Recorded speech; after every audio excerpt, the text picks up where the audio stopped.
Now for a little rest after breakfast. This is the life. Wait a sec. Isn't something important supposed to happen today? Oh, today's our big day! We're supposed to leave the Fortress of Mirapede! Come on, we've got to go complete the release procedures now!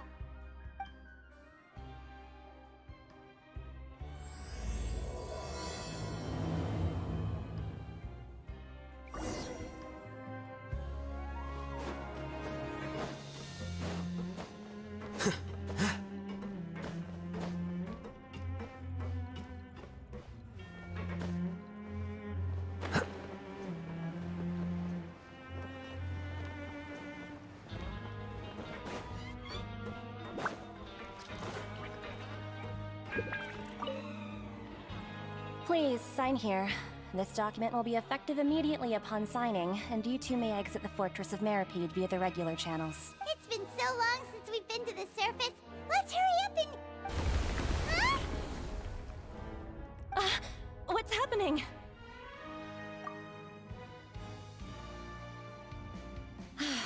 I'm fine, thanks.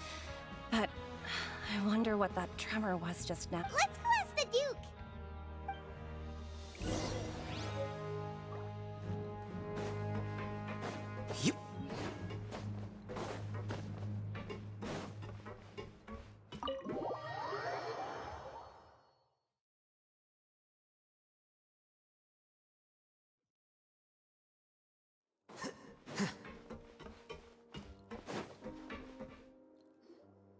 Your Grace? Ah, good to see you two. Is there something you wish to see me about? Yeah, what was with that earthquake just now? Ah, that. The tremor didn't originate from the seafloor. In fact, it seems it came from the surface. Over the years of serving as the warden here, I have developed a sense for distinguishing between what occurs on the surface and what occurs underwater. Besides, the seal that Monsieur Neuvillette set in place won't fail so easily.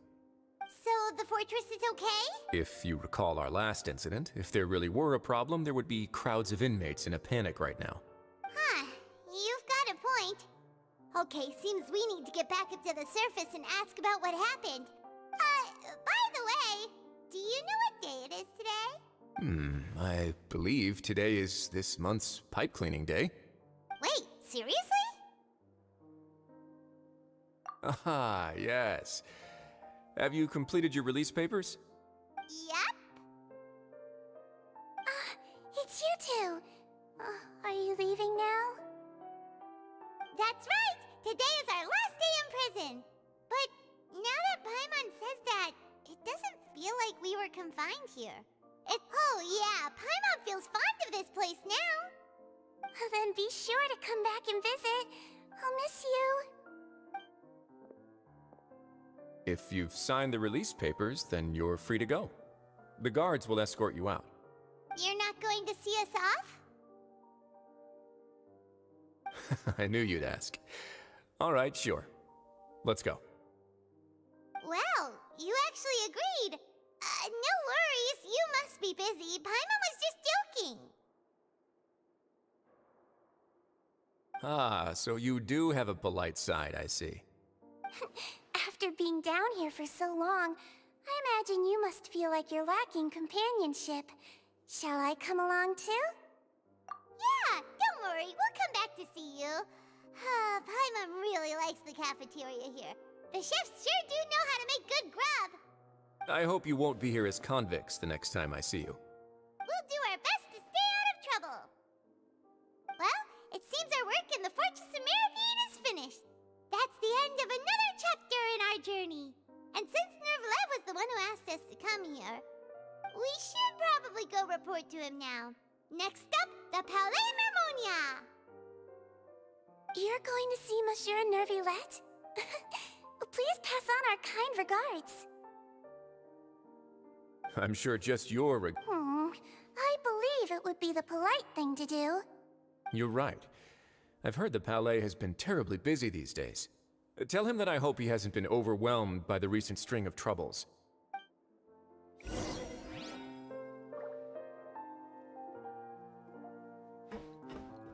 If you're concerned about things at the Palais, why don't you take some time to go up and check things out? I believe you should still have some vacation time to spend. Thank you for being so understanding. It means a lot.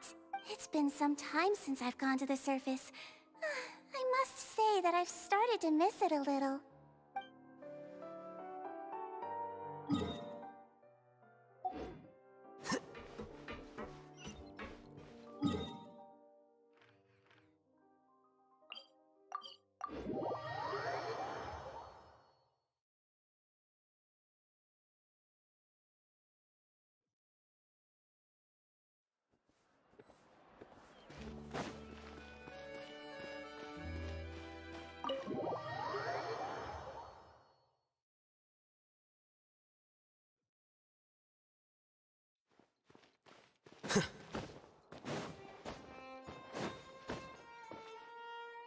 The Palais Mermonia sure is buzzing with activity today.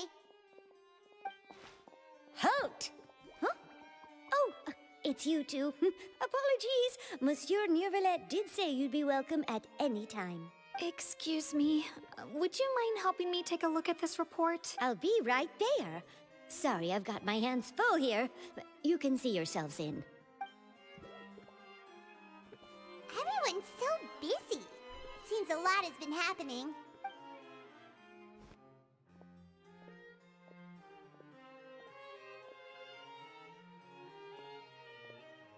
Nervalet! Hello.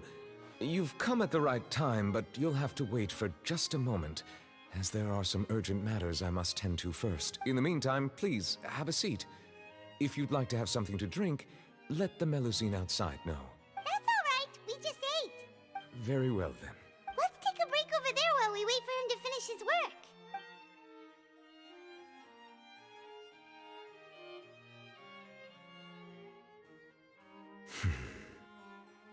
All right. That should wrap things up for now. Are you done with your work? Yes, sorry to keep you waiting. Today should be the day you were released from the Fortress of Meripede, and it appears that you've managed to complete all the release paperwork. That's right, and we came here to see you right away.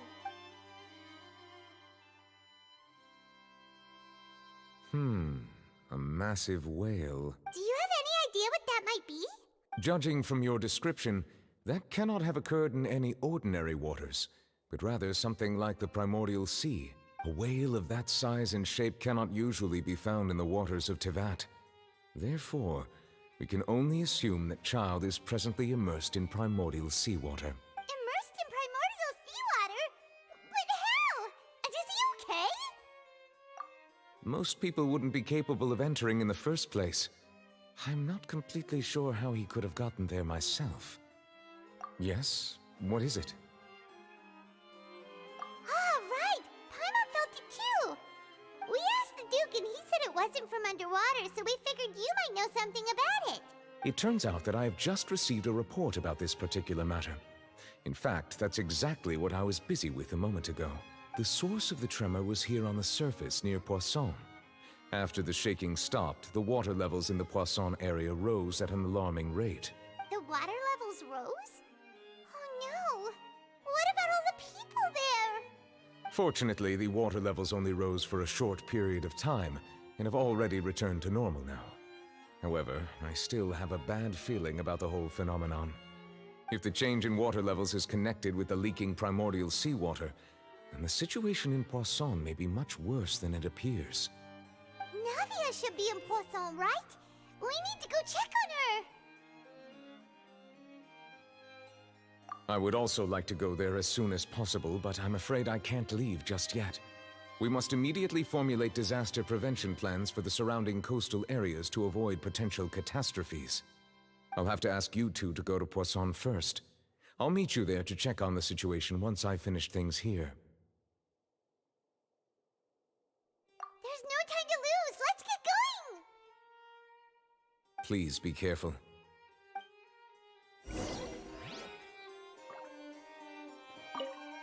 The two of you have my thanks. If you need any help, just let me know.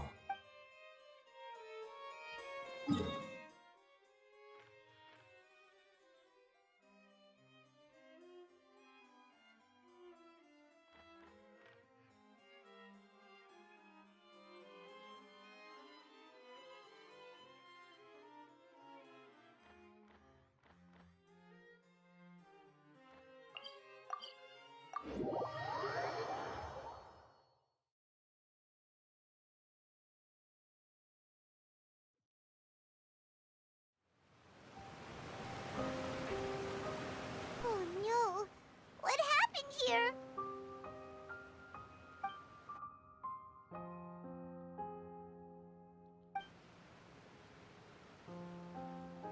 Navia should be around here, right? We need to make sure she's still... Paimon means we need to check on her.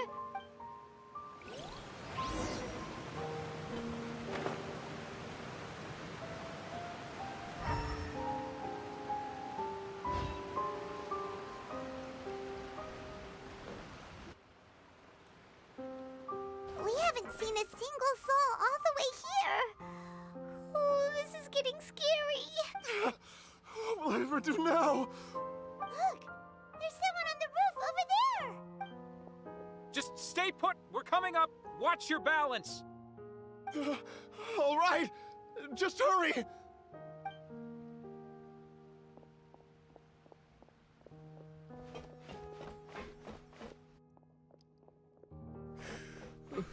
I'm not young anymore.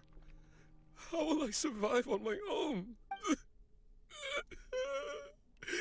My Desiree!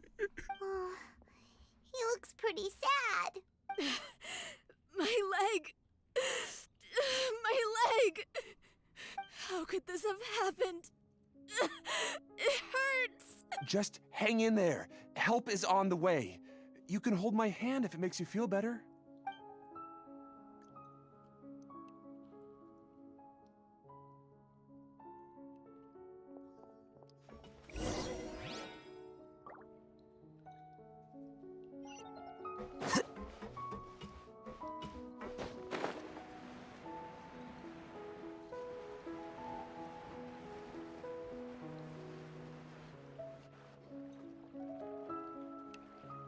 Oh, it's Navia. She's over there. Hey, Navia, are you okay?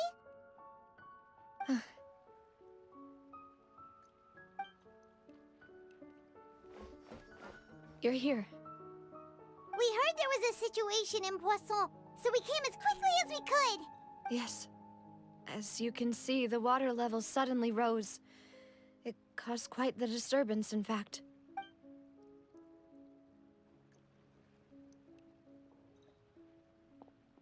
Demoiselle!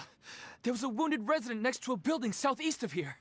We've already transported him to safety, but we've run out of medical supplies. He's wounded? How badly? He fell, so it's probably a broken leg. He's pretty shaken up. When the water level rose, he desperately climbed up to the roof. Once the water receded and he saw the ground, he became terrified and eventually... He jumped down then. Find the leader of Squad 1 and tell him to take the wounded resident to see a doctor. He should know where to go. Understood. I'll take over his search and rescue mission in the meantime. All right, you'll be in charge. I'm sorry. Where were we? The situation in Poisson? Ah, right. Allow me to explain. A little earlier, we suddenly heard a loud noise. At first, everyone thought that something might have exploded in the waterways. But before we knew it, water started pouring out from everywhere. The rushing water seemed a little odd, almost like the unique color of primordial seawater. Some people didn't realize the danger and thought it was just ordinary water, leaking from somewhere. Everyone on the street who happened to be close to the water didn't have a chance to escape. As the water levels rose, they suddenly disappeared. They were all dissolved. Those who realized what was happening started to flee in a panic, desperately trying to get to higher ground. Many were injured in the stampede, and some people fell from significant heights. The Spina di Rosula initiated rescue operations as quickly as possible, but there have been a lot of casualties. Fortunately, the water began to recede after some time, and the chaos came to an end. The water that flooded the area contained primordial seawater, so the lower levels of Poisson are still hazardous. To ensure everyone's safety, I've asked the people there to leave as soon as possible. No one knows if this could happen again. All we can do for now is try our best to help evacuate the residents. We still haven't completed the head count, but we'll have some numbers soon. How awful. And all of this just came out of nowhere. It was quite frightening indeed. I only wish that everything that just happened was a bad dream. Is there any way we can help, Navia? Thank you for being so willing to help in a moment of crisis like this. You don't know how much it means to me. I really can't express how grateful I am. Don't say that, Navia. That's what friends are for. Demoiselle! We've got a situation here! I'll be right there. Sorry, I need to go for now. And off she goes. Seems it might be a while before she can take a break.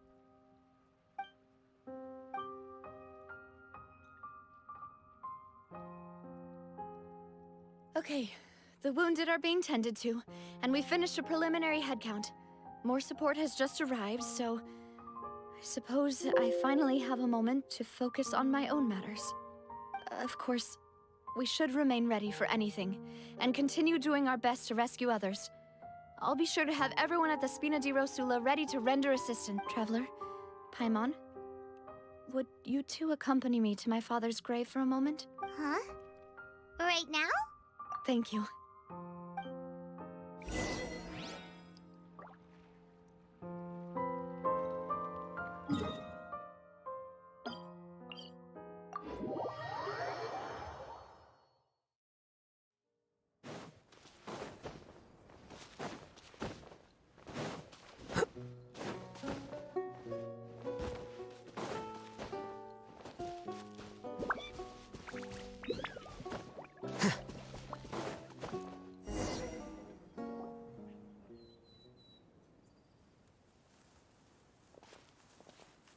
Not a lot of people here, huh? Well, given the time of day and the whole situation in Poisson, Paimon doesn't think there'd be a ton of people here visiting graves. Right. That's how things are now. The living are so exhausted that they've no strength to spare any words for the dead. Navia?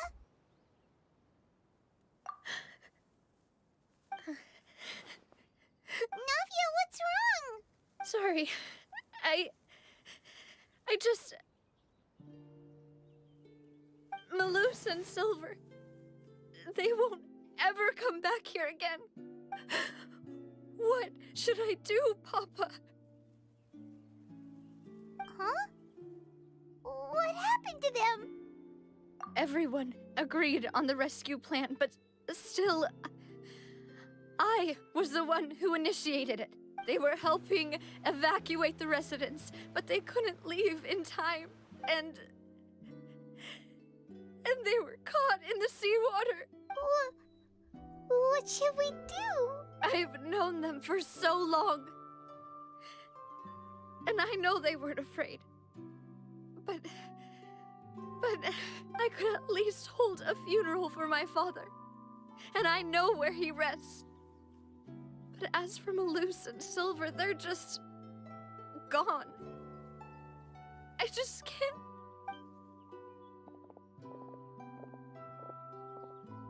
Everything looks so clean after it rains. Even the gravestones.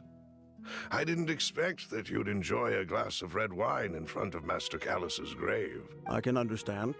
Besides, the scenery here isn't half bad. See, it's not just me. I always want to bring something when I visit Papa. Perhaps we might even have a picnic. He wouldn't be angry, would he? How could Master ever be upset with you, demoiselle? Yet the cemetery is the home of those who have passed, is it not? Everyone ends up here sooner or later, no matter who you are. Buying yourself a plot in advance, are you? No need yet. But when I do, I hope you'll let me be buried beside Master Callus, demoiselle. Hey, stop joking around. I'm quite serious. That way, it will save us both the trip to see each other whenever you visit your father's grave. That makes sense. In that case, could I be buried on his other side? After all, besides you, demoiselle, the two of us could certainly be considered Master's closest companions, no? Personally, I believe we fill those shoes just fine. Why are you bringing this up all of a sudden? Seriously. All right. I'll remember your requests. But I'd really prefer not to talk about this stuff. And what do you mean by saving me a trip? I'd make the journey even if I had to visit you two somewhere else. I'd promised to let them rest in peace here. But here I am breaking that promise. I'm sorry for letting you see me in a mess like this. I don't usually cry, really. Paimon doesn't know how to help you feel better. But, well, she understands how you feel. I had always thought I could make my wishes come true. But now that I think about it, that never solely relied on me. Many things can only be accomplished with someone else's help. Malus and Silver have helped me so much. But by contrast, I could do nothing for them. I'm so sorry. You can spend as much time as you need here, Navia. We'll stay with you. Thank you. Right now, you don't know how much that means. By the way, you can have a look at this. It's a list of victims from the incident that took place here. Obena, Khan, Burnett, Giverny, Francine, Karina, Daisy Ray, Joinville, Julianne, Esson, as well as Malus and Silver. So, everyone else is safe. But it's okay. I know what you're thinking. And you're right. We lost Malus and Silver. But we were able to save more than we anticipated. The overall outcome indicates that the cost was worth it. right. Don't think that way, Navia. One person might be saved at the expense of another, sure, but that isn't something we should ever consider a trade. Malus and Silver were not the price for saving anyone. They're heroes. You're right. Thank you, Paimon. What you said just now was pretty amazing, actually. I'll remember your words. Oh, really? Seems you've become more eloquent in the time since we last met. The knave? What are you doing here? Is everything going well on your side? Yes, my people are carrying out the mission according to your request. All the residents of Poisson have been evacuated, and we're preparing to relocate them to higher ground. As for these supplies, we have everything taken care of. There is no need to worry. Thank you very much. Wait, do you two know each other? We just met recently. Right, Miss Navia? Usually, I would call this a coincidental encounter. But that doesn't quite fit this time. Besides, it never even crossed my mind that a Fatui Harbinger would come looking for me. Thanks to the Knave, Spina di Rosula received generous support from the Fatui, which allowed us to complete the rescue and evacuation work so quickly. Mutual aid is essential to fostering positive developments. We were already in the area, in any case, so it was nothing. That said, I must say that you're a lot sharper than you let on. I'm sure you understand what I mean. I apologize for all the ways in which I tested you previously. We've never worked with a Fatui before, and it's extremely important for us to know who we're working with. My subordinates have reported that Fatui soldiers have been observing water levels and taking head counts in various locations. I hear that they've also prepared a large amount of emergency supplies.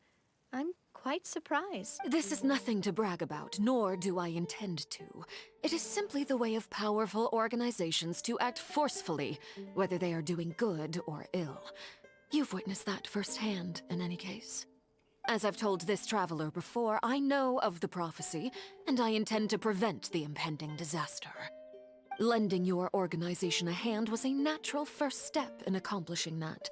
As such, do not be troubled by this token of our sincerity. Perhaps one day, you'll also be able to help me in the same way. Without your help, there would have been many more casualties. I won't forget your kindness. Furthermore, I sincerely regret what happened to Malus and Silver. I only wish that my people could have arrived a little earlier to prevent this from happening. Don't say that. You and your subordinates did everything you could. As Paimon said, Malus and Silver didn't choose to sacrifice themselves for any specific person. And they weren't the price paid for others' salvation. They chose to become heroes themselves. I've never liked hearing people put it that way. It's like trying to relieve pain by saying some noble-sounding words. But right now, there's nothing more suitable. They really did become heroes. You're right.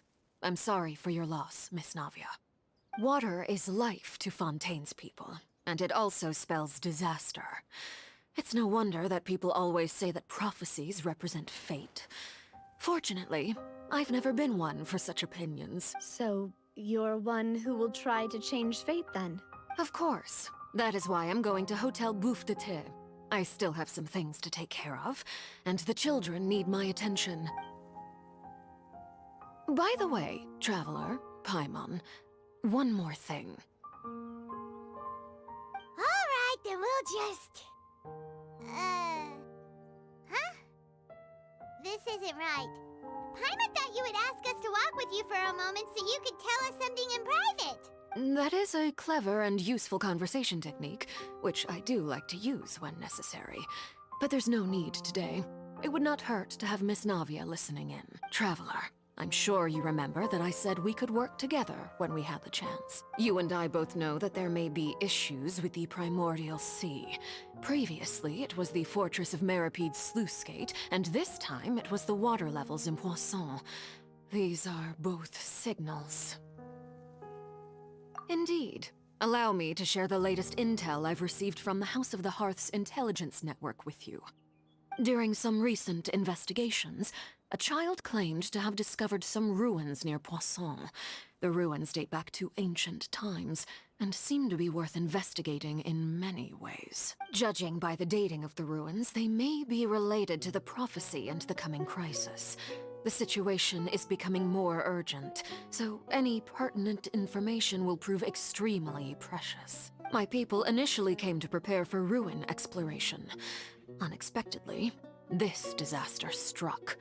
And at present, we're all busy prioritizing the rescue effort. So that's why the Fatui were already in Poisson. I wanted to take the children along, but unfortunately, Linny, Lynette, and Fremine have all been dispatched to higher ground to assist affected residents.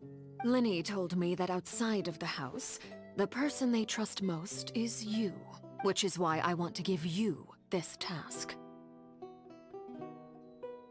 The House of the Hearth's members see each other as family, but Linny, Lynette, and Fremine said that they also see you as such. even though you are not from the house. I'm sure you already understand how earnest they consider their friendship with you to be. Oh, that somehow makes Paimon feel kinda happy. The intel I just shared about the ruins could fetch a high price. But since the children consider you family, it's only natural that I freely share it with you. Got it! So all we gotta do is go to some ruins, right? We can handle that. Excuse me, but may I tag along? You wish to join, Miss Navia? But are you sure you're up to exploring some ruins? You need to rest. Well, I'm sad, yes. But I can't just go back and plop myself into a chair by the roadside and do nothing. There's no point in being depressed while we still have a disaster on our hands. As my father's successor, I must live up to the hopes he had in me. Besides, I'm also doing this for myself. I need something, a distraction, to keep my mind off Malus and Silver. Since you put it that way, I have no objections. What do you say, traveler? All right? The ruins are to the south of Poisson. Here's the map. Okay, the three of us will handle it. Come on, let's pack up and get going.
So, are these the ruins the knave was talking about? Ugh. They seem to be pretty ancient, all right. Let's go in and have a look. Just be careful.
Allow me. Flicker.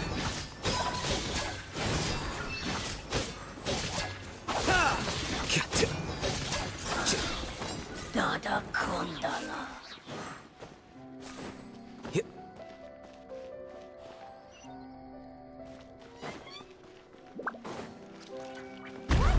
floor here isn't safe.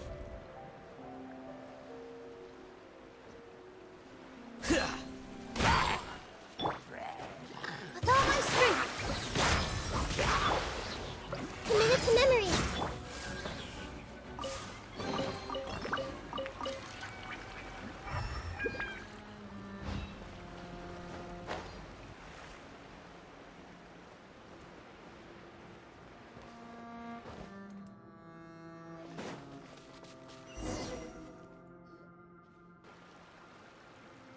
This place has also been contaminated by primordial seawater. Yeah. And a lot of it, too. A Fontanian would most likely dissolve the moment they fell in. Right! You can't go down if there's primordial seawater. It's too dangerous, and it won't be any help for you to just stay here. Don't get Paimon wrong. We're not saying you're useless. It's just that... No, you're right. I can't do anything in this situation. I'll leave this to you.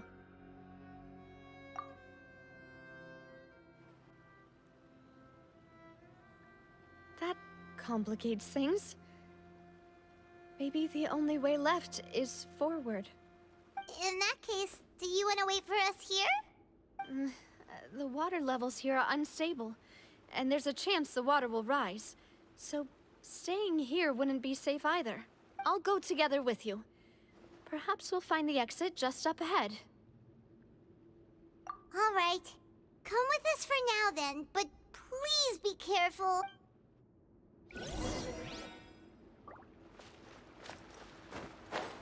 Oh no, it's a dead end! Let's try climbing over from the side.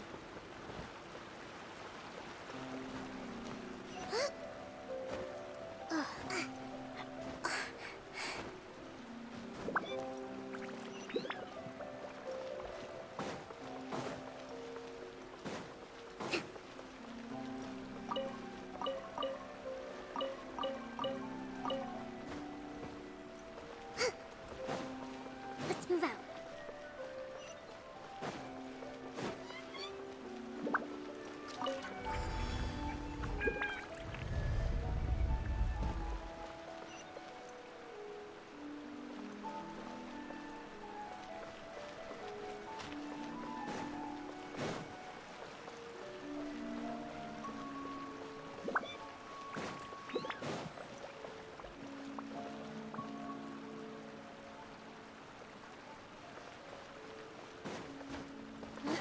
Wait, there's something wrong with this bridge!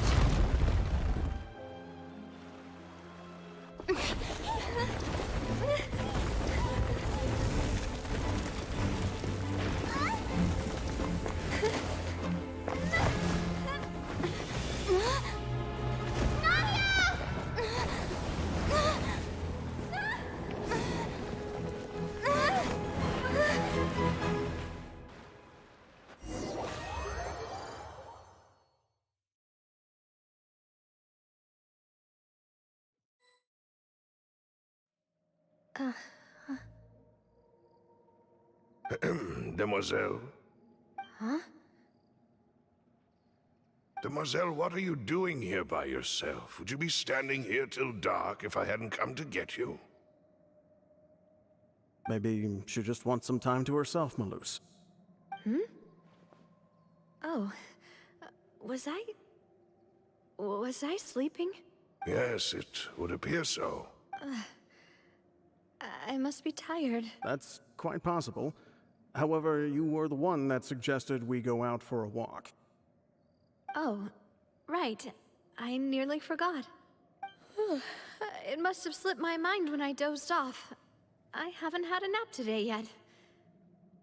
This is a familiar feeling, yet something's a little strange. Is something the matter, Demoiselle?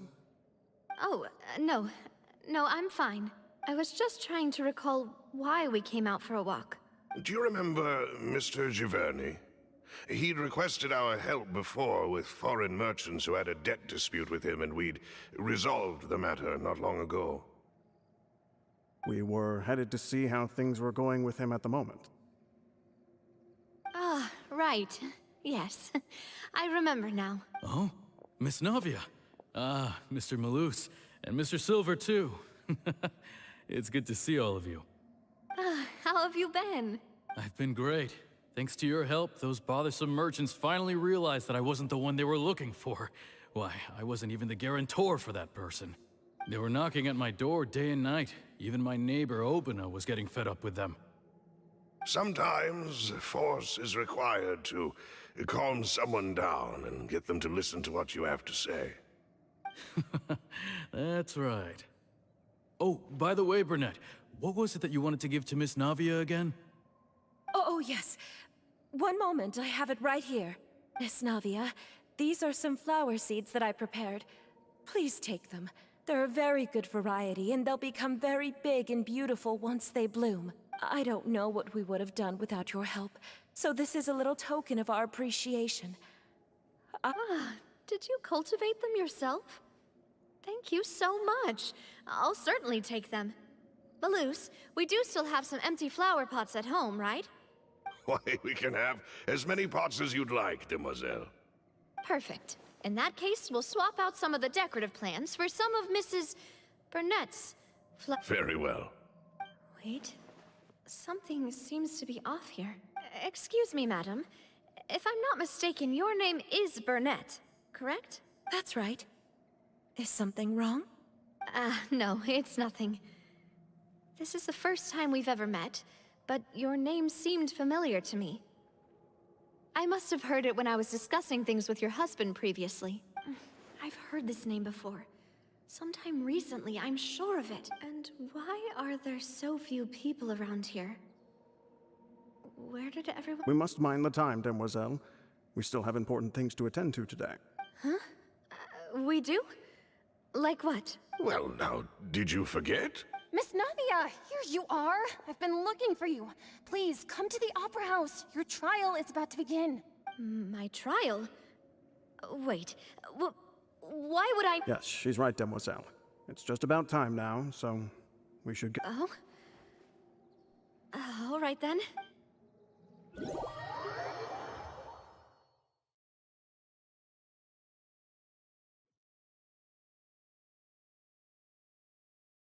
Look, it's Navia! She's here! And her 2 attendants are with her! Goodness, everyone's finally here. There sure are a lot of people here to see the trial. And they all seem to be oddly... excited about something. I even know some of these people. Karina, Desiree, Joyville, Jolien, Essen. Why are so many people here? And why do I have no recollection of this case? And as for the judge... huh? Where's... Please sit in the defendant's seat. Don't worry, Silver and I shall accompany you. All right. But are you sure you can stand behind me? Typically, it wouldn't be allowed, but today is an exception. Hey, what kind of place do they think this is? Come on, do they have any idea what they're doing? Seriously. Enough with the whispering! Could someone please tell me where Monsieur Neuvillette is? And why— My dear Miss Navia, have you not yet realized what you've done? In that case, allow me to explain. As all here know, you are Master Callus's successor, the head of the Spina di Rosula, someone held in high regard by every soul in Poisson. After you took over the Spina, you treated all of us just like the late Master Callus had. If anyone in need reached out to you for help, you responded. Not only you, but your butler, your subordinates, nearly everyone in the Spina di Rosula fought for the well-being of those in Poisson. Wait a moment. Aren't you just proving that I'm a good person? Yes, correct. Absolutely right. And that is why you stand accused. You have helped so many people get through so many difficulties. You are one with us. We are inseparable.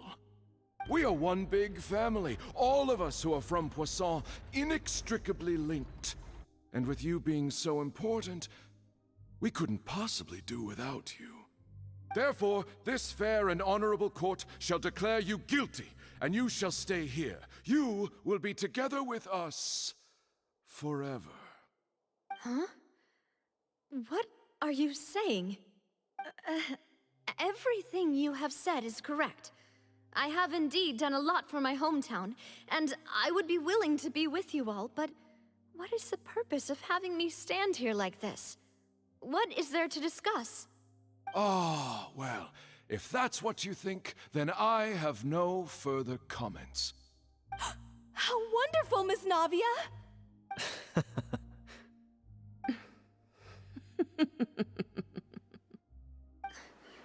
I know all these people. Why are they laughing? I seem to remember now.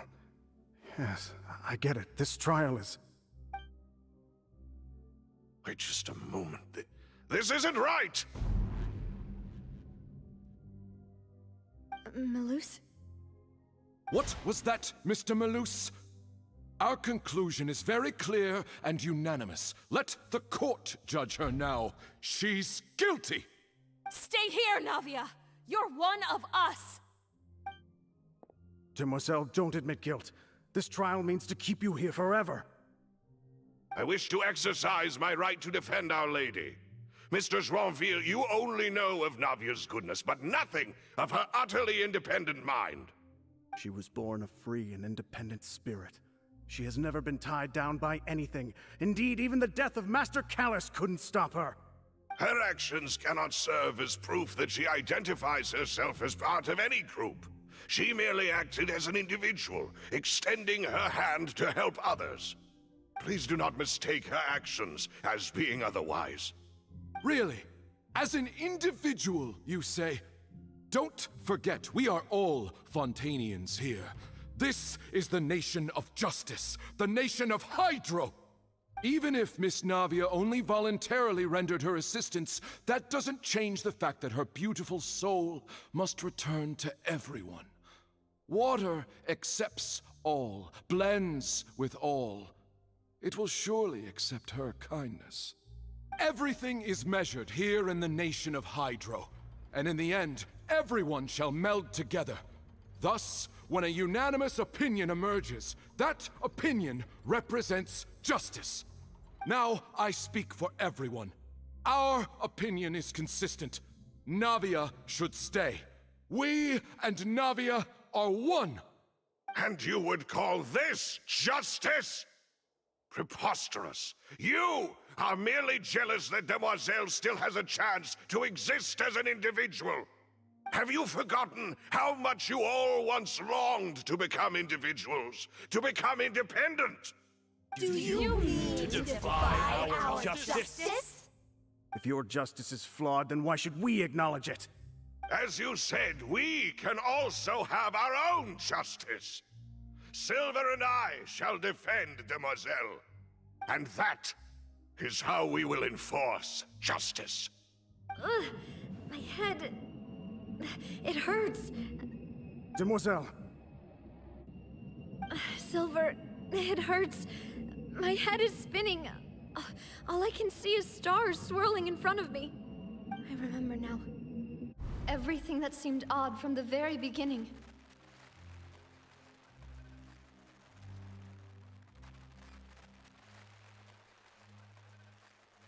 Karina, Desiree, Joyville, Jolien, Essen, and Mr. Giverny and Mrs. Burnett, who we met earlier. Even Malus and Silver. I don't want to admit it, but they're all dead. Don't be afraid, and don't admit guilt. We will protect you to the very end. Absurd! Who are you to say that she cannot be judged? We are the majority, and in the nation of trials, the majority is absolute justice. We are the will of all. Don't let them escape! We shall keep Navia here with us! Mr. Malus and Mr. Silver, must you be so stubborn? How could the two of you possibly hope to stand against the collective? Do not resist. This judgment is fair and just. Navia belongs to us. After all that happened, she should not be left alone in Poisson. What are you saying? No more excuses! She says we're jealous. Jealous? How could she possibly be an independent individual? What's with these people? Who's jealous of her? She belongs to us! Miss Navia, she... Silence! That's...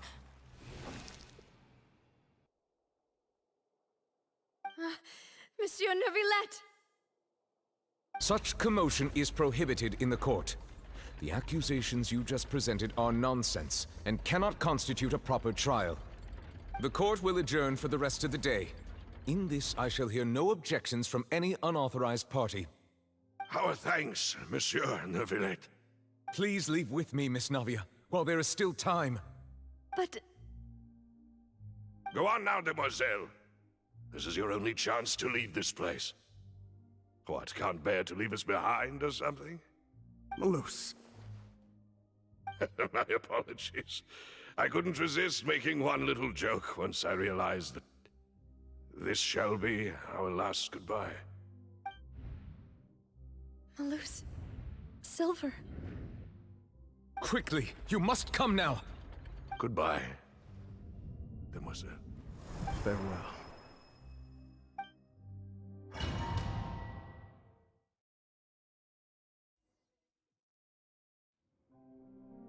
No, wait! Just a second!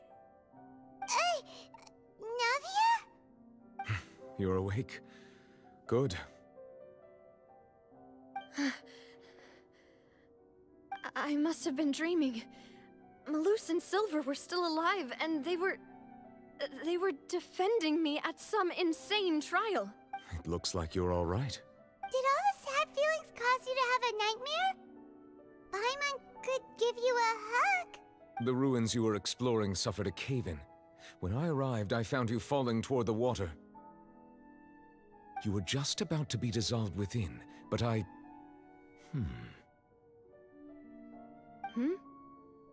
What is it? I think I saw 2 Oceanids protecting you. It was only for a moment, perhaps even a fraction of a second, but they gave me the chance to retrieve you.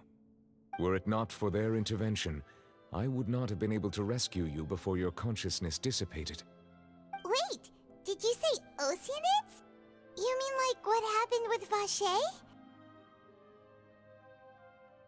Perhaps those 2 Oceanids were the people you saw in your dream. I always told them that they didn't have to protect me. To think that they'd keep doing so even after death. Please come with me.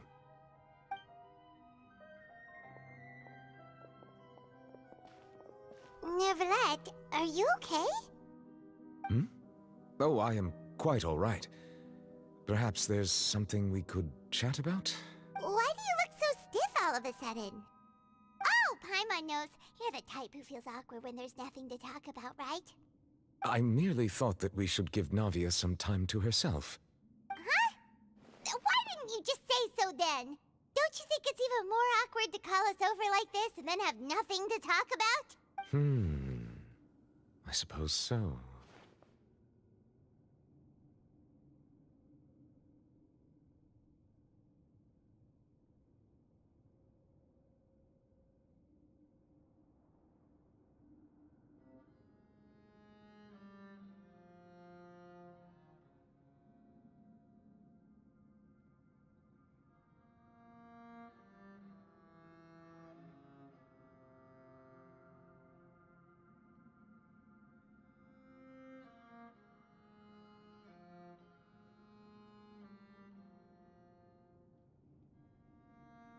Ah, Sigewinne.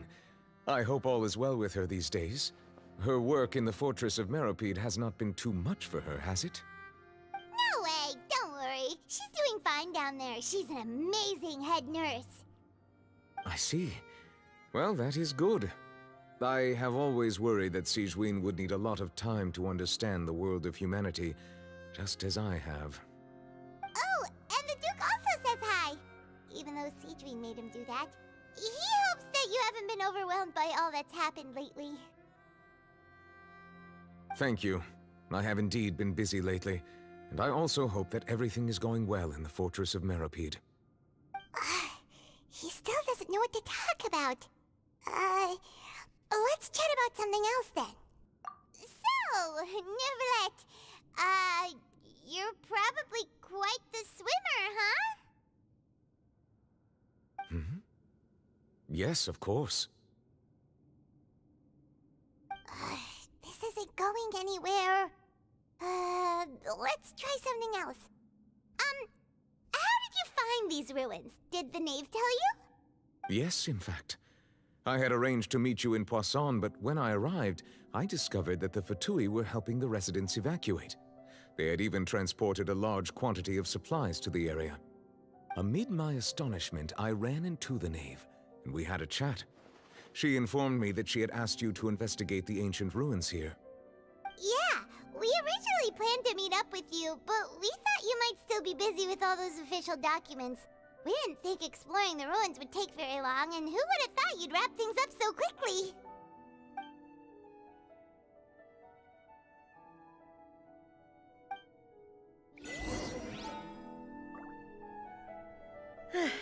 I'm sorry to have kept you all waiting like that.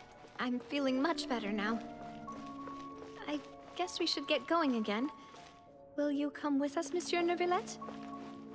Yes, if you wouldn't mind my company. All right! Another one joins the party! Let's get going then!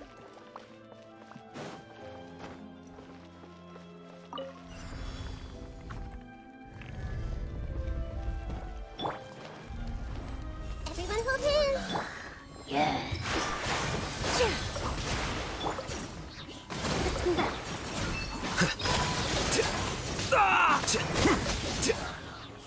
Nada Kundala.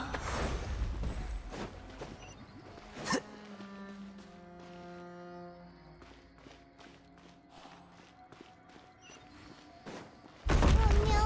Another unstable path! Watch your step!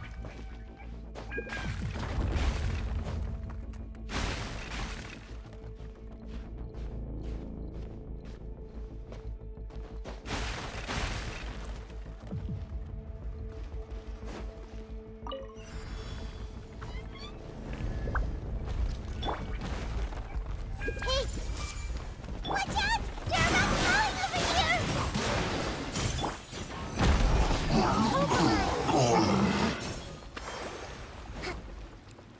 Let's move out.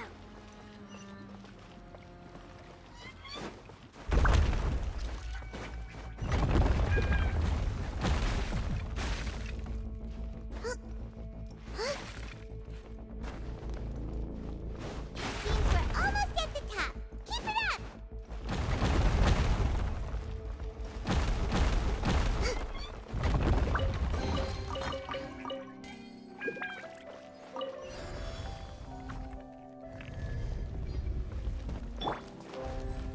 I see everything! Positions! Allow me! Deflect!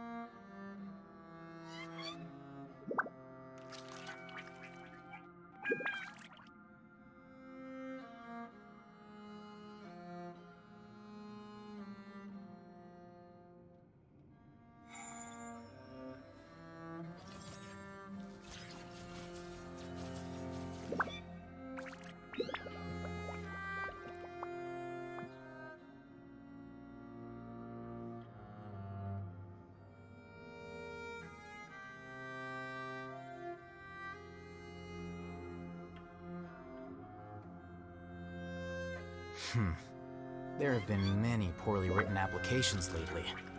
I guess I'll just have to reject them all.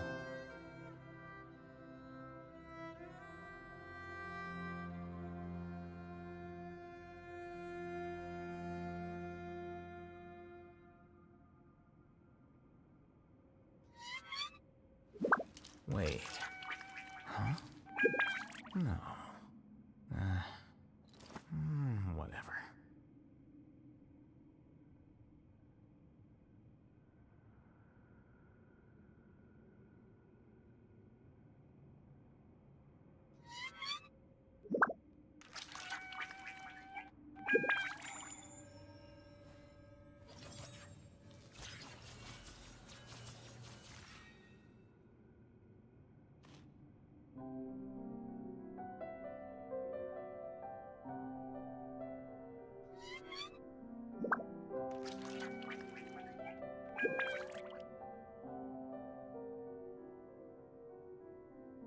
The scribe's work is simple, which is exactly why I took the position.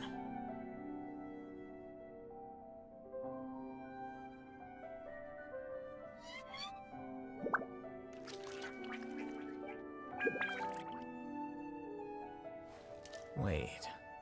Huh? No. Whatever.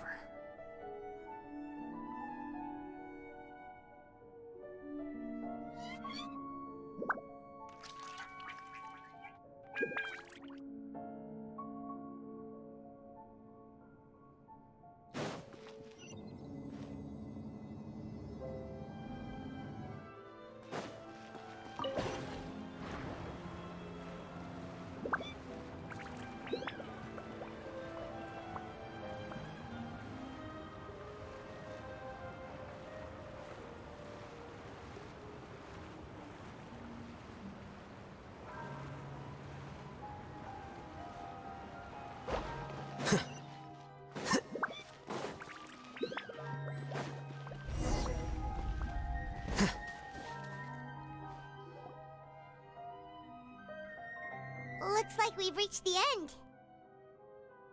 This is the place. There should not be any other hidden spaces in the vicinity. The path sure had some twists and turns, but it turns out that this place isn't actually that big.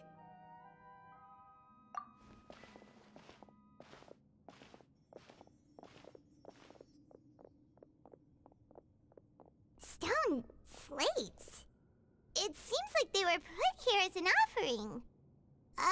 Could we take them down and have a look? Perhaps we should just leave them be for now. There are 4 locations in total, but only 3 stone slates. The slate that should be in the first empty spot is missing. The surrounding walls also show signs of damage. There's something written below. Let Paimon see. Reason dictates that this nation be destroyed.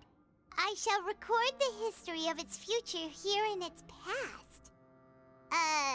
It feels like someone left these slates and these words here for a purpose. But does he mean that Fontaine should be destroyed? That would fit the circumstances dictated by the prophecy, yes. Indeed, the slate's contents correspond to it. Take the second slate, for example. There's a person kneeling here. She seems so dedicated. And there's a whole bunch of other people behind her doing the same. She's facing this... what is this? Some kind of island in the sky? And is that Lady Farina in the third image? Did the Hydro Archon fall into the water? And is that a ring of people around her? Paimon doesn't quite get it. Are they all in the water? The fourth image. I know this one. This exactly matches the content of the prophecy. The people will all be dissolved into the waters, and only the Hydro Archon will remain, weeping on her throne.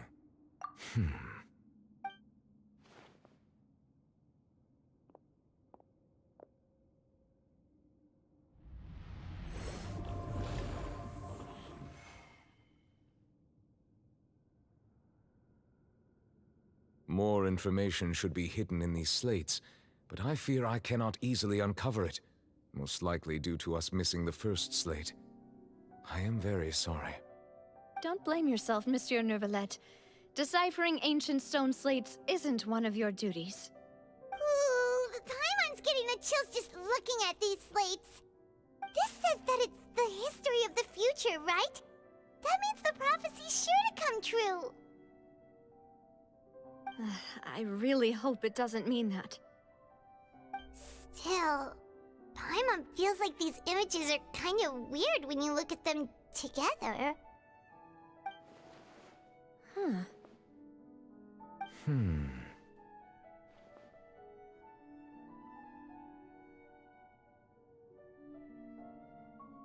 That's right! If the images are in chronological order, shouldn't the fourth, the waters drowning Fontaine, come before the third, where the Hydro Archon herself falls into the water? And yet the order is reversed here. If we go by timing, Lady Farina only emerges in the third image. That means that the person in the second image might be the previous Hydro Archon. Egeria, then. I had never met her, but her appearance here does match the records. The previous Archon kneeling before the floating island in the skies, as if confessing a sin. Did she herself commit that sin? And if not, why would she be in such a posture? Also, I'm still wondering why these ancient stone slates are here at all. Judging from their contents, could this place be the origin of the prophecy? Does that mean that someone, or some people, once saw these slates? But who would have created these slates and left these words here?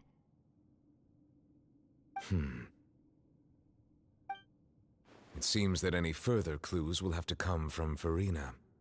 In that case, there's no time to lose. There's nothing else to be gained here, so let's head back first.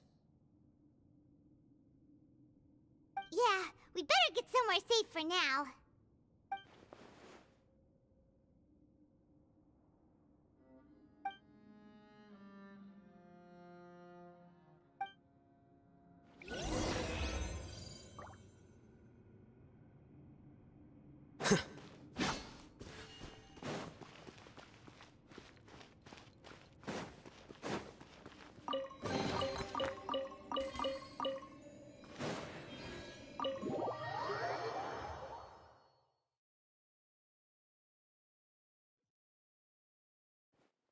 Let's split up here.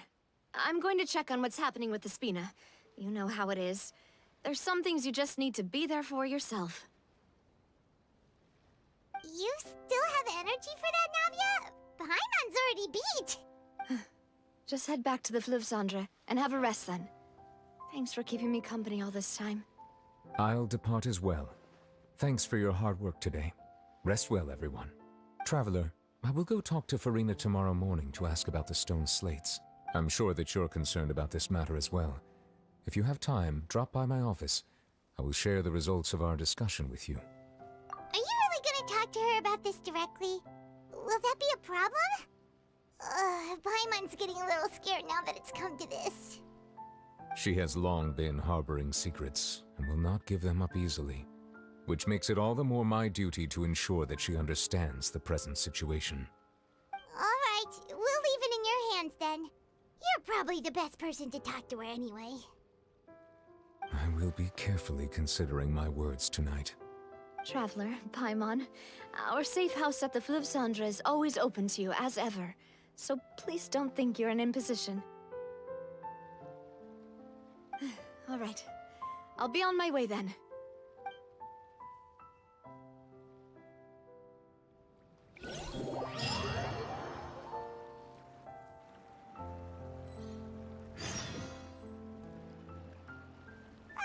We're finally back!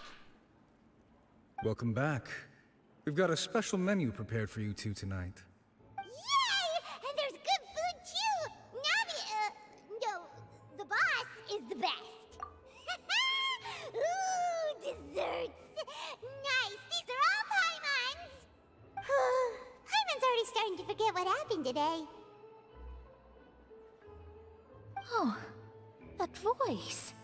Is that who I think it is? Huh? It's you two. What are you doing in Fontaine?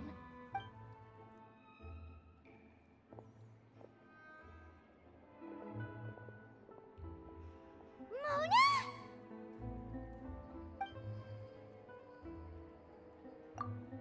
Seriously, nobody just uses a scry glass whenever they've got time to just see who they'll meet on the road. Still, we didn't expect to see you here. Wait, you're not a Fontanian, are you, Mona? Well, I have some business to attend to here, so I booked a hotel in the city. I was just out for a stroll when I bumped into you. Quite unexpectedly, if I might add.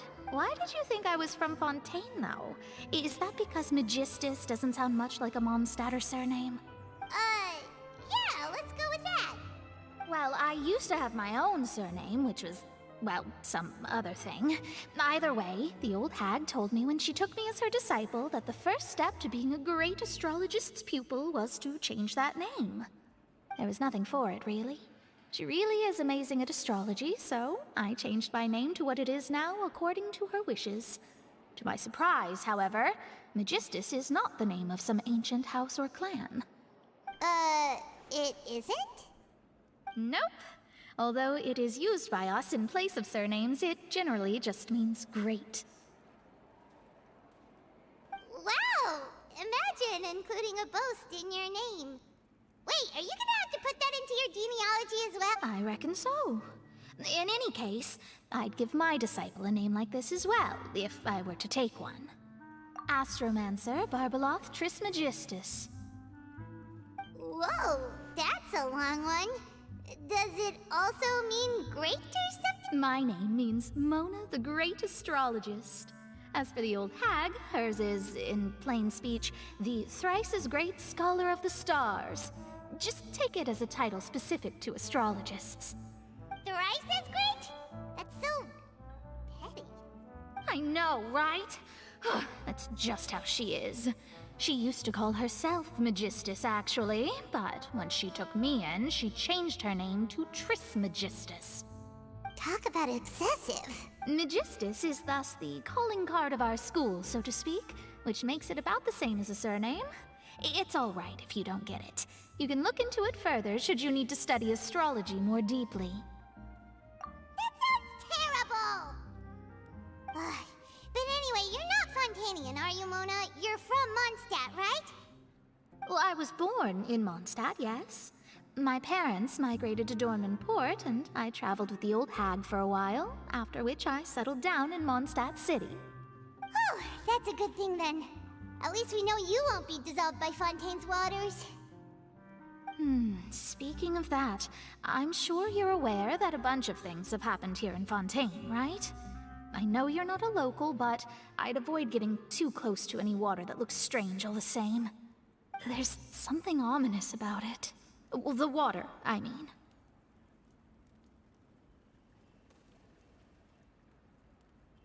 That was the main reason, yes.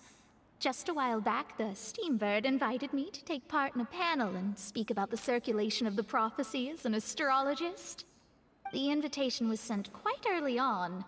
I don't think anyone expected Fontaine to be in this much trouble. What do you make of that prophecy, Mona? Just tell us what you think as an astrologist. Your word would go a long way to make things more certain and less scary. What I can tell you is that I'm an astrologist, and that this prophecy concerns the fate of Fontaine, even that of all Tevat. Ascertaining this is akin to reading the fortune of the whole world. I'm afraid that this is not something that just anyone can do. If I could do it, you would no longer call me an astrologist, but a visionary. But on the flip side, the prophecy is so huge and powerful that it must surely come from a powerful visionary. Its contents involve the fate of the world. Disregarding it would be a mistake. A visionary? Sounds really powerful and all, but does such a person really exist? Of course. The old hag could do it, and I'd bet there are others amongst those Hexenzirkel colleagues of hers who could do something similar. Huh? Are you sure? All right, I'll help you. It isn't often that I see you with such a serious look on your face. I'll tell you once I hear back from her. Thanks, Mona! You're amazing as always! Oh, well, this is something only I can do after all. So yes, your praises are quite welcome. That's the greatest of astrologists for you! Of all the people we know, you know the star's the best! Indeed, indeed. That's the spirit. Oh, sorry. I came to see what all the commotion was about. If there's anything you need, do not hesitate to inform the Spina di Rosula. Oh, whoops. Guess we were getting a little too carried away there. Well, I'll go tend to my own business now. If I receive any news, I'll be sure to come find you two again. And there she goes, quick as rushing water. And here we are with the Spina guy giving us suspicious looks. If Paimon hadn't spoken for you, it'd be you getting all the weird looks! Huh.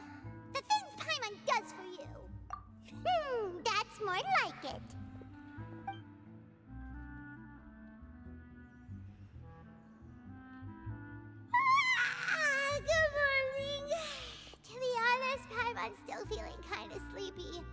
But it's time to get up, Traveler. We agreed to go see Neuvillette, so let's pack it up and get going.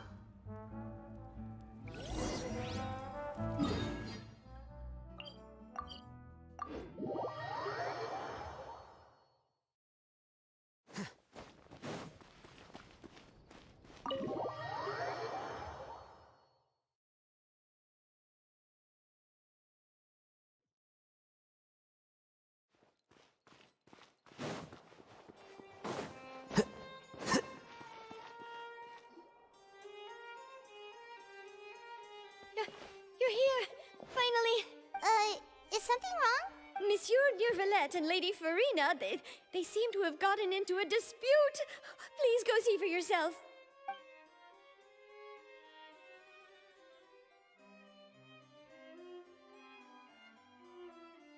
Like I said, I've already explained everything. And yet the problem has not been properly solved. There is little space for excuses between us. It is not my intention to offend you, but please, tell me where you stand. You are the Hydro Archon Focalor, are you not? Look at this. This is a list of the victims from the recent Poisson incident.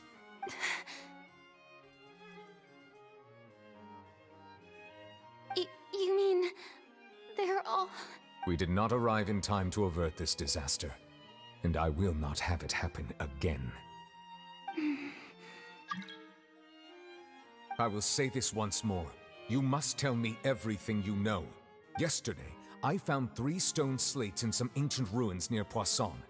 Do you know anything about those? Seriously? You're questioning me like this is a court case now. I don't know anything about that. But you found them in some ancient ruins, you say? That's correct, which is why I came to ask you some questions. There should have been 4 slates, but one of them was missing. The other 3 feature different images that seem to correlate to the prophecy. The prophecy? The second of these slates depicts the previous Hydro Archon Egeria kneeling before a floating island in the sky, as if confessing something. Do you know nothing of this either? I don't. I've never seen such slates. I'll ask you again. Do you really have no information regarding the previous Archon? My deciphering of the slates indicates that the Hydro Archon Egeria once had to confess to, or apologize for, a certain sin. If anyone would know about it, it should be you. All gods don't have the same secrets, you know. She was herself and I'm me. Is it really so strange that I know nothing? I understand your concerns, but I'm sorry. I just don't have anything to tell you. Forgive me for saying this now, Lady Farina, but I have long known of your various secret investigations into certain matters. There are several indications that you have been investigating the prophecy on the sly. This is not strange in itself, considering that you are the Hydro Archon. But it is strange that you should also claim to not know any of Egeria's secrets, as well as do nothing following your inquiries. You have never been as superficial as you have presented yourself to be. Nor are you a fool. And yet, your behavior is very inconsistent. So you've been watching me all this time, have you? I didn't think you were that type. You... Well, since you know about my secret investigations, then you should know I'm actually working to take care of it. There's no point questioning or suspecting me. You're the Eudix, but you're still my subordinate. You should be following my lead. Just trust in me. You're Archon, and do as I say. Never mind whether you can truly convince yourself to or not. It'll all turn out fine. That's all I have to say. We do not discuss this matter again. Oh, the opera's about to start. Toodles!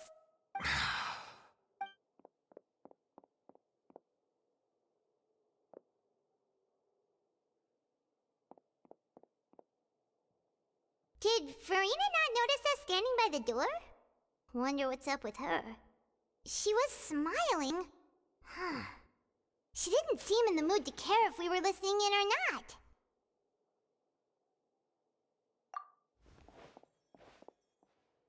I assume you've been outside for a while now? Oh! You noticed! Seems Farina didn't even realize we were here. She was in a great panic, though I cannot discern the reason.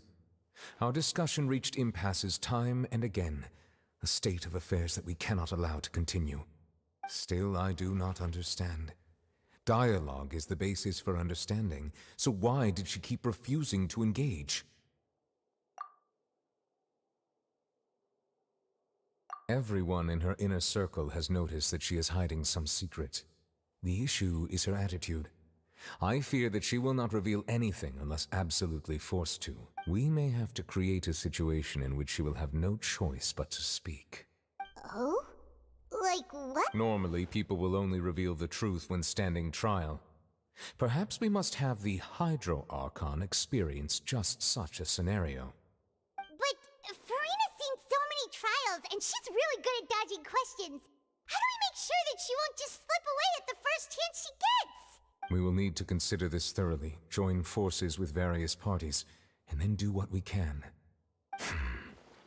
If at all possible, I would prefer to recuse myself from this affair, but we must prevent the prophecy from coming to pass. This may be cruel to her, but all Fontaine is in crisis. The information a god possesses is too precious, and so we must take a chance on this. But who will lend us their aid to do such a thing?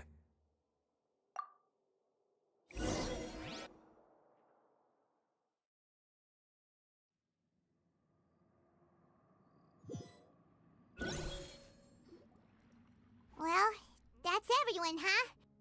Speaking of which, it was pretty smart of you to think of hiding here.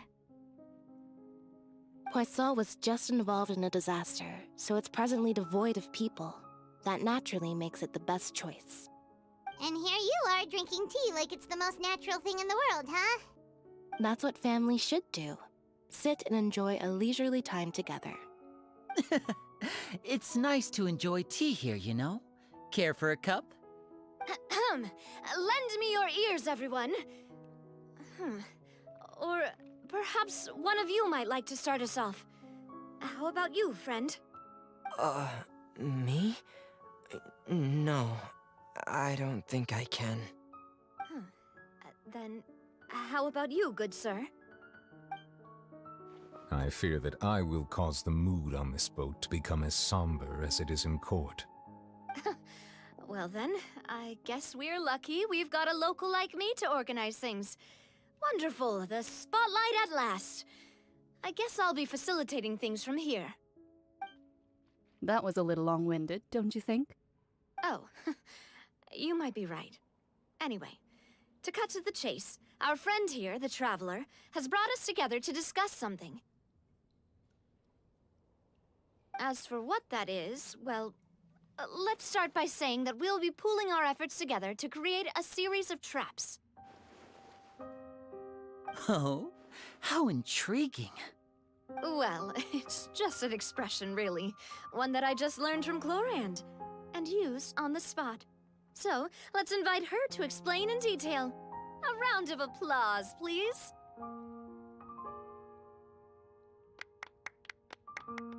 Huh? Didn't you say that you would be facilitating this? Oh, come now. Your work doesn't involve much public speaking, right? This is a good chance to practice. You might even pick up some fancy oratory tricks to impress your boss with in the future. I see. And what does my boss say? He is glad that you consider him your boss. Do go on.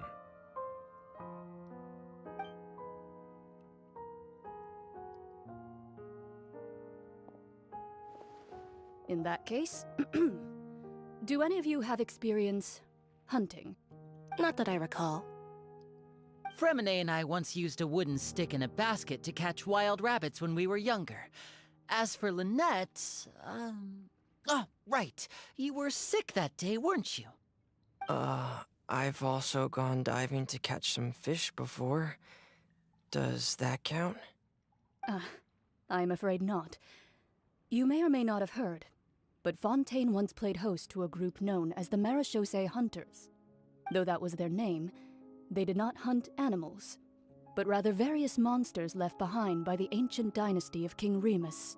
Today, Fontaine's monster population has already thinned greatly, so the hunters have blended back into society, taking up arms in other lines of work. They even left a unique methodology of hunting in their wake. A trap comprises of the following components: bait, a trigger, and a containment device. Sometimes a lethal implement will also be necessary to deal with the prey. So, if we were to build a trap together, right now, what would you choose to build it with? For me, I would prefer something basket-shaped. Pigeons and rabbits will see the bait and naturally enter the snare. Our line of work requires a deft hand, and we're some of the best in the industry, so you can count on our techniques. You used some of those techniques while moving the people of Poisson, didn't you? My subordinates mentioned that you even performed some magic for the bawling children. Yes, and I even managed to gather some intelligence in the meantime. I'm quite the multitasker if I do say so myself. I'm afraid I can't claim that as my strong suit. I prefer more stable methods, like placing bait in the water and waiting for the fish to come within reach. That's the kind of method I would count on. Calm and steady. Exactly the kind of person who would catch loads of fish. And I can be their assistant. With discretion, I'm sure. I'd probably use some sort of mechanical animal.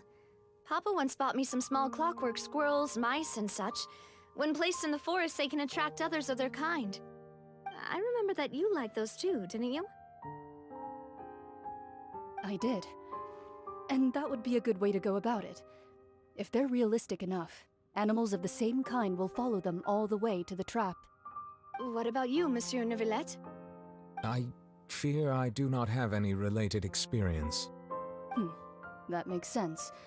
You usually solve problems directly, without the use of any such tricks. But I do have one more question for you, Monsieur. If we were to create a trap now, how would you design it? I would like for it to be effective, but bring no harm to the prey. A more gentle trap would be ideal.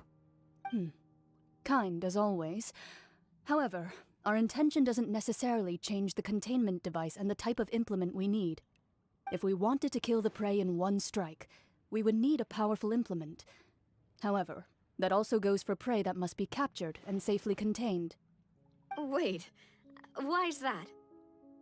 Only a hunter who's a true expert at subduing their prey can snare it without harming it. The line that divides life and death is often exceedingly thin. So are we going hunting together? We hadn't thought of seeing ourselves as hunters. It kinda works, but maybe it's still not the best metaphor. If our means of capturing and dealing with our prey is to put them on trial, then the hunting metaphor is actually quite accurate. But we shall require much more courage than any hunter to judge a god, a being whose seat is an exalted throne. Oh, so that's what's going on. Sounds very interesting.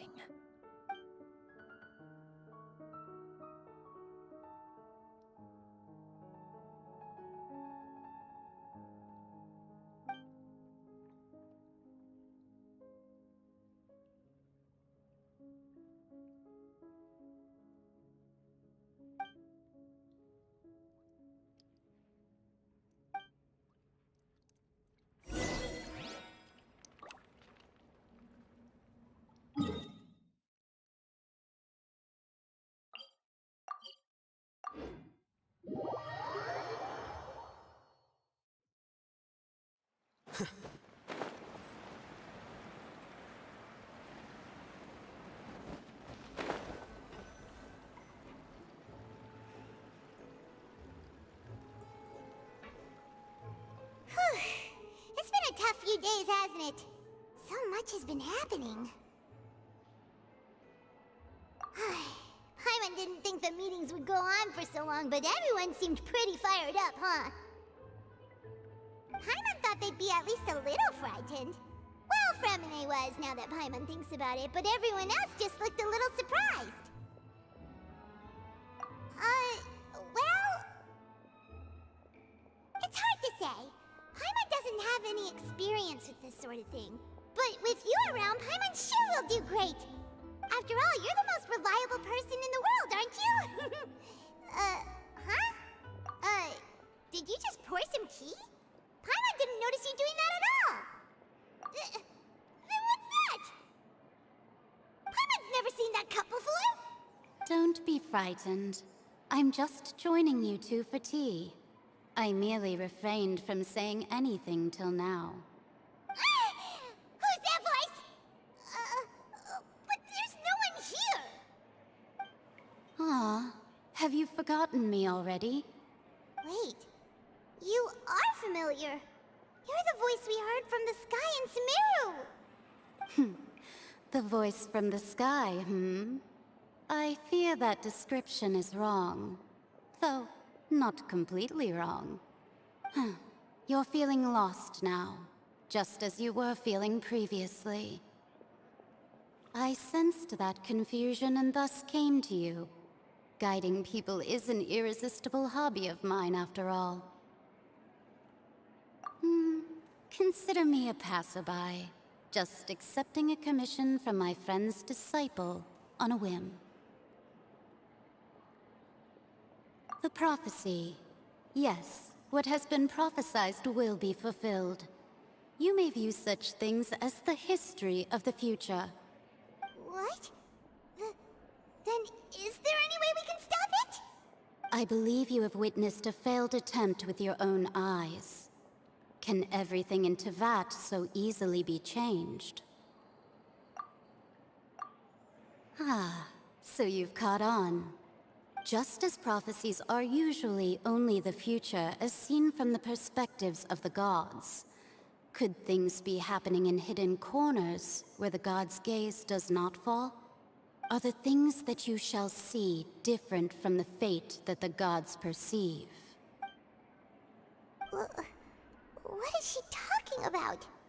It all sounds really impressive and important and stuff, but it also sounds kind of scary. I believe that you understand, right?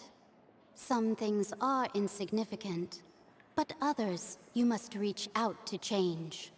Ultimately, fate shall serve as your only guide, no matter what will happen in Teyvat's future. All you need to do is to play your part.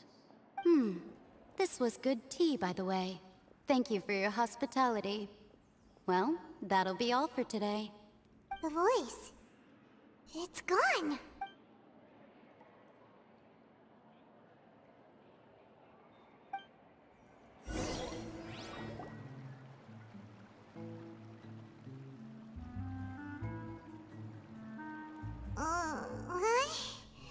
I might hear someone talking. All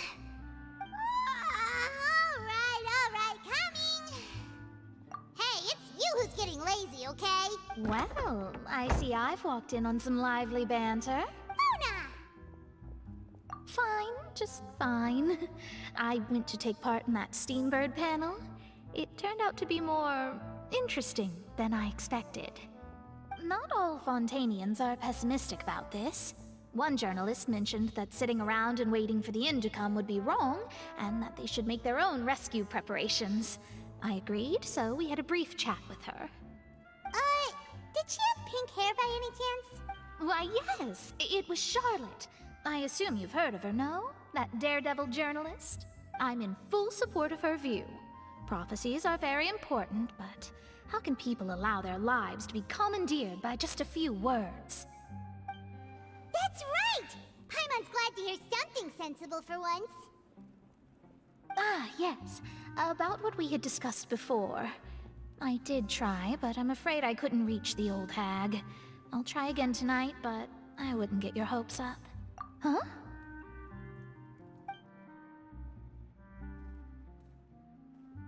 Goodness gracious. Are you serious? She said that even the god's gaze has blind spots. Pretty bold if you ask Paimon. Most people would believe the gods to be all-knowing, right? The Hexen Circle members are certainly anything but ordinary. As for the mage named N, The old hag has mentioned her a few times. She said that N's sense of direction is incredible, and that she loves guiding those who are lost. But I've never met her, and if she were still alive, she'd be... well, suffice it to say that the hag's at least a few hundred now, and N's been around for longer than that. Whoa. The Hexen Circle sounds like a scary group. But they must really stay in shape to live so long. Their abilities alone are pretty terrifying. If she came to see you personally, then the problem you're facing must truly be of great importance. Well, it's not like Paimon could understand anything she said.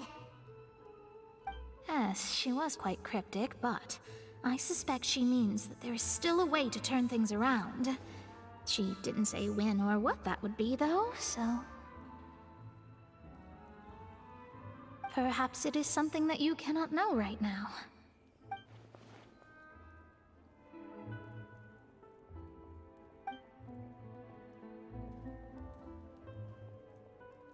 Traveler, Paimon, are you two all right? Oh, we're fine. We're just a little down right now. It kind of feels like the end is coming, you know? I see. I feel that same sense of desperation, too. I guess you could consider me someone who has often witnessed fate. So far as I have seen, it cannot be swayed. But even so, I still hope for, and believe in, miracles. Astrology is eternal and rational, but fate may not be. It is cruel, but it can also be beautiful. Perhaps that's what En was trying to tell you. Not to lose heart, and to believe that what you are seeing playing out before you is not yet set in stone. I did originally think of steering clear of all this, but I couldn't. Even if this is all futile, I still wish to help everyone. If we don't struggle to the last, then how can we face the end when it comes? Huh. You do have a point. There I go, talking about astrological principles again. Sorry about that. The moment I start talking about work-related stuff... I need to get going. It was worth trying to comfort you, even if only a little. I believe that you'll help those who are struggling in the same way I did. I suppose that might be why we always seem to meet by coincidence. Paimon feels kinda moved by what Mona said. But also kinda sad, too. Hey, Traveler. Paimon suddenly feels like going outside for a walk. Let's go. Let's walk around the city, shall we? There's a few spots we always like to walk by.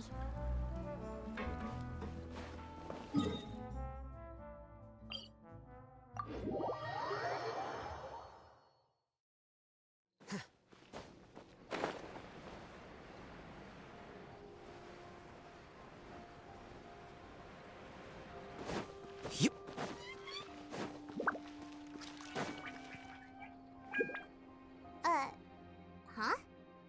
Our names are written in this newspaper. What's going on? Let Paimon see! The underwater stronghold, the Fortress of Meripede, has continued in its noble autonomy. But that does not mean that others cannot interact with it. My recent attempts to enter the fortress bore little fruit. Huh. Guess Charlotte still hasn't given up on that. Thus, did an Outlander friend become the focus of this report? A blonde adventurer with their white fairy, legends trailing in their wake. It is said that this mysterious traveler once visited the underwater fortress. So while the fortress's interior remains a mystery behind closed doors, do not fear, for the tales of the traveler contain surprises in spades. Journalist Charlotte's biggest scoop yet, the Traveler's Trail, World Walker. Huh. Charlotte took so many awesome photos of us and we never even noticed her.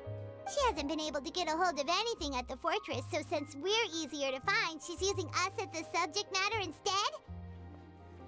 Ugh, seriously? Well, fine. Those headlines and photos do look cool, so Paimon will forgive her this time.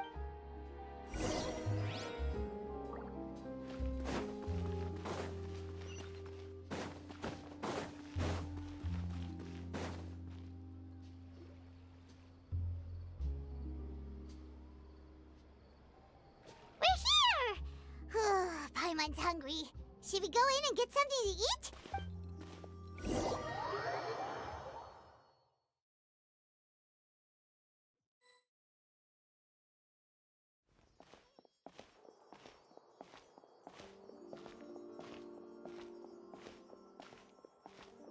Hey, quick!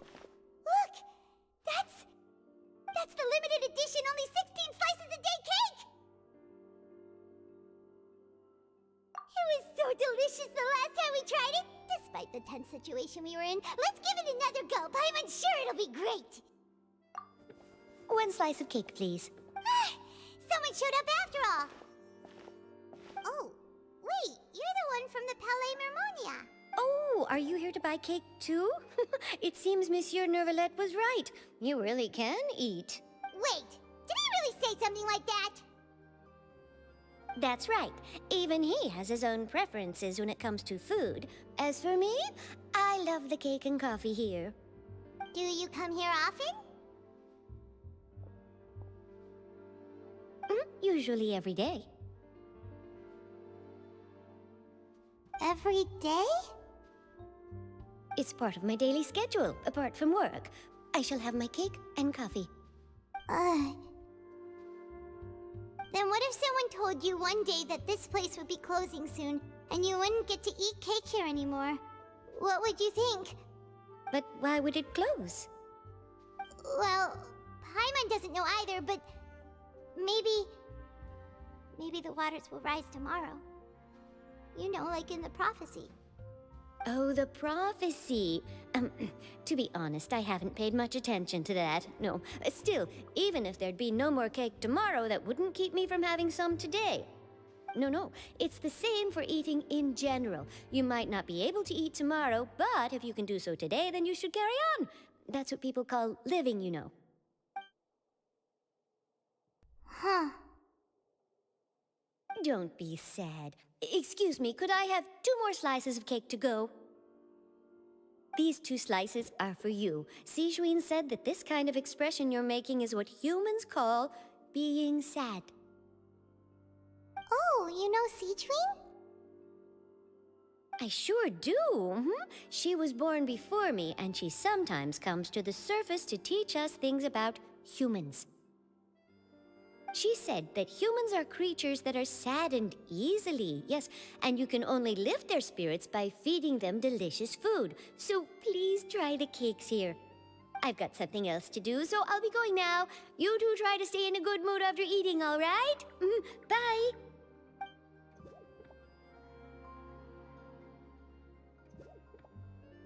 And there she goes. All right, let's dig in. I'm sure this cake will be delicious.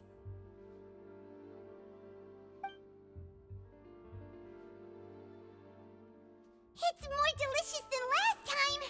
And the flavor gets even better with a sip of tea. It sure would be nice if we could come again tomorrow. Sure would be nice if we could always eat delicious food here.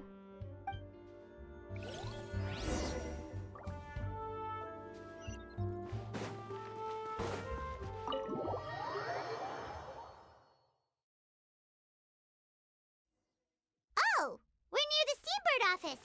Let's go look for Charlotte and have a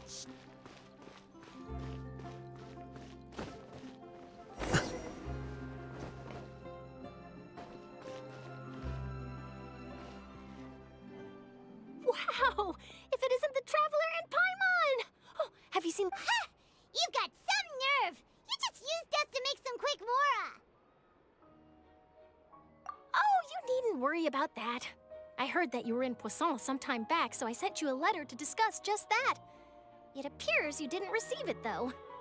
It's all right, though. I've set aside the amount intended for you. I've even set the table with some food. Really?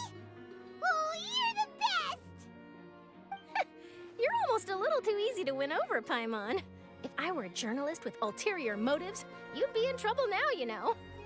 Oh, Paimon knows you're not like that. Still, what brings you here all of a sudden? Were you looking for me? A friend of ours met you a while back, and when she mentioned it, we thought of coming to see you. Her name's Mona. Ah, so you know Miss Mona as well. She's a guest columnist for our paper. Really good one, too. She's so young and already such a brilliant astrologist. So she mentioned me? What did she say? She said that you're a real daredevil of a journalist. Nice. In which case, can this daredevil journalist dare to request an exclusive interview with the legendary traveler and Paimon? Huh? So your article in the paper today doesn't count? Oh, of course it doesn't. That was more like live photography. What I'd like to do is dive deeper and ask you to talk about the things you've seen and experienced.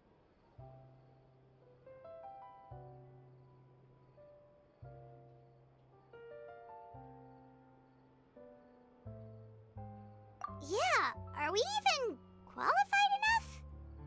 Why not? If I say you're worth an interview, then you're worth it. But, oh, in that case, we'll just chat when you have the time then? oh, so that's a yes? Ooh, splendid! I'll tell the editor-in-chief immediately. I'll have to apply for lighting, a venue, some props, and... Whew, so much to get done now. Talk to you later. Wait, Charlotte, Paimon's still got a question for you. And what's that? If, just for example, Fontaine were to be flooded tomorrow, what would you do today? Huh, that's the prophecy you're talking about, isn't it? I mean, I do hear about it often, but I've never once thought that the day could be tomorrow. If you're seriously asking, then I might try and think of a way to leave Fontaine. Oh, but I'm still a journalist first and foremost. That means I have a duty to be reporting from the scene. And secondly, I wouldn't forsake my homeland that easily. From what I've seen, most people don't know what they'd do should the worst come to pass. In truth, it might be better just to behave like normal rather than worry over such an end. So in all likelihood, I'd probably still be prepping at the office for that interview of ours. I know what you're thinking. That sounds a bit sad, but I've always believed that it's best to do what you enjoy. Just think about it. If this nation really were to be suddenly destroyed tomorrow, but I still successfully finish an exclusive interview with a truly unique person, then the story I would wind up writing would truly be timeless. And then do you know what I'd do? Well, I'd write that story, send it for printing, and use messenger pigeons to get copies out to the various nations as soon as possible. I'm not a dreamer, nor am I a workaholic, but I do love my job, and I'd be proud of leaving such an article behind. I guess you could say that I was born to be a journalist. But anyway, that's my answer. And on that note, I'll get back to my preparations. That's so nice. All of a sudden, Paimon actually kinda envies her. Anyway, let's go and take a look at the sea, shall we?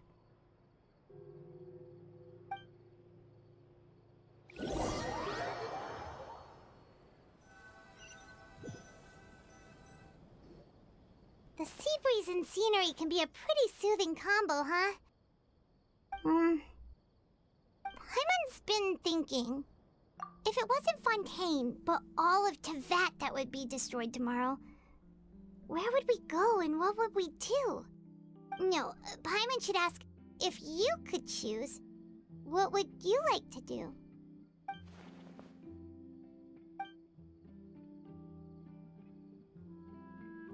We've always been moving to the next destination, so we haven't spent much time thinking about these kinds of things. We didn't have to either, with us always being on the road and whatnot. You mean, still traveling? Huh.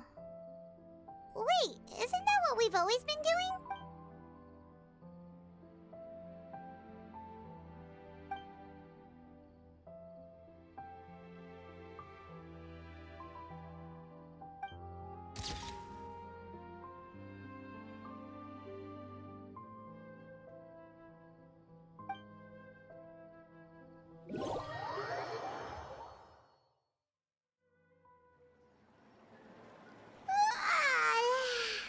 Feels like you'll grow mold if you stay here long enough. But it's still better than the Fortress of Mirapede, that's for sure. It's not only damp there, but salty too. Ah, so the two of you are still here. Wonderful. Oh, you're from the Palais Mermonia, aren't you? Yes, I'm Isadora. Monsieur Nervilette sent me to look for you two before. I heard that afterward you went to the fortress of Meropide. Not at all. I'm well aware that you're friends of his. Actually, I'm here to pass along a message from him. Yes, inside the Opera House. The Maréchaussée Phantom has declared the incident a small-scale riot. A riot? Well, that said, I don't personally think it was that serious. Lady Farina was watching a performance at the Opera House, and while she was resting during an intermission, some other audience members suddenly started harassing her, loudly accusing her of doing nothing about the prophecy crisis. And before she could respond, others started to join in. The crowd continued to grow, and protests against the Hydro Archon started to break out. So people have started to put the blame on Farina. Guess they finally found an outlet for the pressure they've been under due to the prophecy. I agree. People will naturally rely on gods, as is customary. But the moment people feel threatened, gods are also the first to be blamed. So what happened after that? Is Farina okay? Seeing that the situation was spiraling out of control and that further argument was pointless, she claimed that she'd gotten tired of this and left in a hurry. The Maréchaussée Phantom had their hands full maintaining order and did not catch where Lady Farina had gone. Only when things had stabilized did we realize that she had gone missing. So, you mean she's still missing? That's right. The Maréchaussée has dispatched many people to search for her, but we don't have any leads yet. That said, I don't think there's much to worry about. She is a god after all. Even if she were to fall into the hands of rioters, what could ordinary people do to her? Good. Monsieur Nervilette sent me to tell you about the situation, but he didn't say anything else. Don't worry, this is more than enough to go on. Thanks for keeping us informed. Ah, is that so? Well, all right then. In that case, you two take care. I'll be heading back to the Palais now.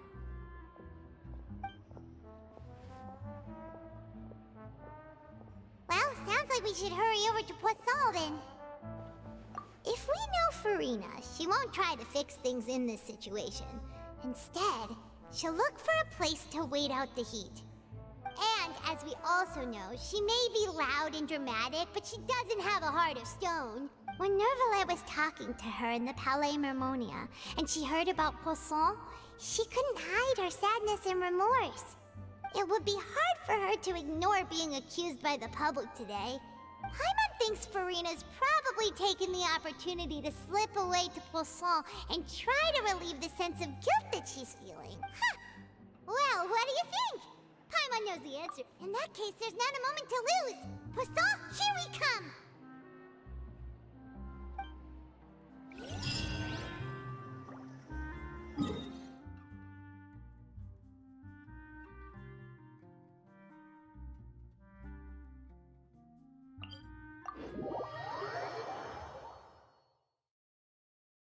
This place looks deserted. Guess all the survivors must have evacuated already. All that's left here are signs of devastation. Could Farina really be here? Let's try to find her as soon as possible.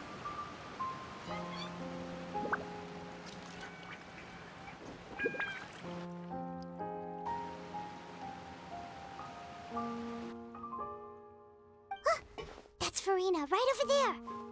She really is here all on her own.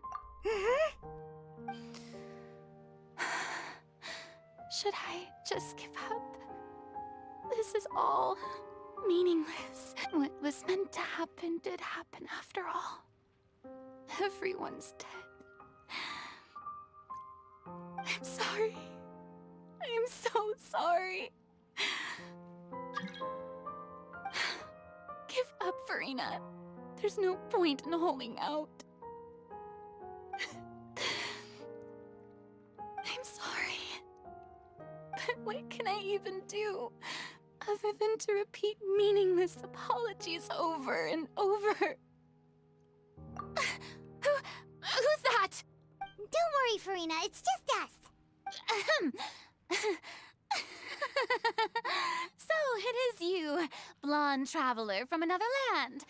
Why, I almost thought you were someone from that mob of my ignorant subjects, come to kneel and beg for my forgiveness. Farina, you were crying just now, weren't you?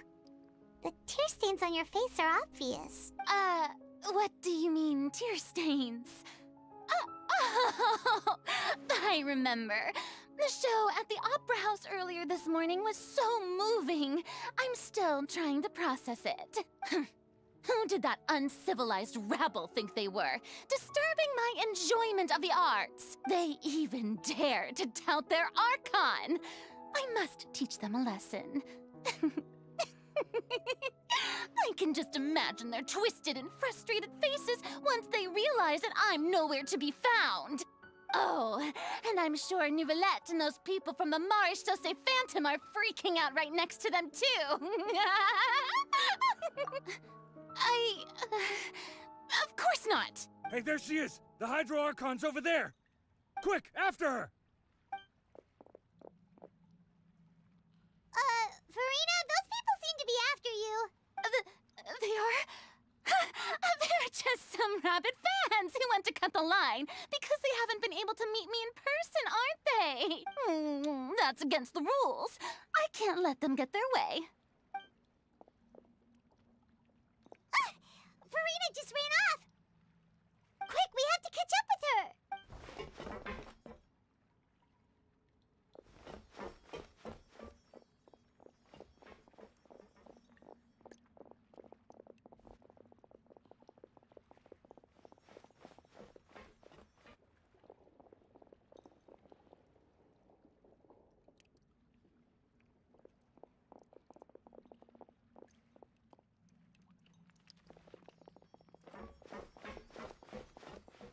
This should be the place, right? Hey, Farina! There's a good hiding spot over here. Quick, come to Paimon before the rest of them catch up to you. What is this place? Hurry, they're almost here! Fine. I suppose haste is warranted.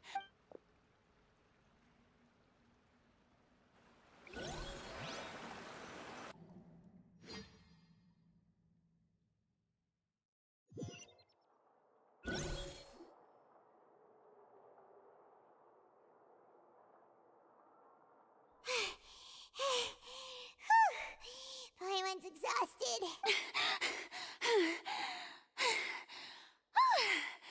I'm so tired. I totally thought they had caught me. No, I mean, I merely gave in to the sheer enthusiasm they displayed.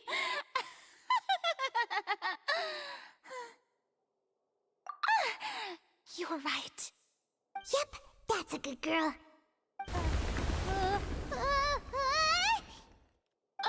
What's happening? The ground's shaking. Is it an earthquake? Yeah, a quake of this kind preceded the flooding in Poisson, didn't it? It can't be. It's happening again. Well, there's no need to worry too much about that. Nouvellette's made some emergency plans, so the evacuation should go a lot smoother this time. Yeah, I hope you're right. But the people of Poisson, they've already...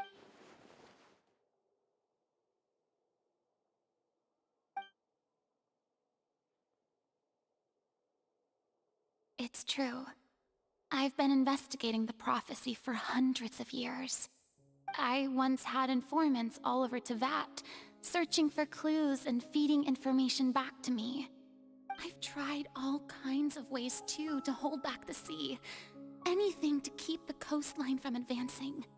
But all my efforts proved to be futile in the end. Really, the truth has been clear to me for a very long time. We cannot make an enemy of the divine. No matter what we do, the will of the heavenly principles will have its way, and the prophecy shall be fulfilled. Give up.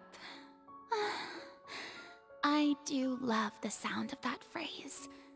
It would mean finally coming to terms with fate, but also for me to finally be free.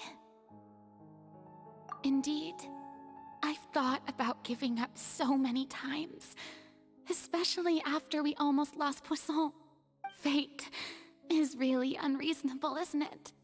It has no heart and obeys no rules. The prophecy has only just started to come true, and so many people have already lost their lives. But just now, it all became clear to me. I still don't have the right to come to terms with fate on behalf of everyone else. As long as the final moment hasn't come, it's still not too late. Don't worry. I will keep hope alive for everyone until the very end. Well, that's enough for now. I got the impulse to play the stricken maiden, but honestly, considering my rank and station, that wasn't a good fit at all. Don't take any of what I just said seriously. How could I possibly let Fontaine fall to the whims of trivial prophecy? Come on! Paimon could have sworn you were actually being honest just now.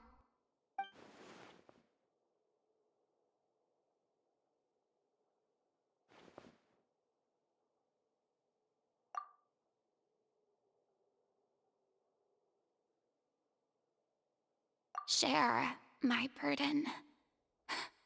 That's impossible. It was fated right from the start that this would be my duty alone.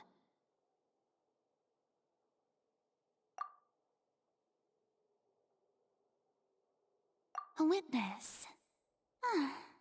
Yes, I've heard that you came to Tevat from beyond the stars, yes. In other words, you never belonged here. And if Tevat is, in its entirety, a show on a stage, then you're just a spectator, aren't you? If that's the case...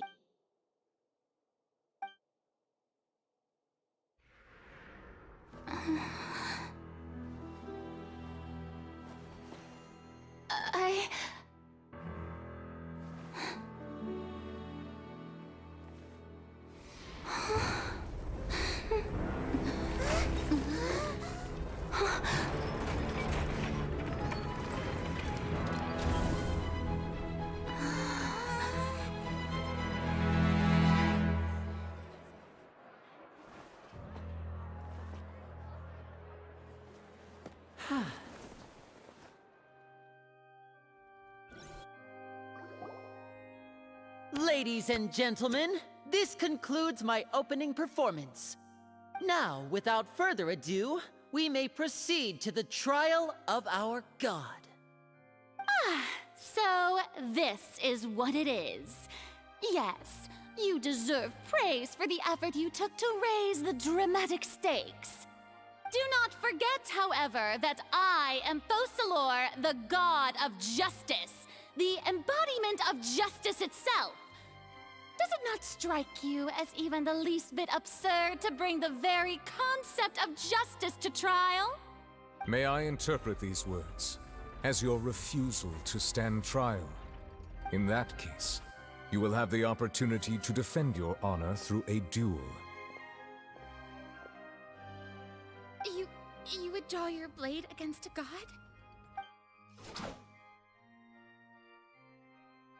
I see. It seems like you have made up your mind.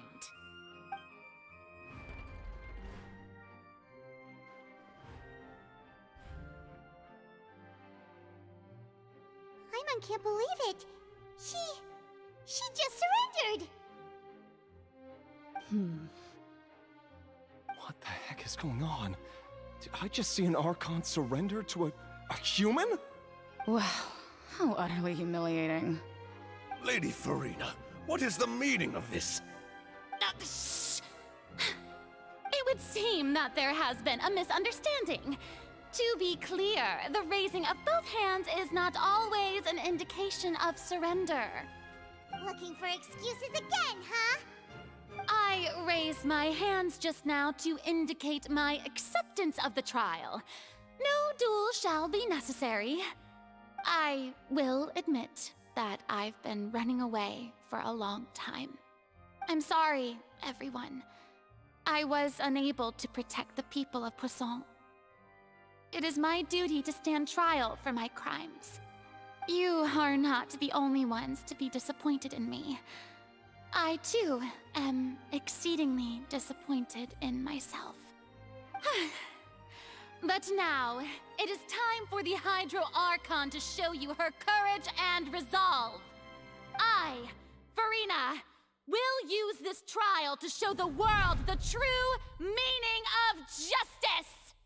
This time, I will protect you. Applaud and rejoice! One of the most outrageous and fantastical arcs known to the opera epiclese is now unfolding before your eyes. Mark my words, this shall be one of the most exhilarating and brilliant shows ever to grace the stage of Fontaine!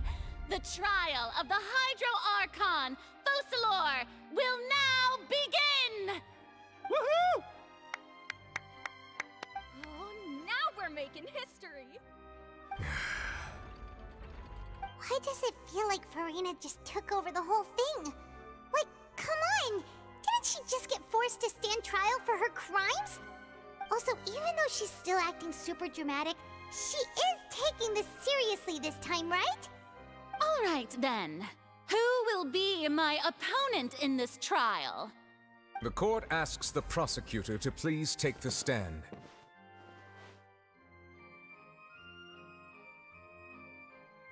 Is that so?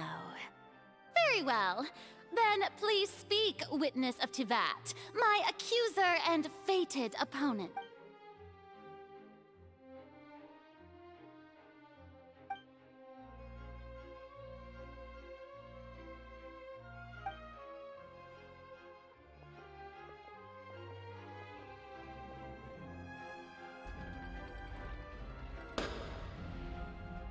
Also, please allow me to ask, as a final question before the trial begins, just how much work did you do to force me onto this stage? Well, we did do a lot of prep after the meeting that day. I can go over the tasks assigned to the Spina di Rosula, since they were rather straightforward and easy. Navia, the president of the Spina... Most of the people who participated in the disturbance this morning were my subordinates.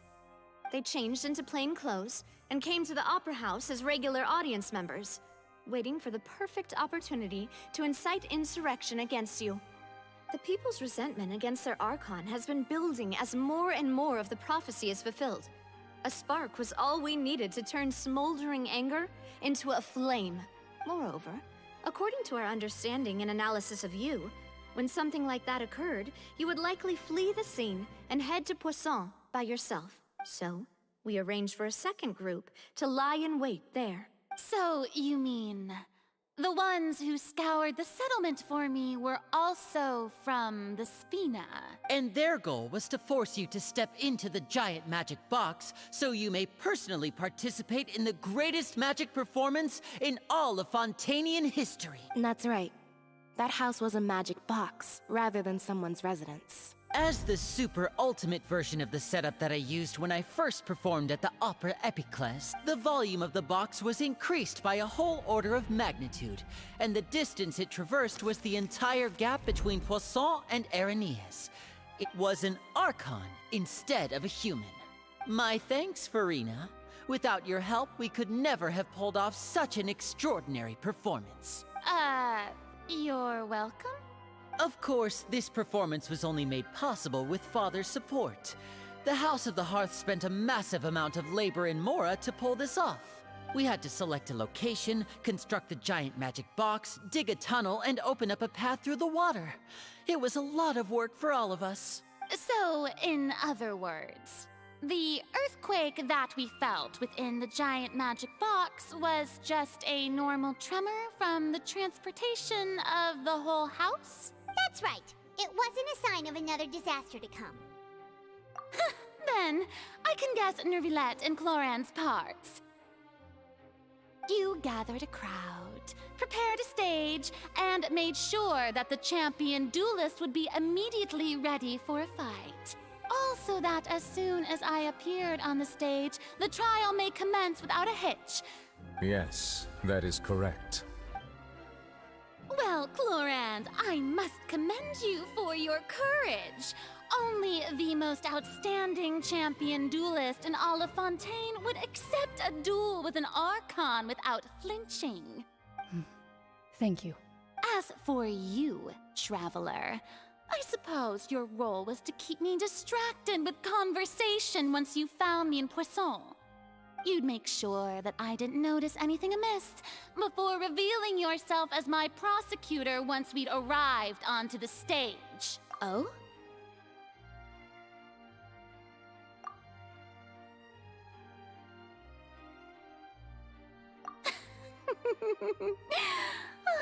Is that so? Then I suppose I must have missed my final chance. It's fine. It matters not. What's done is done. The stage is already set, so there's no reason to disappoint the audience. Let's see this trial through to the very end.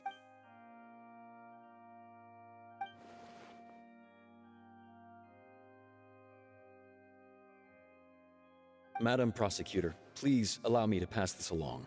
This is a document that Miss Charlotte applied for and received permission to share with you during the trial. According to her, it should speed up the proceedings. Huh? Charlotte wanted to give us something? Oh, so she's here too! Hey, Charlotte! Oh, let Paimon see. Isn't this the exclusive interview that she did with us before? So, wait. Then that means this document is a perfect timeline of everything that's happened ever since we stepped foot in Fontaine! So in other words, we can refer to this anthology of evidence every time we want to use something from our journey as evidence for an argument! Let's quickly confirm the information in it. Just think of it as a refresher, alright? You defeated the Hydro Archon in the very first duels you took part in at the Opera House. That's one for the history books, all right. I didn't think that you'd wind up getting to the bottom of the case I'd been following all this time. I guess you could also see this as a happy coincidence. This is the first time Monsieur Neuvillette had a difference of opinion with the Oratrice. Even the Hydro Archon can't figure it out. A Fatui Harbinger. She's an extraordinary person. Her instinct must mean something. The fortress of Meripede was almost destroyed in a single day. That I didn't witness that scene personally will always be a source of professional regret, I think. According to Monsieur Neuvillette, both Child and that whale should have been in the Primordial Sea at that time. I nearly lost my awesome friend Navia. To be honest, that still gives me shivers. The words of someone as extraordinary as a witch can probably only be truly understood when some... The prosecution and the defense are both in position. The trial shall now begin. Oh, come on, Neuvillette. There's no need to repeat all the unimportant legalese. Just fast forward to the part where the prosecution lays out my offenses. As the defendant and the lead actress of this performance, I still haven't even been informed of my supposed guilt in all of this. Of course, it is only natural for humans to struggle to understand the actions of a god. However, you will need more than that to convict me of a crime. That's true, but my charge here is unrelated to your conduct as an Archon. Instead, I would like to charge you as a fraud who's never been the Archon in the first place. Wait, what was that? Lady Farina's a fraud? Hey, I came here thinking that we were going to try the Hydro Archon for forsaking her duty, but did I hear that right? She's not our Archon at all? Charge accepted. Lady Farina, do you plead guilty to the charge? Lady Farina. I plead not guilty. How can I be guilty? There is no way that I, Focalor, otherwise known as Farina de Fontaine, a member of the Seven and the Regina of all waters, kindreds, peoples, and laws of Fontaine, could be anything other than your true Archon. Yeah, even though Lady Farina can be rather eccentric, isn't it going too far to doubt her very identity? Yeah, I've never questioned her identity either. Sure, Lady Farina can be super irresponsible, but what grounds does that prosecutor have to make such a huge claim. I have cause to believe that common sense will prevail in this case. Many of the members of the audience have known me as the Hydro Archon ever since they were born. There would be no fooling their memory. See? Even the Oratrice has decided to show me its favor. Are you sure you want to commit to a charge that will never be upheld? If you wish to drop the case, I can promise you as the God of Justice that you will not have to face trial for making a false accusation. We will treat everything that's happened as a dramatic spectacle and move on with our lives. What do you say to that? Huh. An argument with near impossible odds, huh? You have to not only refute Farina's claims, but also overturn the long-held beliefs of the people.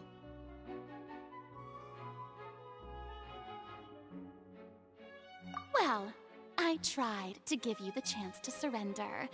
If you must persist, then let me ask.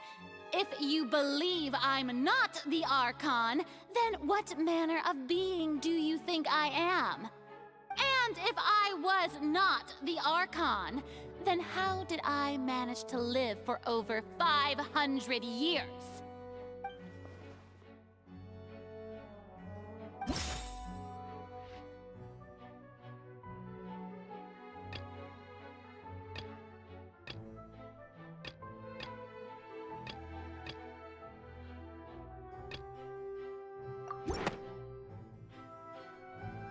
First of all, you may be a member of another long-lived race, which would allow you to naturally possess an extended lifespan.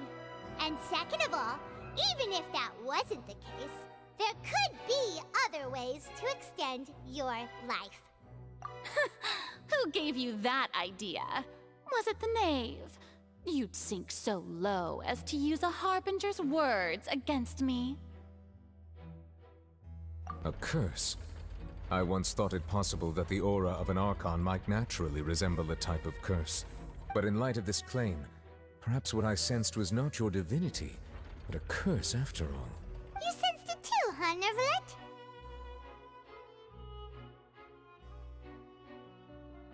Lady Farina is actually a human?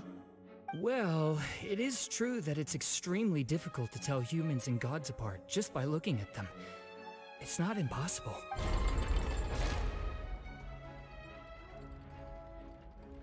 Well, don't start celebrating too early now. Even if I have been carrying a curse like you said, how does that prove that I am merely a human being? Besides, everyone knows that the main difference between a human and a god is the possession of authority.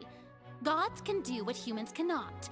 That's why they're worshipped as gods. For centuries, manifestations of my authority have served the nation of Fontaine. One need only to turn their eyes towards the Oratrice Mécanique d'Annalise Cardinal in this very opera house, or consider the endemitium that is used in every aspect.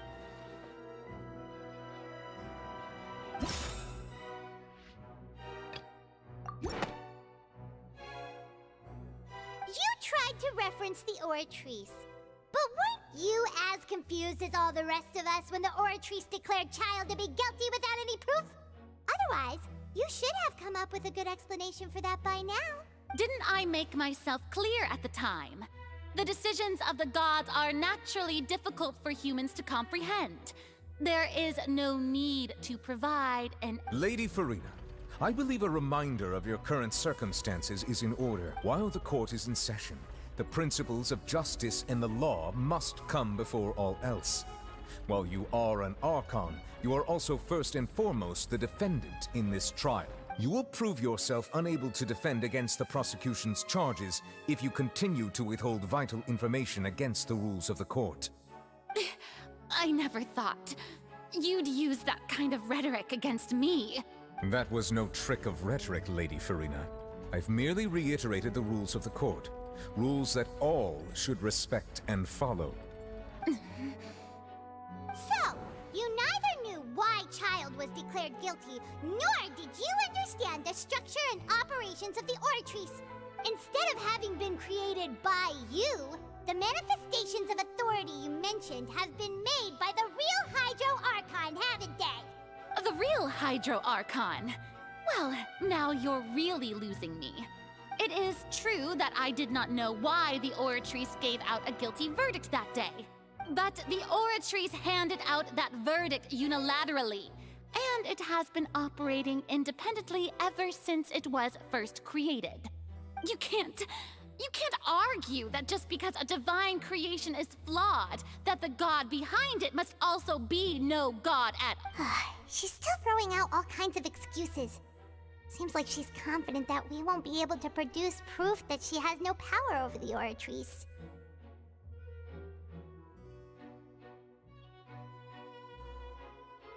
My power as an Archon.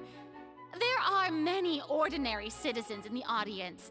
How can I just carelessly demonstrate the If that poses a concern, I'm prepared to extend my protection to the audience.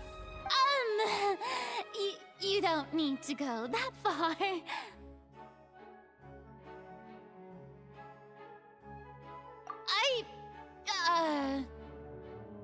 Aren't you the Hydro Archon? Or is it that you can't even wield the power of Hydro, much less the authority of a god? Indemnitium! Yes! It's all because of Indemnitium! All Archons derive their power from the faith of the people, and I've converted the people's faith in justice into Indemnitium! Thus did I give up all of my divine power to provide everyone with energy for their daily lives! Have you ever seen a more magnanimous god? Isn't that a huge stretch? Yeah, no matter how generous an Archon can be, how could they give up all their power? Can a god with no power even still be called a god? It seems like nobody's buying Farina's excuse. Hey, come now, everyone! Please don't stare at me as if I was a liar! I'm still the same Farina you knew, right? The one that you loved! Shouldn't you want to believe in me? Please? You've got to believe me! If what the prosecutor said is true, she really has committed a grave offense. Did she deceive all of us? And all of our parents and grandparents too? And all of our ancestors? Ever since they were born? Enough! That's enough! Tell me then, if I'm not the real Hydro Archon, then who is? If you have no evidence of another Hydro Archon's existence, nor can you find anyone who can back up their claim to be such, then what grounds have you to say that I'm not actually the real deal? Wow, she came up with yet another argument. How can we refute her now? Seems like she really doesn't want to give up.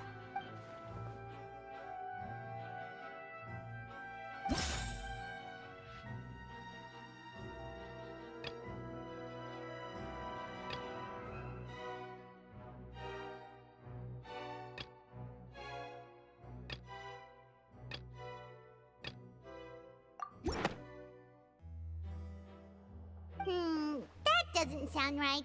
That...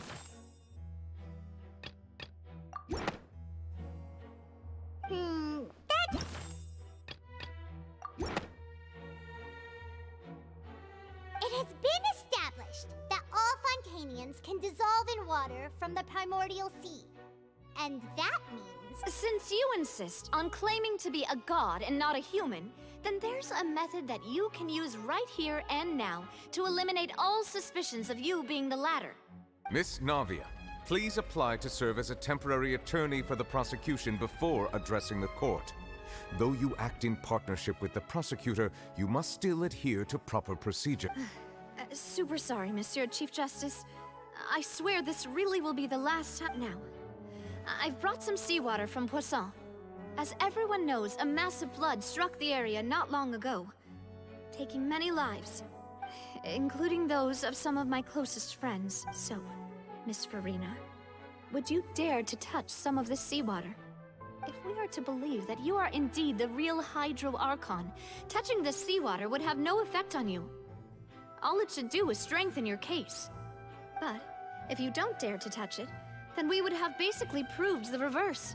Oh, and I must remind you that after the disaster at Poisson, nobody wants to see any more people dissolve. I do hope you'll act prudently and choose the simpler path of admitting guilt. Navia from the Spina di Rasula. The Spina has governed Poisson for many years. I guess her suggestion is valid. If Lady Farina is indeed just a human, she's probably Fontanian like all the rest of us. Would she really dare to try?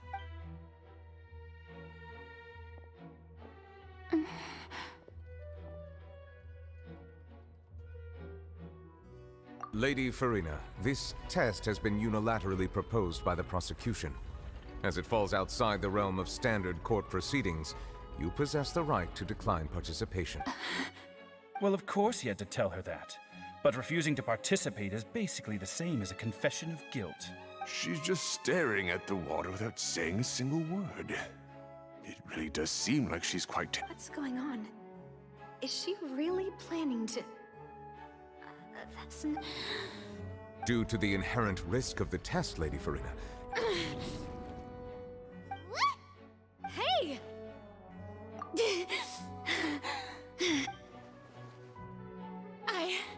I'm fine! Look at me, everyone! My hand is still here! I haven't been dissolved! Will you believe me now? I really am your Archon! I'm nothing like a normal human who would fall apart as soon as they touch this water! Really? Was this not the most obvious thing in the world? Miss Siegewien? If you're present, Miss Siegewien, please come forward and attend to the defendant. Siegewien? Don't be nervous. It'll just take a few seconds. Let me see. That should be enough. Please announce the results of your evaluation to the court, Miss Siegewien. As everyone doubtlessly saw, Miss Farina was displaying symptoms of hyperventilation and flushed skin. These indicate that she was experiencing the adverse effects of exposure to primordial seawater. The extent to which she was affected is the same as other humans when exposed to primordial seawater of a similar concentration. Thank you, Miss Siegewien. Lady Farina, you may return to the defendant's stand. Oh wait, what did she just say? I didn't get dissolved! Shouldn't that be enough to prove my innocence? Well, considering your tendency to run from your problems, we did originally prepare a direct sample of the seawater around Poisson. However, after extensive discussion, we exchanged it for a sample that is not concentrated enough to dissolve an actual human. After all, on the off chance that something entirely unexpected might occur, we don't want anyone else to lose their life to the sea. Yeah, so out of regard for Farina's life, you secured a low-concentration sample and asked the head nurse to serve as an expert witness. It's a great thing that the direct sample wasn't actually used. Farina could have... I can't believe...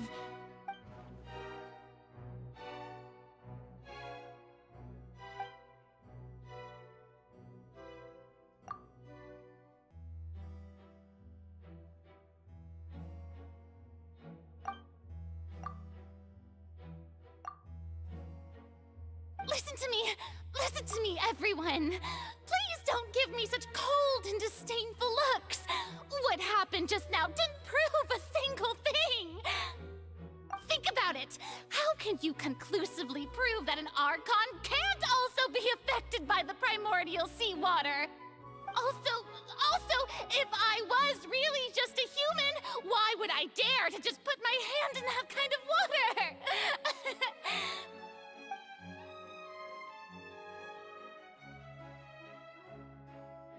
Please, everyone, anyone, just listen to me. I swear, I really am your Archon.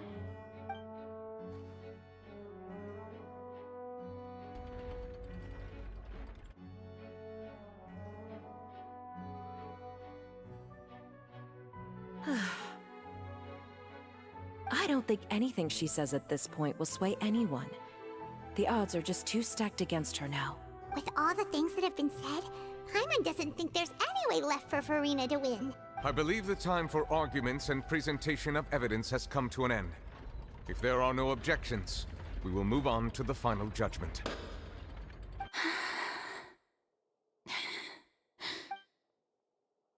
I don't think anything she says at this point will sway him to just too stacked against her now.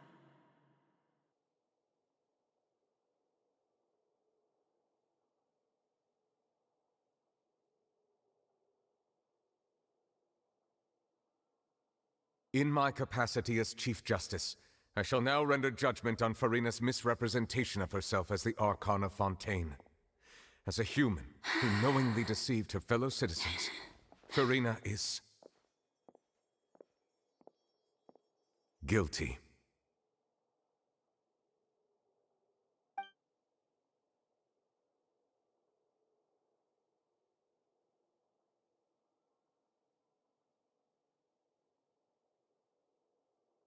We shall now turn to the Oratrice Mécanique d'Analyse Cardinale to render the final verdict on the charges.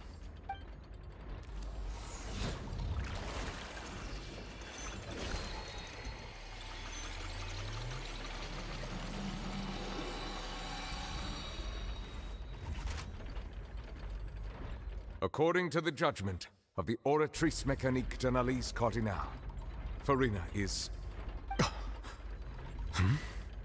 Well, what's wrong? What's the Oratrice's verdict? No, the Oratrice also displays a guilty verdict. Isn't that correct then? However, the exact wording of the verdict is thus: the Hydro Archon, guilty to be punished via the death sentence. The death sentence? That's actually one of the available sentences? I've always thought that it was just a myth. The one and only time the death sentence has been handed out at the court, and it's been given to the very person we've worshipped as the god of justice? What an unexpected twist. Furina's been sentenced to death by the Oratrice? We just wanted to use the trial to show her the seriousness of things so she'd tell us the truth. How did... This outcome is indeed quite strange. According to Fontaine's current definitions of justice, as well as its recommendations for criminal sentences, is this sentence really appropriate for the crimes that have been committed? Yeah! Even Vacher wasn't sentenced to death by the Oratrice. You know, the real evil mastermind behind the serial disappearances case. Indeed. Not only is Furina's sentence overly excessive, the very point of our trial today was also to prove that Furina has never been the Hydro Archon in the first place. But now, the Oratrice seems to have deliberately invoked the title of the Hydro Archon.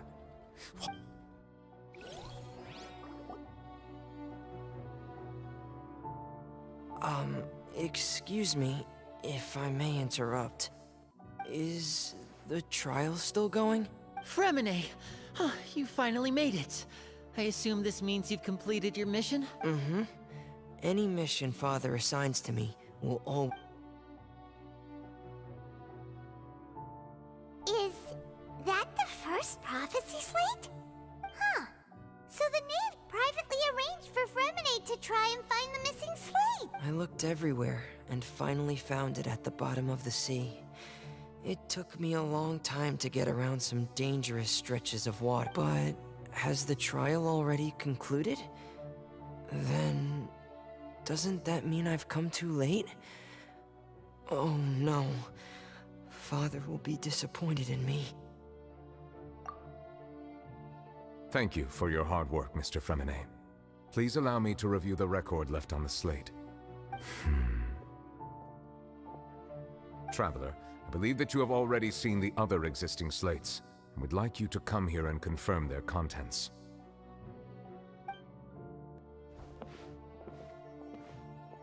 Huh? So what do you see? What is it?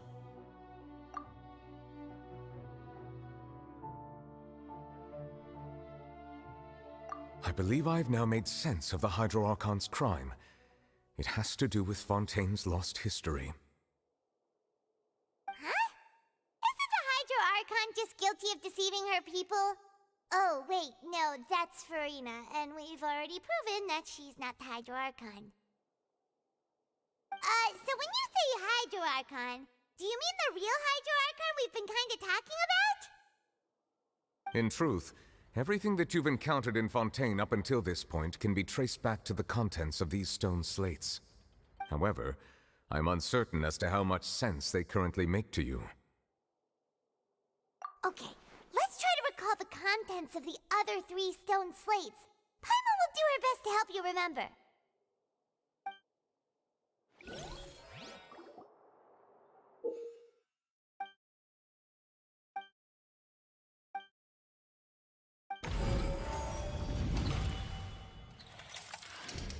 The first stone slate describes what you just said. It seems to show the previous Hydro Archon using her divine power, and then the Oceanids turn into humans. Does that mean that Fontainians are transformed Oceanids? Oh, Paimon wasn't expecting that. But if Oceanids can turn into humans, then perhaps this process can be reversed as well. The second stone slate shows Celestia floating in the sky, and the Hydro Archon and her people worshipping it together. But the heavens still brought judgment down upon them. This must be the point when the Hydro Archon and the Fontainians were branded with their original sin. The third slate shows the Hydro Archon sinking into the sea surrounded by many people. That reminds Paimon, didn't we also watch that happen to someone else? Well, the fourth slate is the prophecy the Fontainians have been talking about. People dissolving into the sea, the Hydro Archon crying on her throne, and we didn't believe that such a crazy disaster could happen at first, did we? But after that incident, it was just a question of when and not if.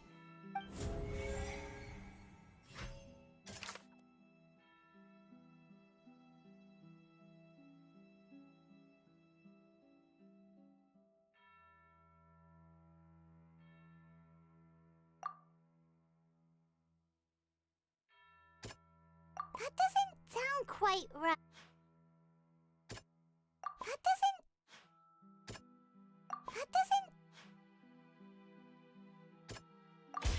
We know from the case of the serial disappearances of young women that Fontainians can be dissolved in primordial seawater. And this might be the reason that Fontainians can dissolve.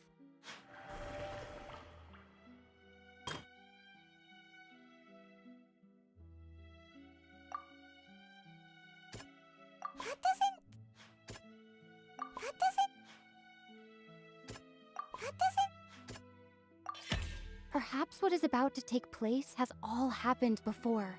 And the original sin cast down on the people of Fontaine by Celestia, as recorded on the stone slates.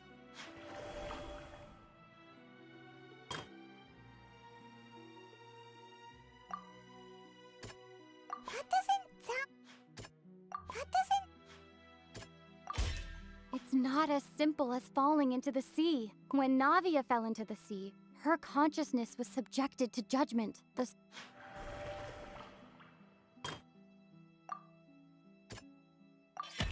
prophecy from the stone slates found its way into society, but not many people believed it at first. If we hadn't dealt with it in time, things could have gone very badly. They'll dissolve into the primordial sea but won't cease to exist. Their essence will flow in the seawater, converge, and take the form of an Oceanid. The Hydro Archon was sentenced to death in court, shocking everyone present. Perhaps this means that her sin was actually Fontaine's original sin.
into the water inside those ruins, and she nearly dissolved. She was surrounded by the people of Poisson in a court within her consciousness, and was forced to take part in a trial meant to make her stay. The eruption of the primordial sea at the fortress of Meripede was the surest sign that the prophecy was about to come to pass no matter what. The prophecy's contents can all be verified by recent events. If we combine what we know together, loads of truths should come to light.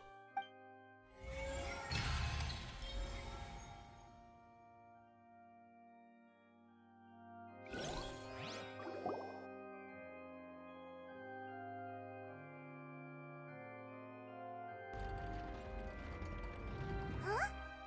Oh, Paimon gets it now! So that's how you can make sense of it. But then it feels like we're going to have to share some truly shocking revelation. Let's hear them. Incredible. Linny, did you hear that?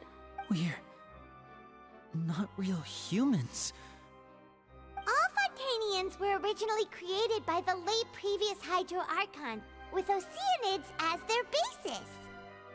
The evidence for that can be found in how only Fontanians could dissolve in primordial seawater, and how all the girls Vacher dissolved were also turned into Oceanids. Oh, and according to Navia, when she was about to get dissolved, she also saw everyone gathered around for a trial, all of them in the shape of Oceanids. Indeed.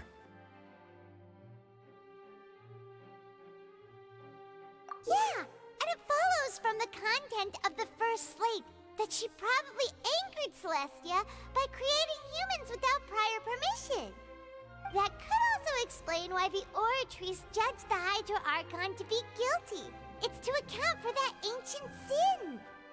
The Hydro Archon's true sin was creating us? And yet, after many hundreds of years, the Hydro Archon's creations have turned around to try to judge the Archon within the Opera Epiclese. The twists of history are often the most unexpected of all. Yeah, isn't the image here just like when Navia fell into the sea? So wouldn't it be trying to show the image of the Hydro Archon also falling into the sea once the prophecy has been fulfilled in the fourth slate? In the end, the people will all be dissolved into the waters, and only the Hydro Archon will remain weeping on her throne. Only then will the sins of the people of Fontaine be washed away. Did Paimon get all that right? You've made some keen deductions. I must say, given how much you still don't know, it is impressive that you've already managed to connect so many pieces of the truth. However, while you were able to decode all the information on the slates, they've also been etched with an additional layer of hidden information using a different power source. When we were at the ruins, I tried to decipher the hidden information recorded in the slates. But since we only had 3 slates at the time, I was unable to come to a full conclusion. Now that the slate collection is complete, I shall make another attempt to decipher.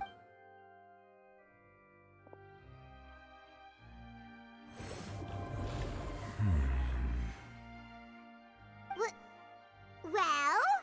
I believe I should share this truth not only with you, but with all the people of Fontaine as well. I will try to briefly. Your hypotheses regarding the origin of Fontanians and the sin of the Hydro Archon were both correct. In the Fontaine of old, the previous Hydro Archon sensed the yearning of her Oceanid familiars for life on land.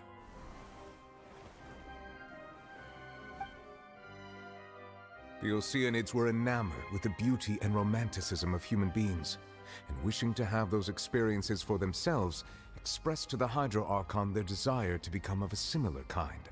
However, even though water as an element is intricately linked with the power of life, the Hydro Archon, as one of the 7, did not possess the authority to create a new form of human life.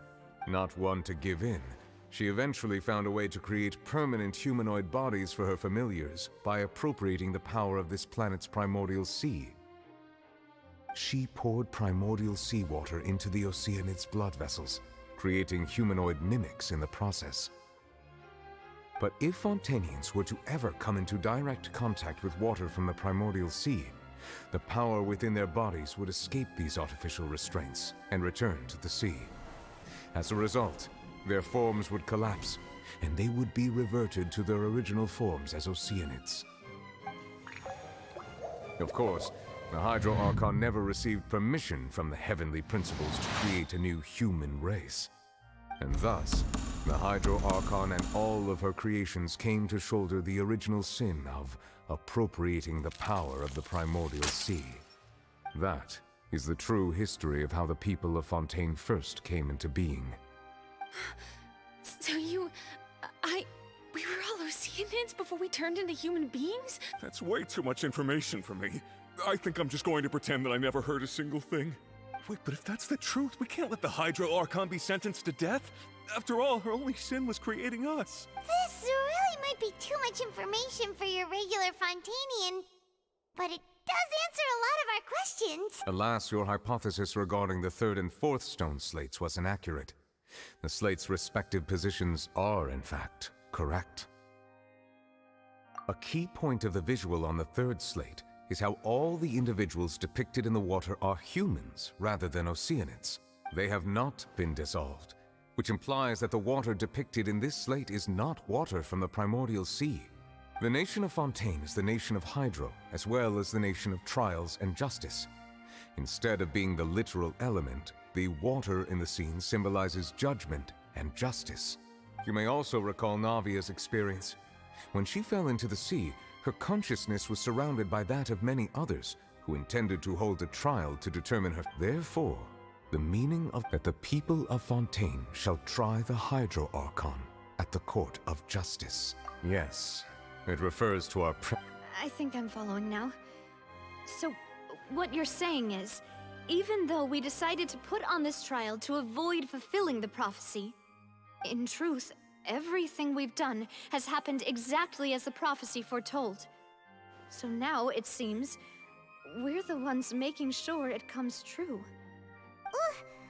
What should we do? Huh. No matter what, the prophecy will be fulfilled. Is this what it feels like to be a prisoner of fate?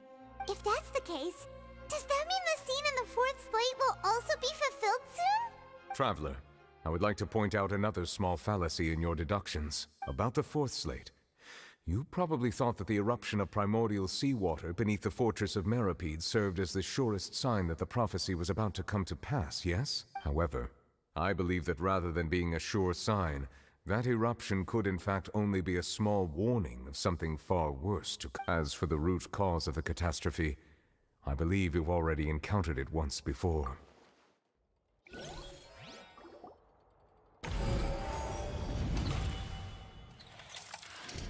This eruption was just a small warning of the things to come. We must find the root cause of the disaster.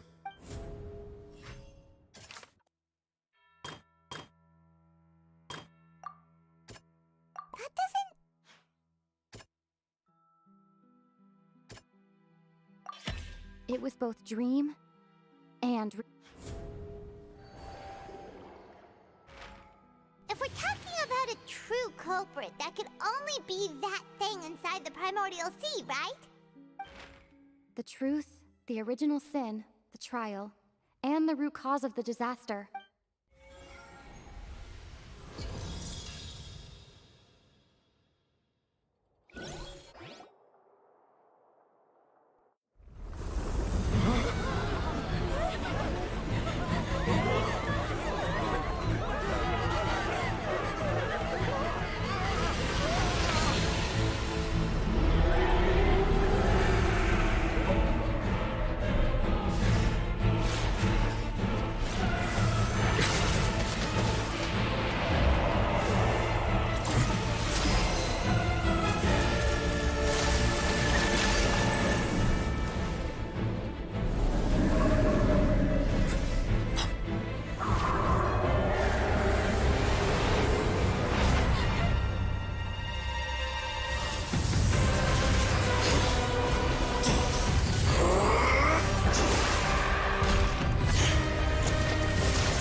So we've met it at last.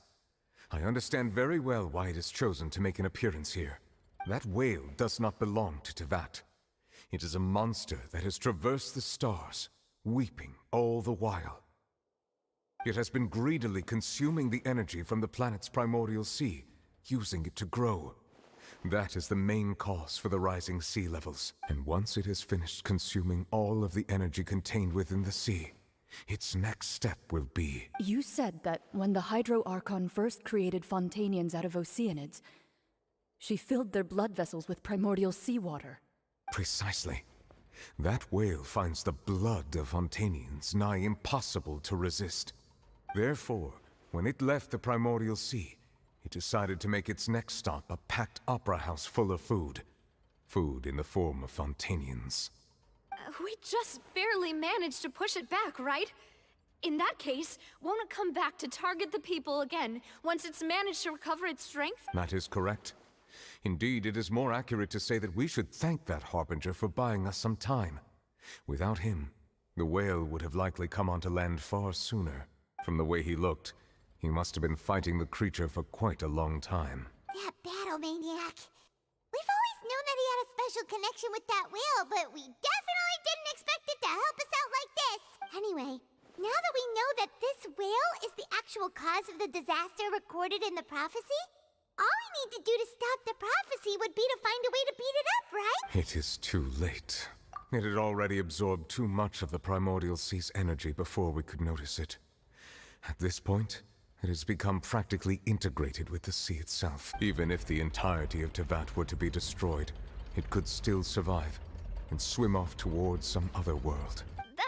That's not something I will accept. We've already done everything we can, and we even found the true culprit.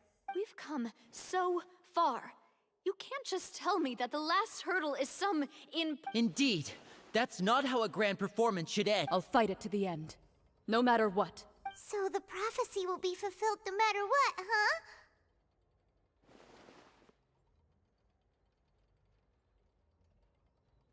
The prophecy. Yes, what has been prophesied will be fulfilled. You may view such things as the history of the future.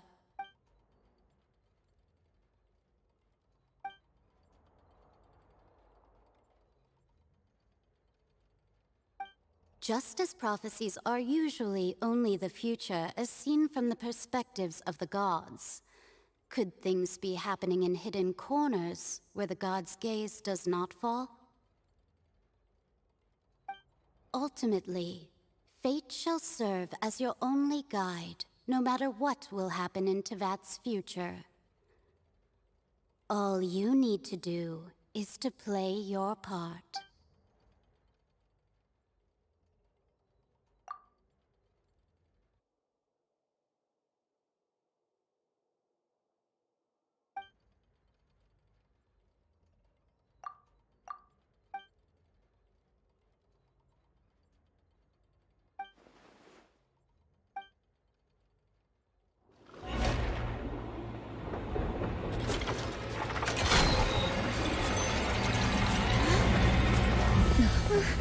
What's happening with the oratories? I believe it is preparing to carry out the death sentence.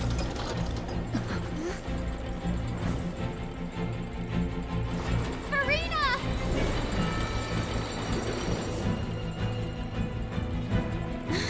No, I still need answers.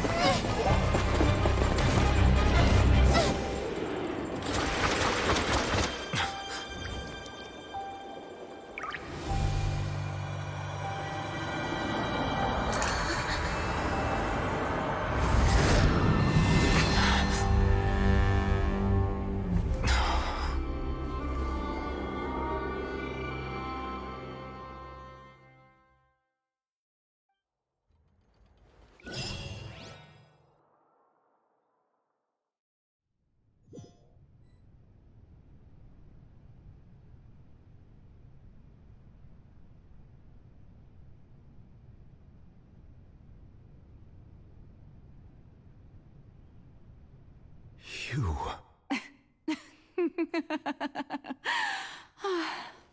Sorry.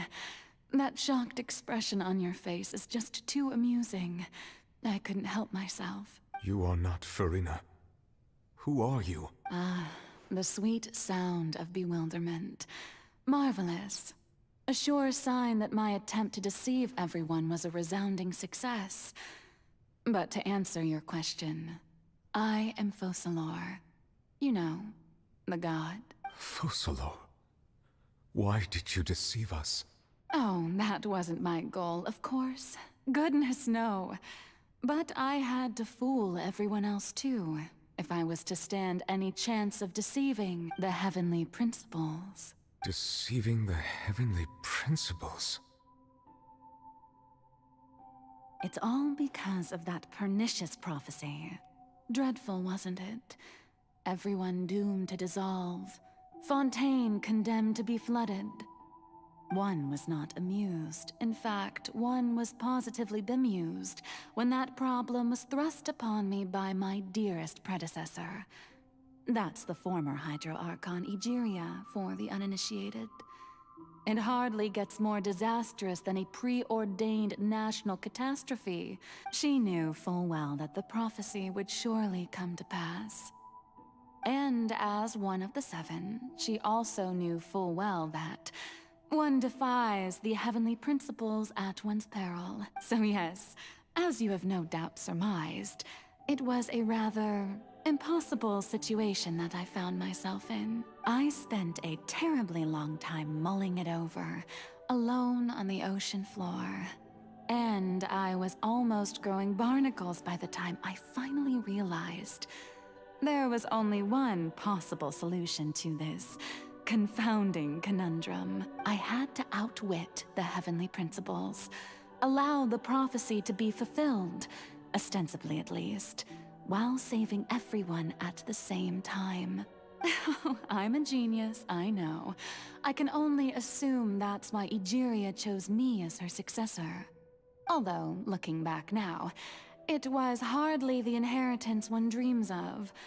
Between the task of saving the nation, the quotidian duties of the Hydro Archon, and not to mention the original sin of creating a new race of humans, I dare say she left me quite a colossal mess to clean up. But one can only play the hand one is dealt. I did not choose this, any more than I chose to be one of her Oceanid familiars. So you were also once one of the Oceanids, transformed into a human by Egeria's head? Yes, I was. I always dreamed of becoming human. And I still do, even now. In my eyes, to be human is to be part of the greatest opera ever known. After becoming a god, I separated my divinity from my body and spirit, leaving behind only a self that was as naive and bewildered as my past self on her first day as a human being. The me you see before you now is that divinity. And the human counterpart I left behind, I named Farina. She could feel joy, sorrow, and everything in between. She could be as vain and conceited, or as meek and vulnerable as she wished. Her strengths were of a kind only a human could possess, as were her shortcomings. But in my eyes, Farina's humanity was what made her perfect. She was perfectly human in every way. The person I always wanted to be. Anyway, so then I cursed her. All part of the plan, of course.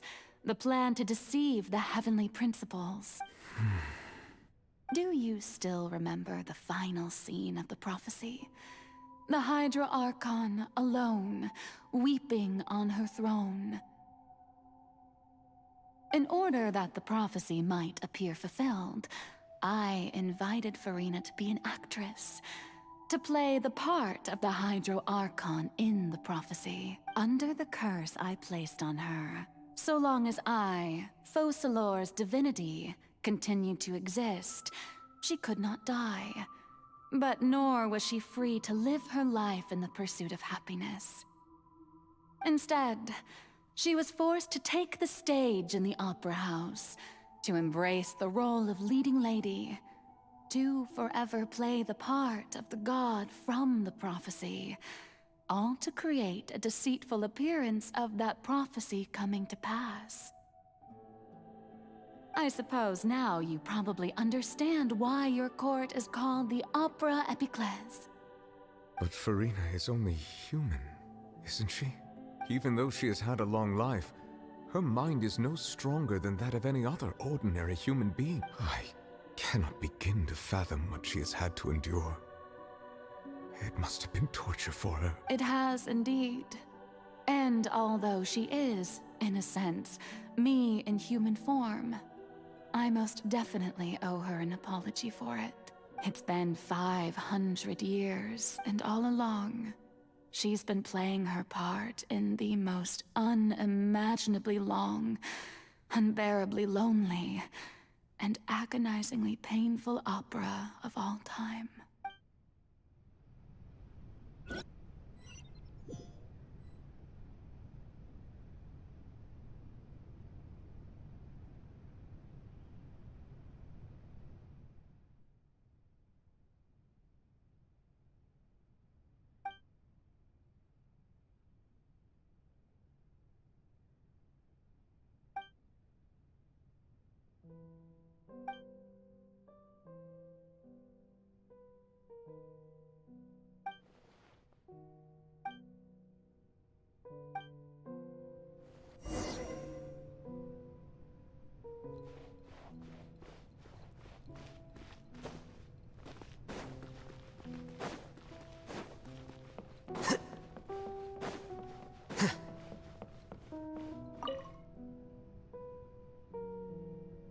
Oh, who permitted you to come onto the stage?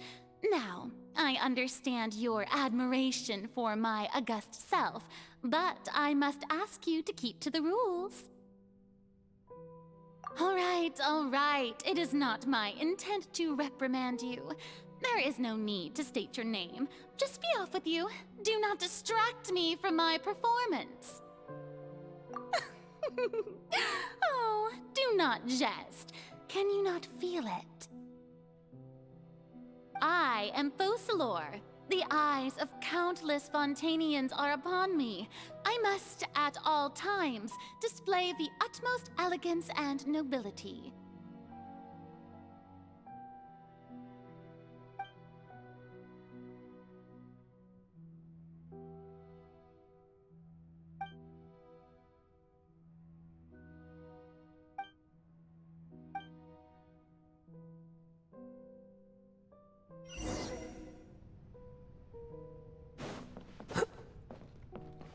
Dear audience, the performance is experiencing a technical difficulty, but worry not.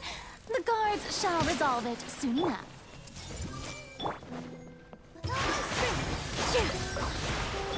Rest and rebuild! Hey, what gives? The audience is still watching me, you know. Guards? Wait, where are the guards? Guards! Let's move out.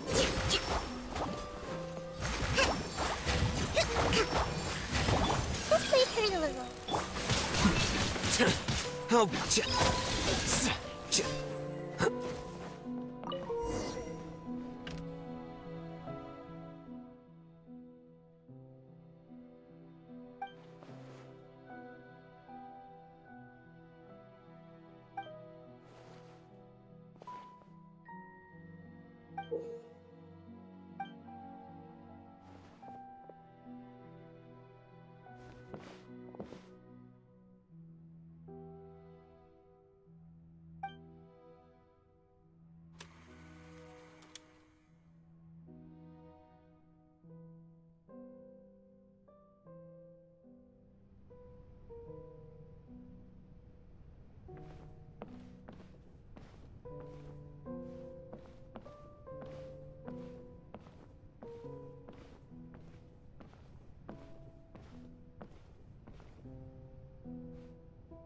Farina.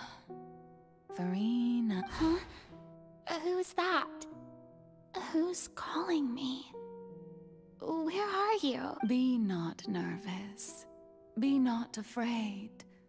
I am before you. Wait a moment. You're near me? How can this be? Mirror you, huh? You know what? That's not bad. Let's go with that. Mirror me. What do you wish to say? The prophecy. Have you heard of it? What prophecy? Wait. I know. I think. I don't know why, but it's... The people will all be dissolved into the waters, and only the Hydro Archon will remain, weeping on her throne. Only then will the sins of the people of Fontaine be washed away.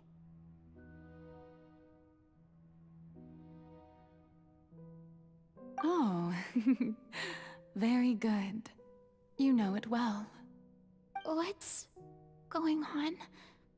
I can't seem to remember anything clearly. The only thing I know for sure is this prophecy. Will it really come to pass? Yes, it will. And that is why I've come to you. Disaster will come to Fontaine sooner or later. Things will develop just as the prophecy declared. There is no escaping it. But doesn't that mean everyone will die? I'm a Fontainian just like them. Will I dissolve too? Oh, don't worry. Magical meetings exist in this world precisely to give people a chance to turn things around. It is the reason why you met me today. I will tell you how to save everyone, but you may have to suffer somewhat. Oh, so there's still hope after all. Goodness, you frightened me. You spoke so much and with so much certainty. As for the suffering, well, I will admit that the first thing that came to mind was, why do I have to be the one to suffer? But if the prophecy will come true, I'll also die anyway, right? So if I've already met you as my magical meeting in this world, if there were scales, with all the people of Fontaine on one side, and my pain on the other, is it not obvious where the scales should tilt? You truly are the perfect human, my ideal. I suppose this would also be the justice that belongs to you. Huh? Don't worry, it's nothing. Listen well. Fontaine has just lost its Hydro Archon. I need you to play a role, that of the new Archon. Play as a god? That's right. You must begin a never-ending masquerade. You must never let anyone suspect your identity. If you can keep it up, then I shall have my way of defying this prophecy. But should your identity be revealed, then all hope will be lost. But how will I do this? A human assuming the role of a god without being exposed? Don't worry. What you must do is not to turn yourself into a real god. You simply need to play the role of a god as humans imagine them to be. Being a human yourself, I'm sure you already know what such an entity would be like. Remember, your true challenge will not be pursuing divinity, but contending against humanity. I'm still not sure I understand, but I'll try. I'll try to do this. So, how long am I going to have to play this role? To accomplish this mission, you will have to stay on the stage for many, many years. You will endure and not grow old until your task ends. But I promise you, all will eventually end in a magnificent and dramatic trial, and everyone will be saved. A trial, huh? How exciting. I'll be looking forward to it.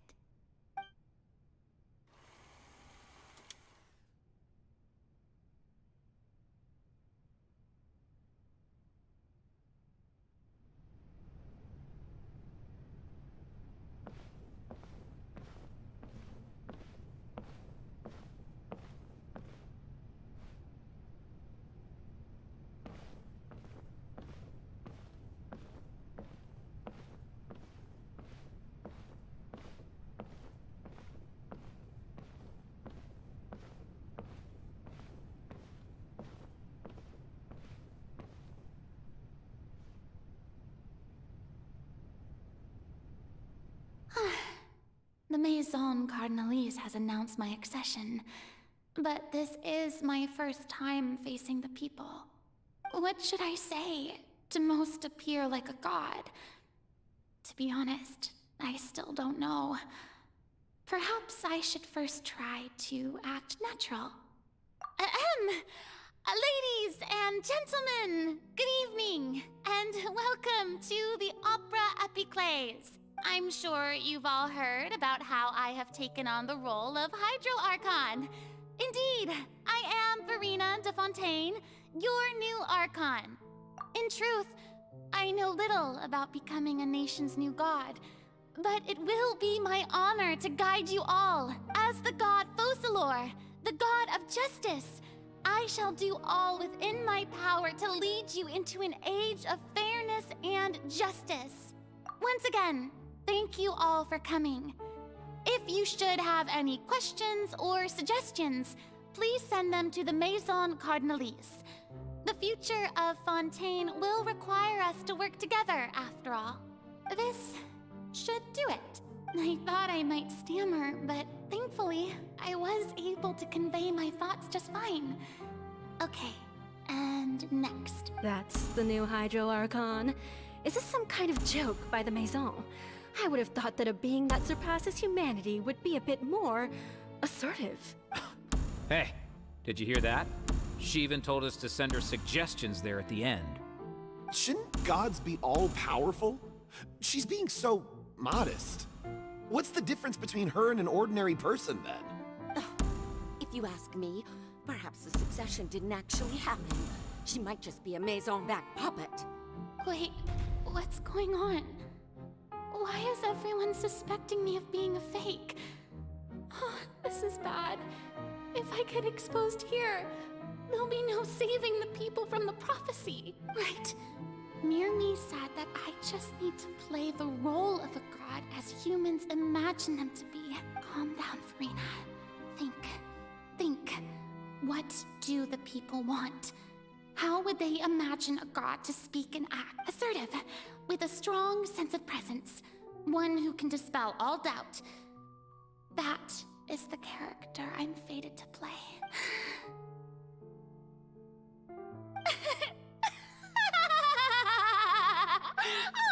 Oh, very good, my people.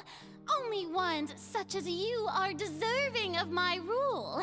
Now, I was wondering if some weak puppet were to one day come onto the stage and claim ownership of this opera house, would the children of Fontaine follow them?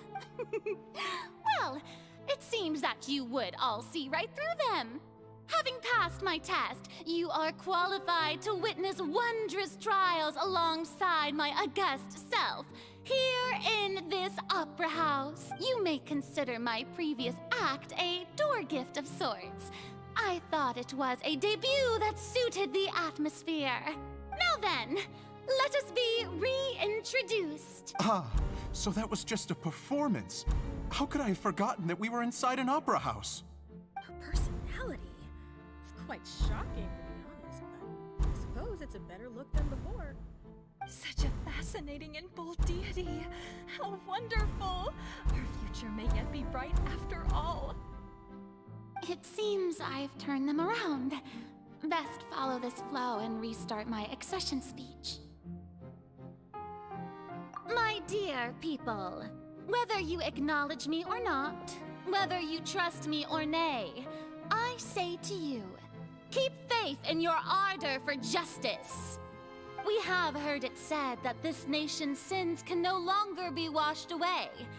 Well, I say that justice is most fragrant when it blooms amid sin. The scales of justice should not weigh heavy in the hands of its God.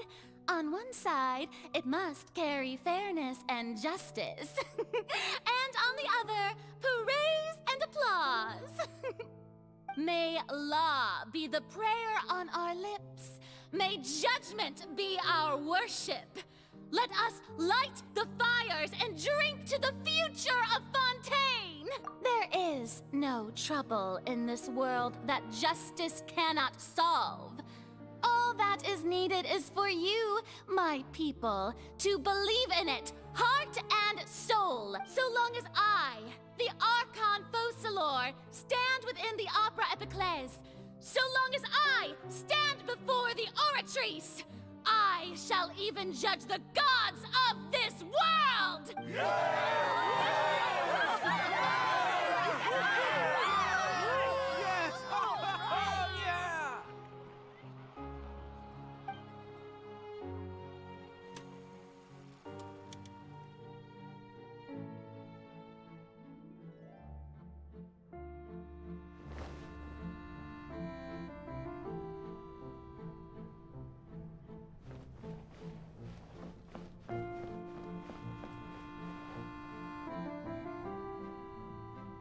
Lady Farina, here are today's case reports, as well as a summary of the follow-up for your perusal.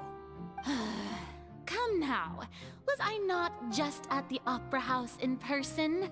Leave these kinds of things to Neuvillette. Besides, none of these trials were the one that I'm looking forward to the most. If I may be so impertinent, what kind of trial are you truly looking forward to? A magnificent, dramatic, and wondrous trial. A trial to end all things. How could you hope to understand? That's true. I fear I lack the ability to grasp your divine thought, Lady Archon. No need for fright, and do not take what I said before too seriously. Go now, do your duties. The trial I await.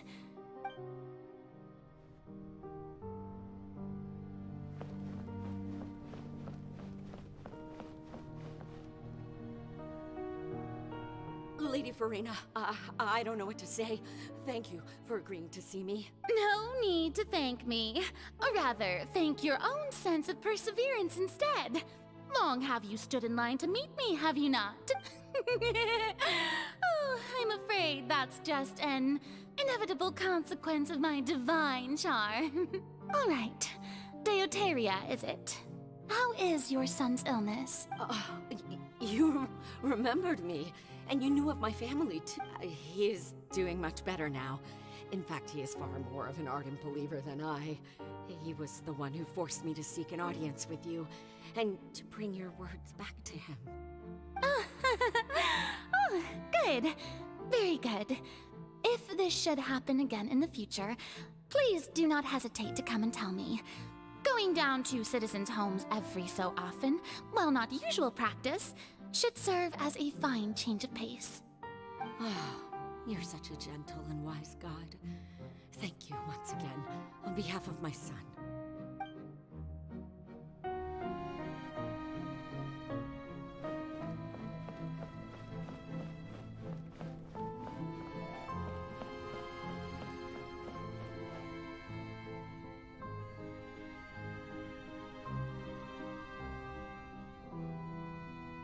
Lady Farina, here are the latest hydrological reports. As for the specific parameters you asked to take note of, I'm afraid things still don't look good. I see. It's as I thought, then. As your god, I did already expect this, but I wanted to see how far your human wisdom would allow you to analyze it. All manner of signs indicate that the prophecy will still come to pass. Forget it. That's not something you need to worry about right now. Well, as I understand it, the Fontaine Research Institute is also trying to find a way to counter the rising water levels. Really? Have they found anything? I'm afraid that they haven't found any effective solution thus far. Oh, is that so? Well, no wonder. This issue has reached the realm of the gods, after all. Still, their spirit is praiseworthy.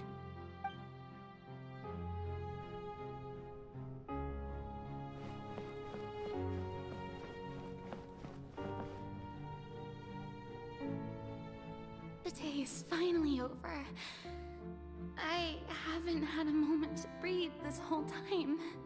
But it's good to see that everything's getting on track. There are no longer any voices of suspicion. Maybe this is fine. I just need to keep going, and everyone will be saved. All right, Furina, don't think too hard about this. You need rest. Tomorrow's a new day.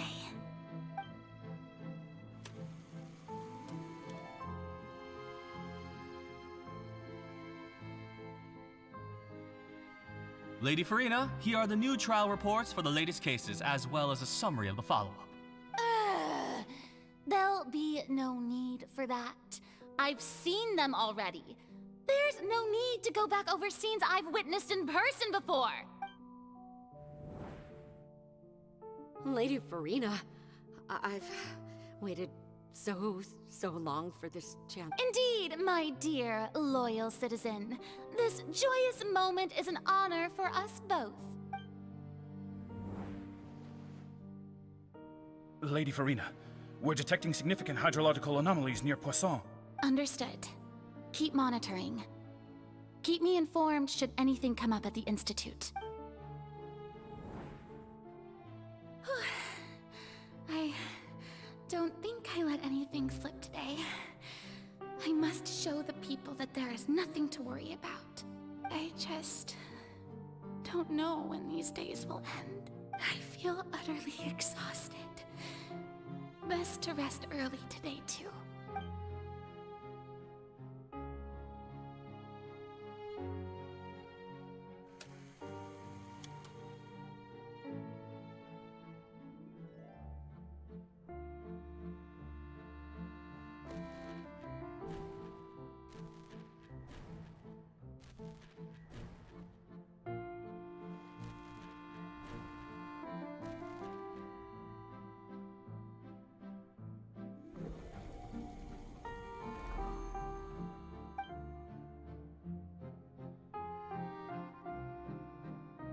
Lady Furina, it's like a dream being able to speak with you up close like this.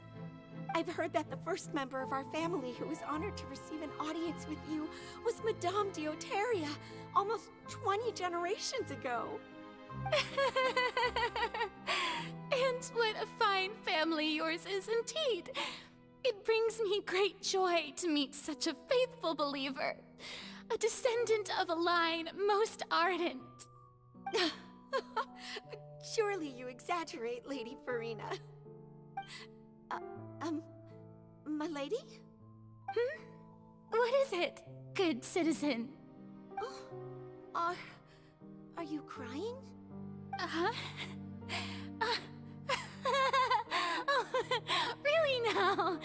I didn't even notice. This must be the overflow of hydro from my person. Well, can't quite help being the god whose dominion is the waters, can I? No wonder. No wonder. A manifestation of your power, then. Oh, Archon, I am honored to have witnessed it. Honored indeed.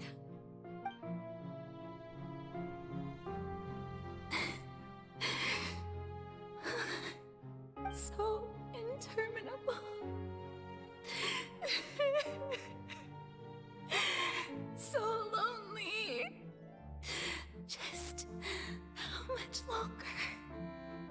Hundreds of years must have passed by now.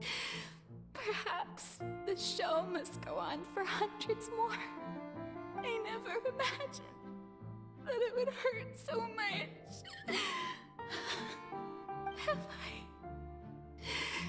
reached my limit? No. Perhaps I reached it long ago. Today I didn't even notice my own tears. I want to tell someone, anyone, about this. But would that not destroy all I've done so far? I've conducted so many investigations across the centuries. But there's not even a sliver of hope that we might break the prophecy. All I can do is keep heart. I must maintain this act. It is the only way to save Fontaine. Please, mirror me. You have to succeed.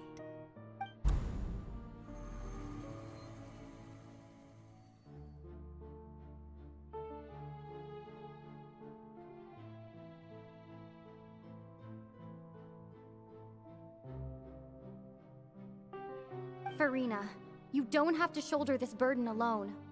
Although I don't know what you might be keeping from everyone, your people are more than willing to share your burden with you.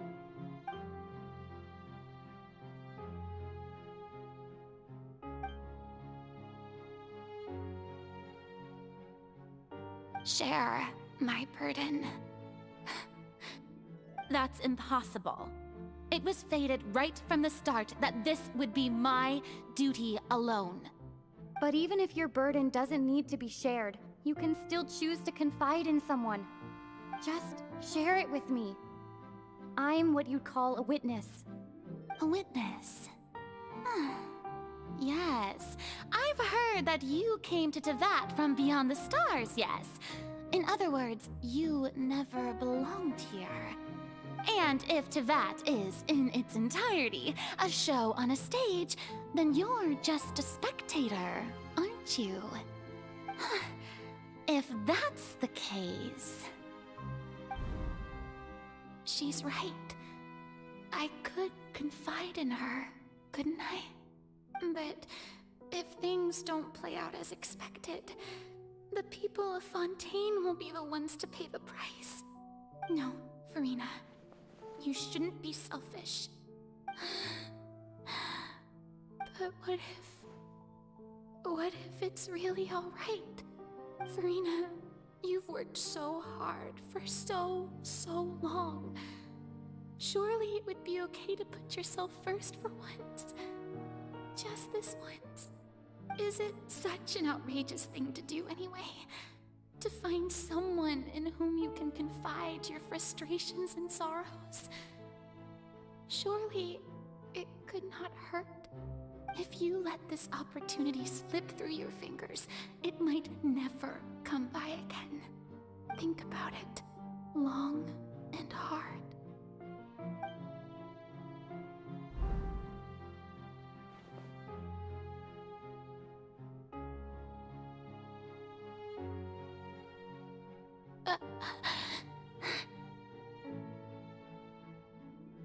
No, I have nothing to say. I am Farina, the Archon of Fontaine. Everything will surely get better. All you need to do, dear spectator, is to witness my performance until the curtains fall.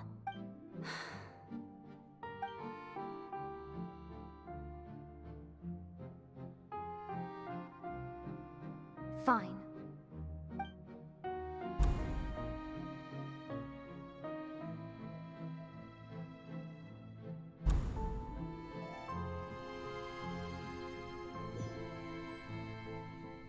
So even Farina doesn't know the truth?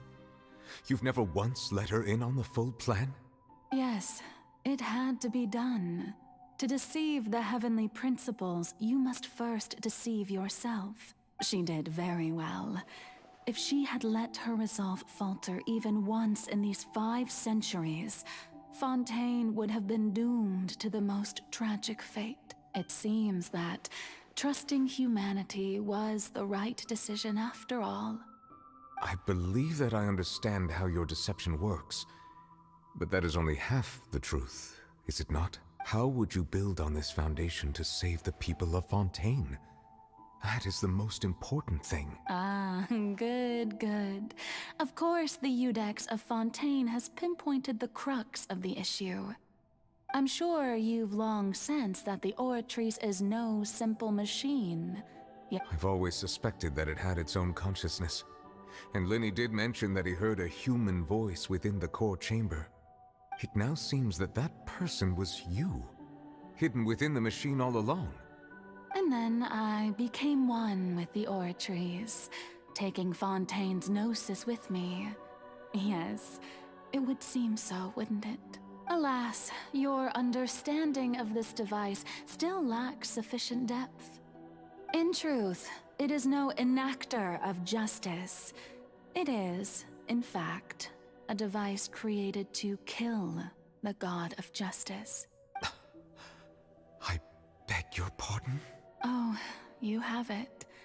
And to be more precise, not only will the Oratrice take down the god of justice, it will also take down the divine throne upon which she has been placed.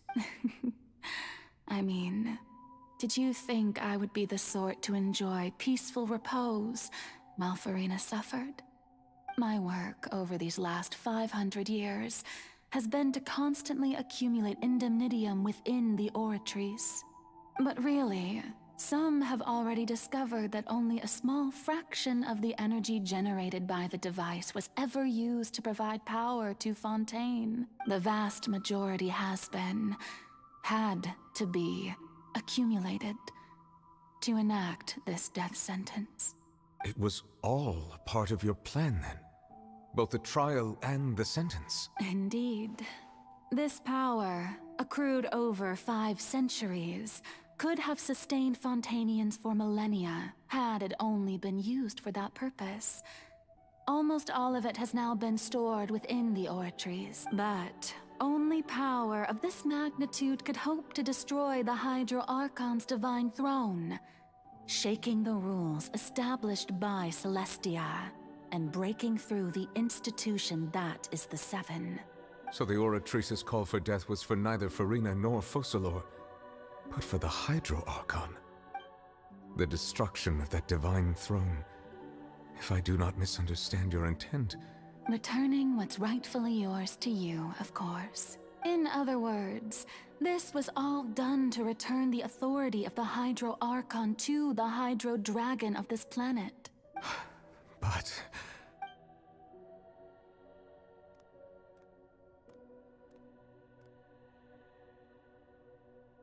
Oh, what? Getting sad again, are we? The authority of the ancient dragons shall soon be yours once more, O Hydro Dragon Sovereign. And this is the face you make. all you've done throughout the years is just so you can sacrifice yourself at the very end. I've never quite seen it that way, you know. Even now, I'm quite pleased at how well my deception worked.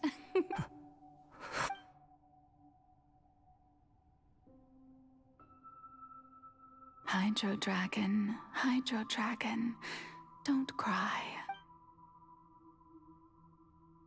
I must say, had it been within my rights, I would have loved to judge the heavenly principles themselves. Were they not guilty of essentially the same crime? Egeria stole the power of the primordial sea, and the heavenly principles stole the power you ancient dragons possessed. I, for my part, am the god of justice.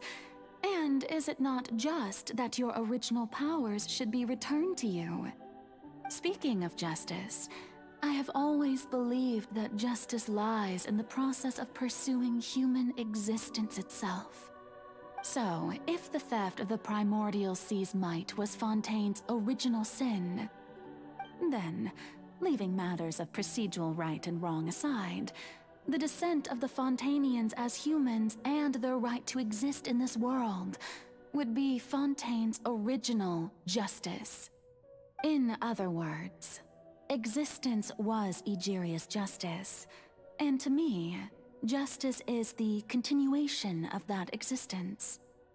Defying the prophecy and ensuring that Fontaine's people shall live on, that should be the justice enthroned over all others. At this point, we, whether it be myself or all other Fontainians, have shouldered the burden of this sin for far too long. Eudex Neuvillette, the highest judge in our land, when you regain your full power as an elemental sovereign, what verdict shall you pass upon us? So when I was invited to the court of Fontaine to serve as Eudex, I see now that that was your idea too. At last, I now understand the true purpose behind this position. In the beginning, I was uninterested in human existence. But these 5 centuries of living alongside them have gradually brought about mutual understanding between us. And I have even attempted to feel as they feel. You are a devious one, Focalors. Things being as they are, surely you know that I could never declare them to be guilty.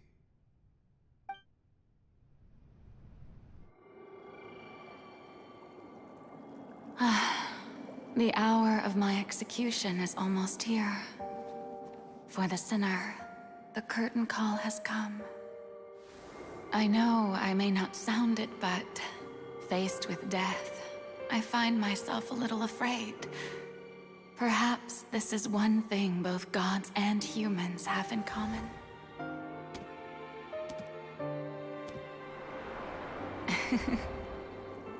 Farewell, Neuvillette. I hope you've enjoyed the part you played these 500 years.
Eudex Neuvillette, hereby declare,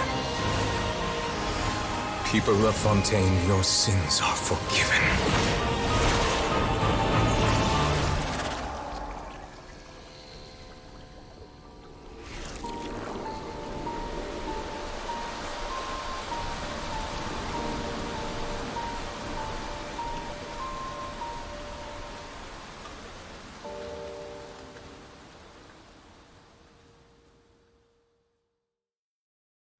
Book learning a...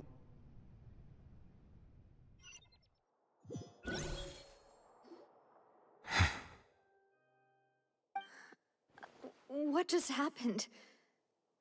Has the death sentence been carried out? Was that bright light some sort of misdirection? I have a feeling that something huge just happened. But since we're all still alive and haven't been dissolved, I assume whatever happened was good for us. It's time to end this. We must mete out punishment to that beast.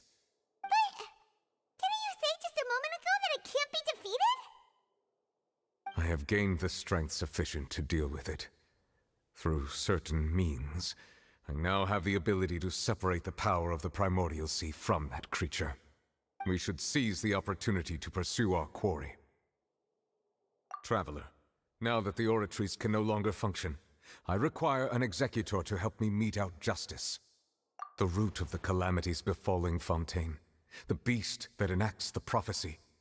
Its name is the all-devouring Narwhal. Come with me, traveler. The hour of execution has come.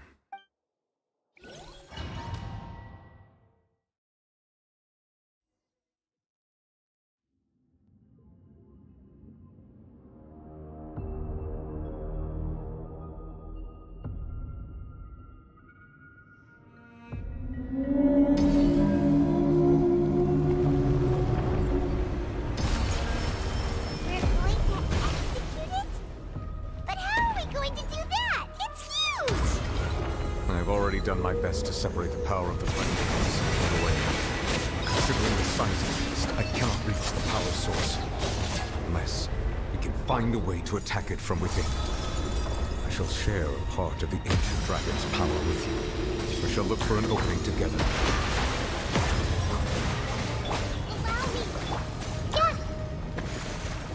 I can feel the sorrow turning into hostility.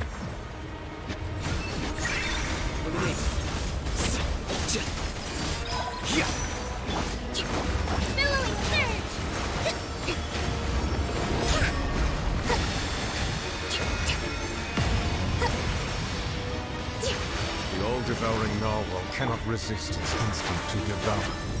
Continue to trigger its hostility. Chance will present itself.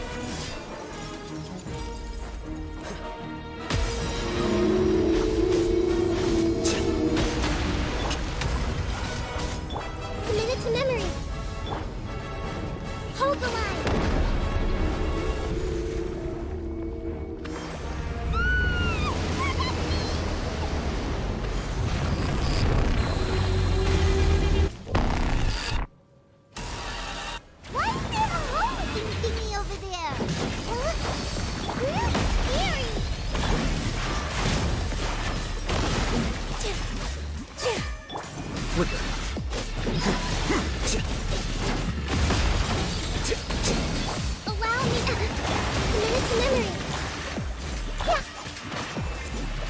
You my protection.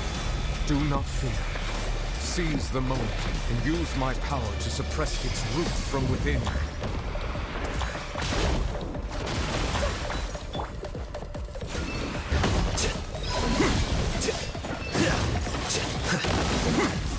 Rest, rebuild.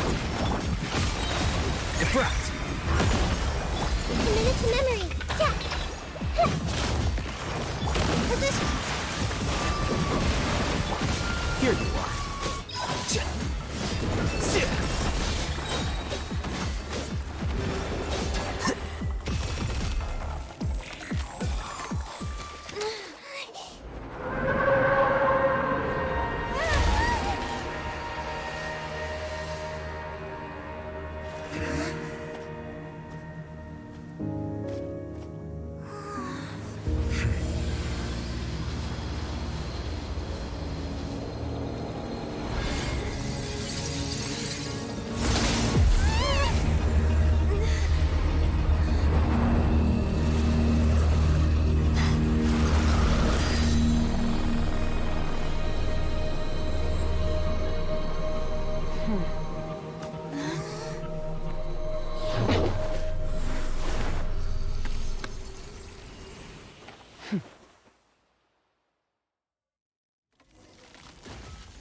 Thanks for helping with the cleanup. It should have been my job, but... oh well. It was just supposed to be a short private training session for me. I didn't think that my disciple and my master's pet would start brawling in the meantime.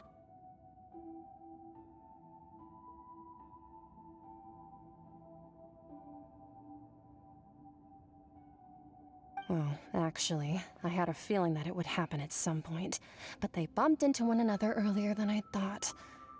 What a blunder. I suppose I'll have to swing my sword 3 million times as penance. That power. Who are you exactly? Paimon has an idea. From what she said earlier, she must be Child's master. Skirk, right? It's just that he gave us the impression that she was the less talkative person. I simply did not have anything to say to the weak. But you, on the other hand, managed to defeat the all-devouring narwhal without using power from beyond this world. So you may speak to me as equals.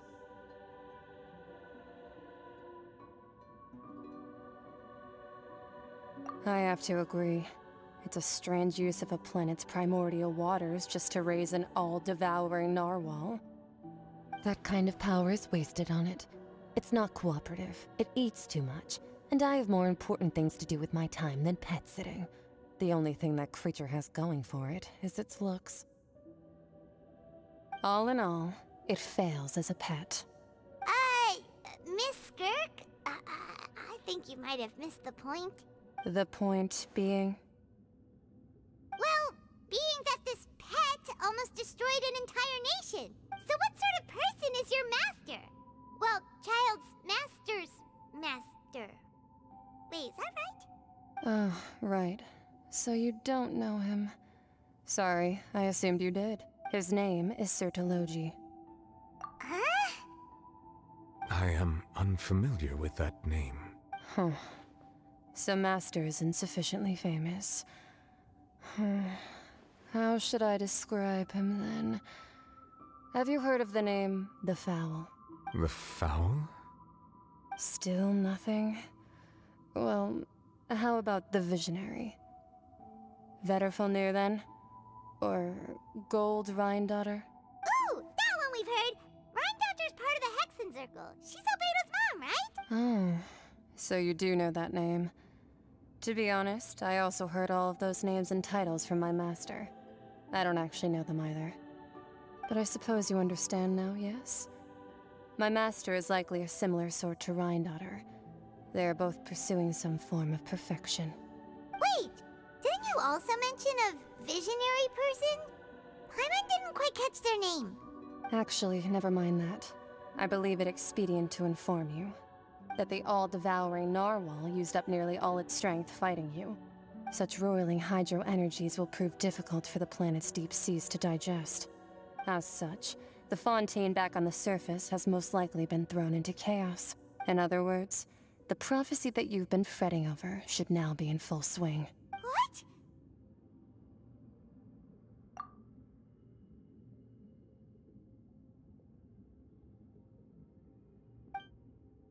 Not to worry. Focalor has already managed to deceive the heavenly principles. In the end, the people will all be dissolved into the waters, and only Farina will remain, weeping on her throne.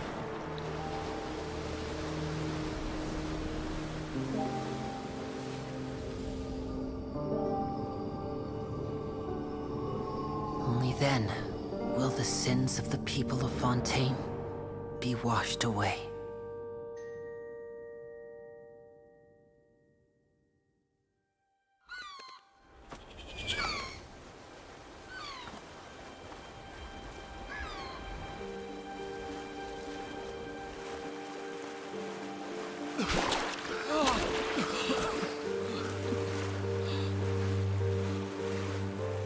Hey! Help! Over here!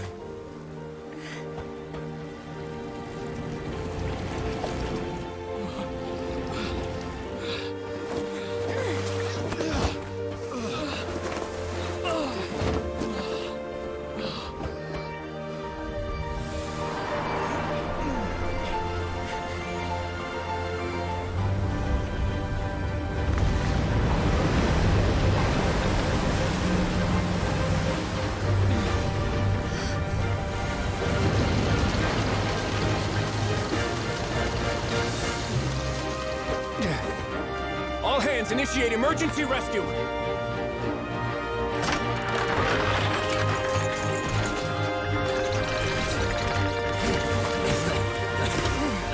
Hurry!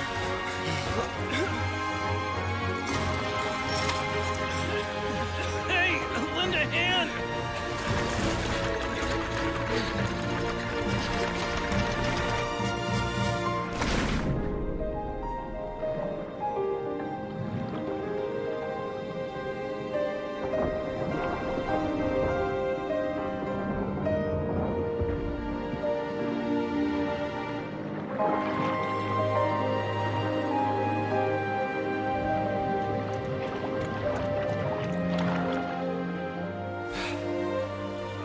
Look! The water's receding!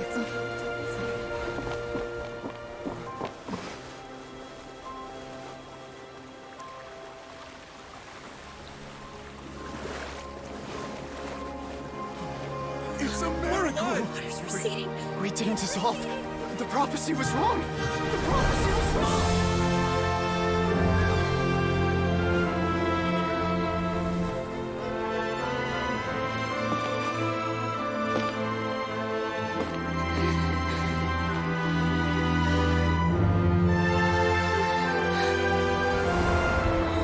Are you right? We're saved. The prophecy was wrong.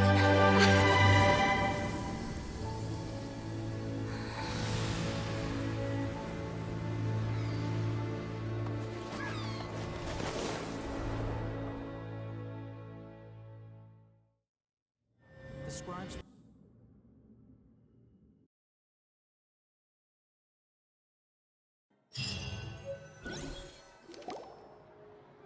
The Solo renewed!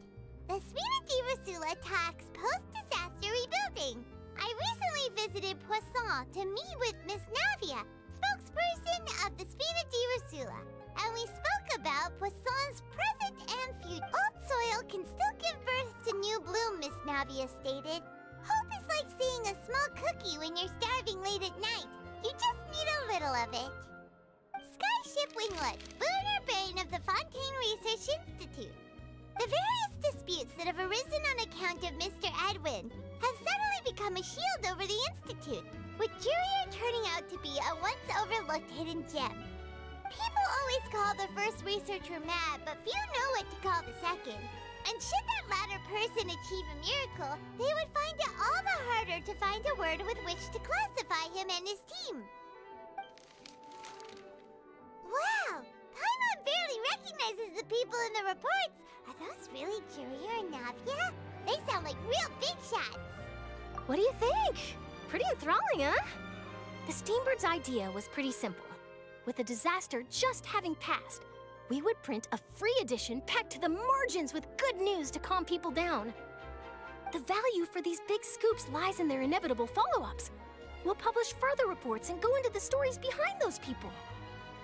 Edwin's assistant, Jurier, created a true flying ship, while Navia is leading people in the reconstruction of their home. I'm sure that these stories could draw even your well-traveled eye. Paimon's curious too! Wait a minute. Didn't we watch everything happen from start to finish? What's there to be curious about? And that's exactly why I'd like you to come conduct interviews with me. You're the best incubators of news, if you haven't noticed. And also, with you around, I'm sure I'll get to see that Duke. Are you sure? Hasn't he turned you down several times already? Oh, this time will be different. Come on! Let's head to Poisson first, and then make a trip to the fortress.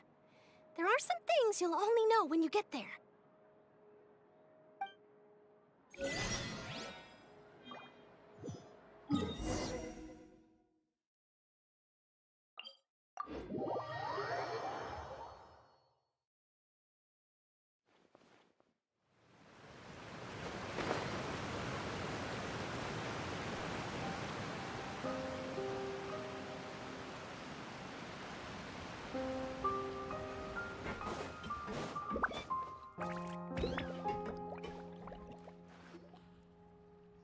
Navia!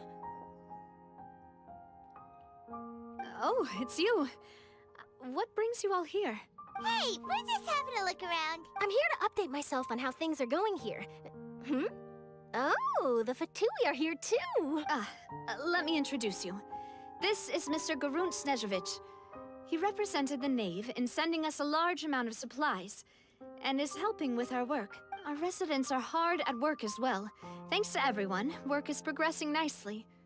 We've lost a lot of people, but we're moving forward. That will have to be enough. Hello, Miss Charlotte. I'm a big fan of yours. I especially like that article you wrote last year about Fontaine's stray cats. But if you don't mind, could you not emphasize our role too much in your report? It's not charity we're doing here. We just happen to share the same interests as the Spina. I get where you're coming from. I'll keep it as simple as possible. Or would you be willing to feature as friendly neighbors? That would be fine. Thanks. Oh, you're back too. How are things? We finished laying down the construction materials. It'll be another hour before the workers are able to go over there. Huh? You're here too, Clorand? Well, her reputation's greatly risen after that whole duel business with Miss Farina, so she's here in Poisson to wait out the heat. All right. She really came here to help me out. There's too much to consider in the reconstruction of Poisson. The Spina has need of more decision-makers. And, well, I do already happen to be connected to Mr. Callis. Oh, wait just a moment. Do you mind me asking a few questions? You know, about how you felt before the duel, about what it was like facing down a god. There's lots of exciting material there, I bet. Forget it. I'm sure you can find a better theme than that, Miss Charlotte. I see you're the same as always. Couldn't you do me a favor, for Navia's sake? Well, if we're talking about doing things for my sake, you might as well just take a few more photos of me. Or of the Traveler. It's better than wasting time persuading Clorand, at any rate. Of course I will. I'm not gonna let her off that easy. All right, then everyone who wants to be in the photo, gather up. And smile.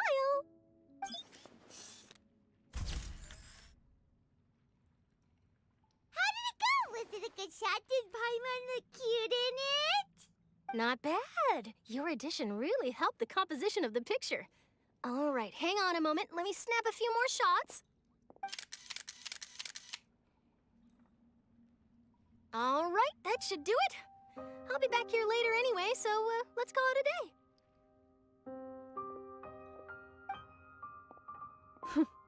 You're very quick. Speed is of the essence when it comes to the news, and freshness is the key. Also, not to brag, but I'm pretty good at building connections. Who knows? I might eventually get that interview with you after all, Miss Clorand. Wow, you really do have that never say die spirit. I'm impressed. I'll hazard a guess that this is how you got that interview at the Fortress of Maripede.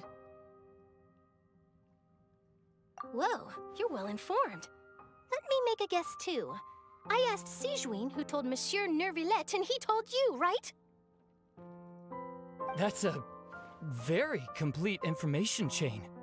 In truth, all Monsieur Neuvillette asked me was, when did the Fortress become so friendly towards the media?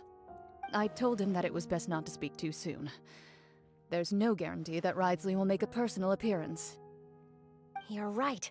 I've got to treasure every moment I have with them. In which case, I'll be making a move first. Stay safe now. And tell me if you hear anything interesting. I'll treat you to afternoon tea in exchange. You seem curious about the Fortress. Of course. That Wriothesley. I still remember going down to the Fortress to grill him for information on my father's case. Boy, did he take me for a ride. Without telling me anything, of course.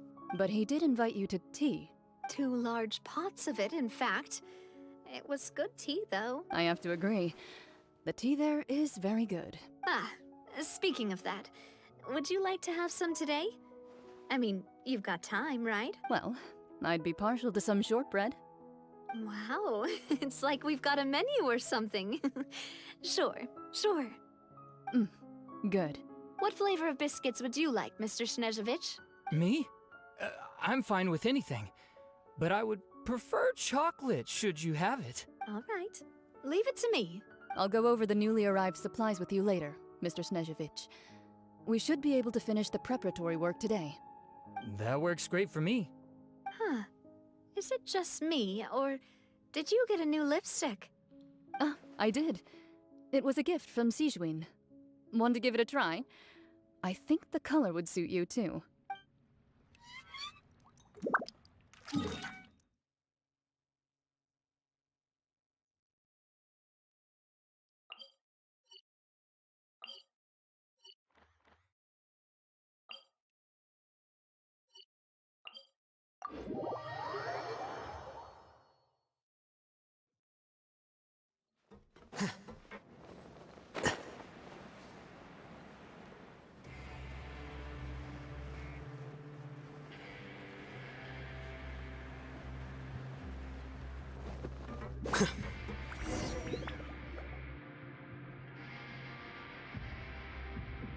Wow, guess we're here again, huh? There's a real nostalgic feeling to this place. Looks like you've been missing us. Duke! Did you come all the way to the entrance to greet us? Of course. I'm here to welcome you and our dear Miss Charlotte, whom our good head nurse recommended to me. It's an honor to finally meet the much-rumored Duke. Thank you for consenting to my visit to the fortress, sir. No need to thank me. But that said, I shouldn't be the focus of your interview. I trust you recall our agreement? Of course, of course. All right then, this way.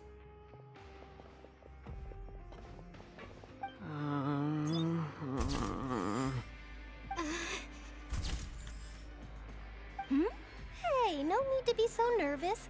I've already taken all the photos we need.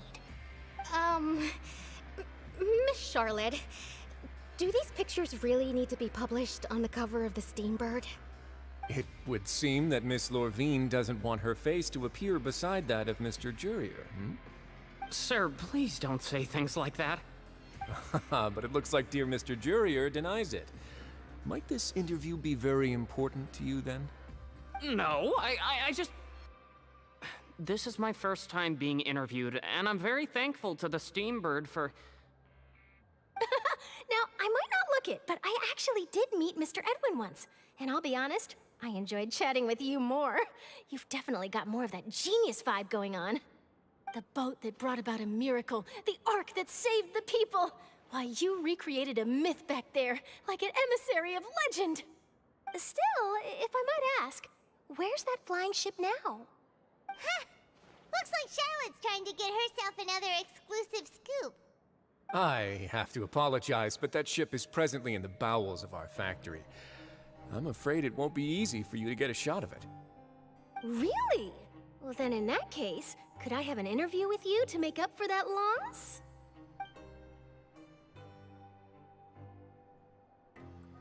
You already know my answer, I'm afraid. Best you interview our head nurse instead.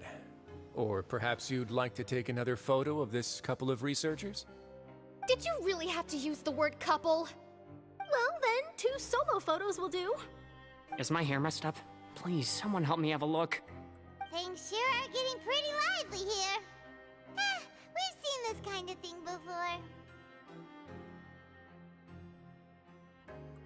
Oh, seems like everyone's here. Would any of you like to try this new drink I came up with?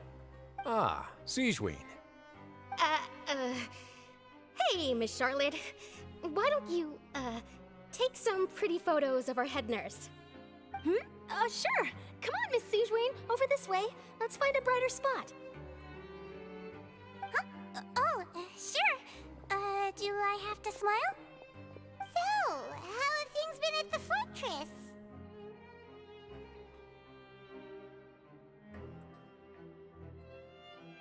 Same old, as you can see. Fontaine's undergone some changes, but this place is still more or less the same. Other than that flying ship, it got a tad too much attention, I think. That's why I decided to let the interview go through. We should direct more public opinions toward the behind-the-scenes heroes. Am I right, Mr. Jurier? Miss Lorvine? You're too kind, sir. I believe that you too should have your day in the sun. Not that you would want that, which is a pity. I'll just leave the spotlight to you two.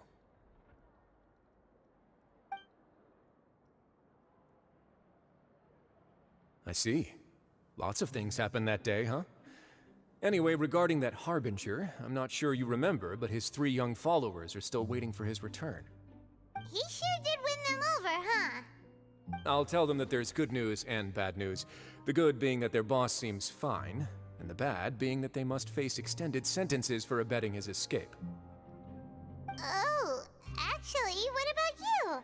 Are things gonna change for you too? What change can there be? The fortress will keep chugging along, and so will my duties. As to what Miss Farina's departure will mean for the nation, and if our laws and governance will be transformed, we'll leave those to the folks in the overworld. Hey everyone, the photo shoot's done. Good. In that case, let's call it a day here. Thanks for your cooperation. Come on, Traveler, let's go. Till next time, everyone. There'll be a next time? Maybe. Who knows? I might write a story about the underwater factory next time. Until then. All right, last stop, the docks.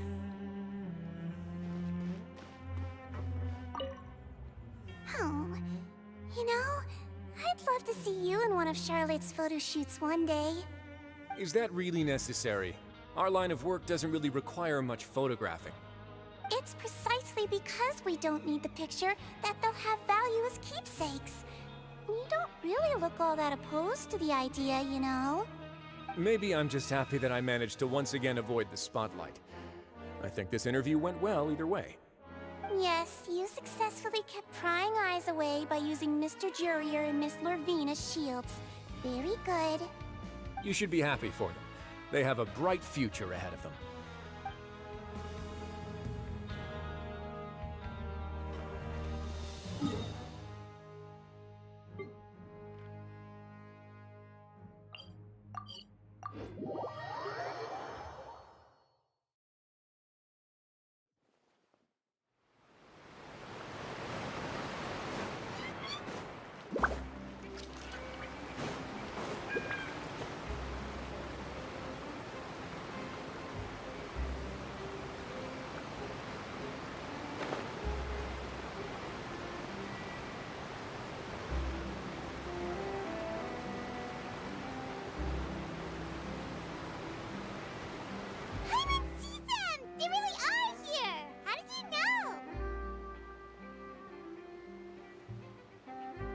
Navia mentioned that she stayed in touch with Linny and the others after working together. Apparently, they've been at the docks distributing these strange pockets the whole time since. Traveler, Paimon. Ah, and Miss Charlotte, too.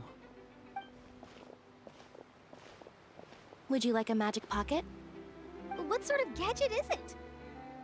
It's a wondrous bag that can be used to carry many things. The water level has returned to normal, but if you see any of your things floating around, you can use this to carry them. Or you could trick a friend into doing it for you. Trick a friend? I wonder which of my friends would fall for that.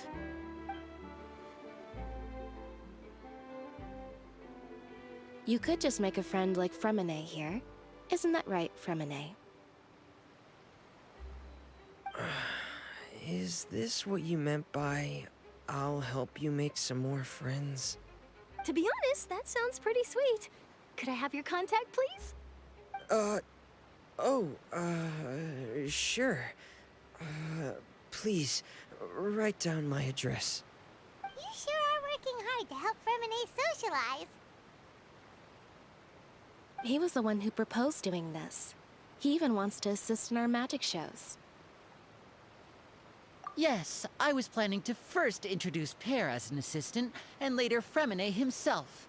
In the future, I think we can leave underwater escape magic to him too.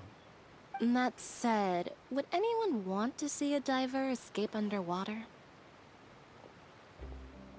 Oh, it'll work out. Every journey begins with the first step. He'll become a part of our show eventually. Lynette, could you come over? Miss Charlotte says she wants to take a picture of us. Got it. My, that Charlotte is rather perceptive. She got rid of everyone the moment she realized I had something to say to you. So, how have things been, Traveler? Father says that you did a great deal during the latest events. She's very grateful for your contributions to Fontaine. That's all right. We were more than happy to help. So, what's she doing now? Oh, I guess you haven't heard. Well, after Lady Farina left, Father and Monsieur Neuvillette opened negotiations, during which he gave Fontaine's gnosis to her as a diplomatic gift. A diplomatic gift?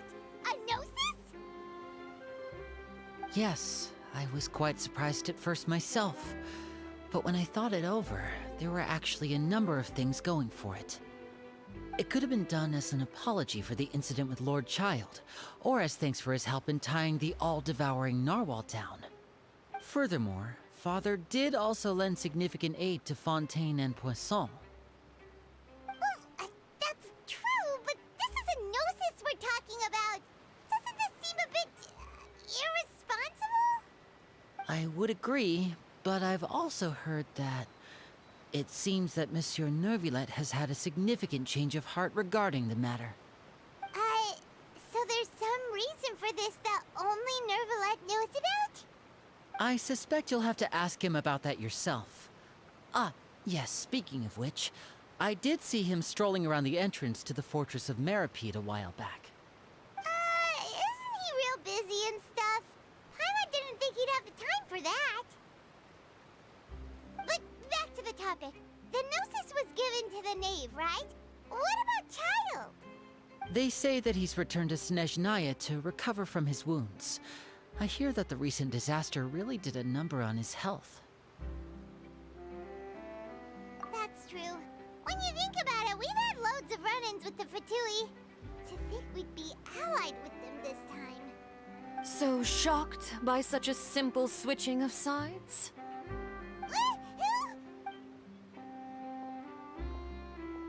Father! Well, what do you know? Come to the docks to see how my children are doing and meet the Traveler by chance. Please do not pay my accomplishments in Fontaine too much mind. I would have done them regardless. Are you going to take the gnosis back to Snezhnaya? That is our duty as harbingers, yes. Don't be too preoccupied with sides. The goal of the Fatui concerns not a single place or person, but the entire world. With such a grand goal in mind, it is inevitable that we must wear many masks. Switching my masks is something I've always done. Well, that depends on many things. No one truly knows what the future holds. What good is honesty if you can't rely on it forever? As for you, I very much look forward to our next collaboration. Good things cannot be achieved alone, and you've proved yourselves to be great partners.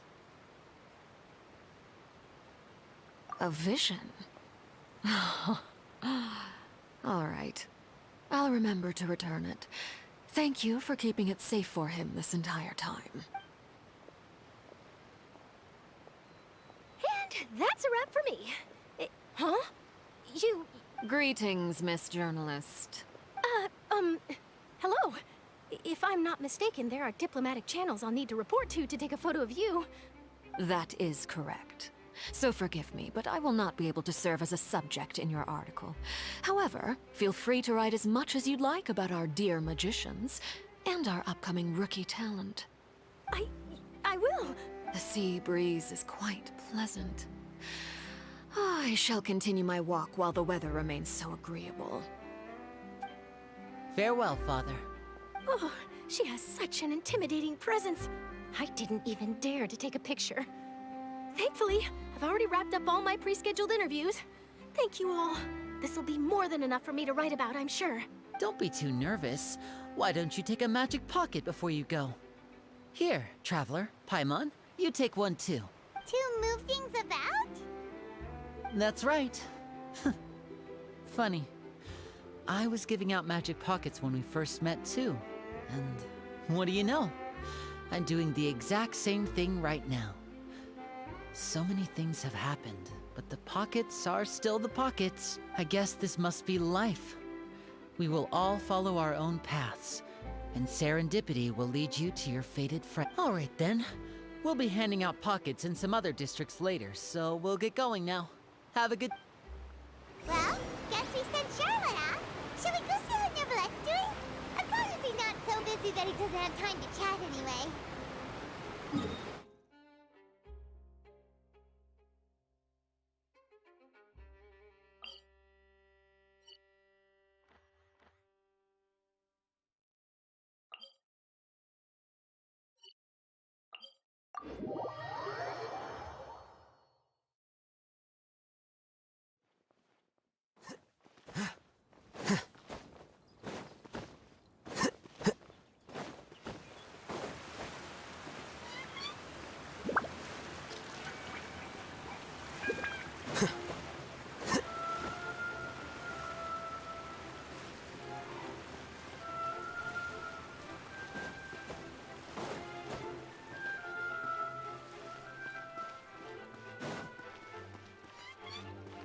The entrance to the fortress! Ooh, he really is there!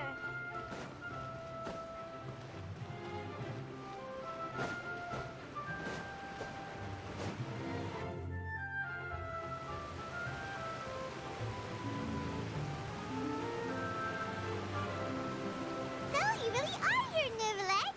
Paimon didn't think you were going to have free time this hour of the day. Really? Oh, I suppose you must have met Mr. Linney. He took the time to greet me earlier when he passed this way. In any case, you came at a good time. I was just considering reaching out to you to set up a meeting, so I may explain some things that I haven't had the time to before. Aw, Paimon's glad that you remembered. Thank you for keeping us on your mind, what with you being busy and all. Alright, let's have it then. How was Fontaine actually saved? The whole business is still quite the mystery to us. It is strange how words can often leave a bitter taste in the mouth when it finally comes time to say them out loud.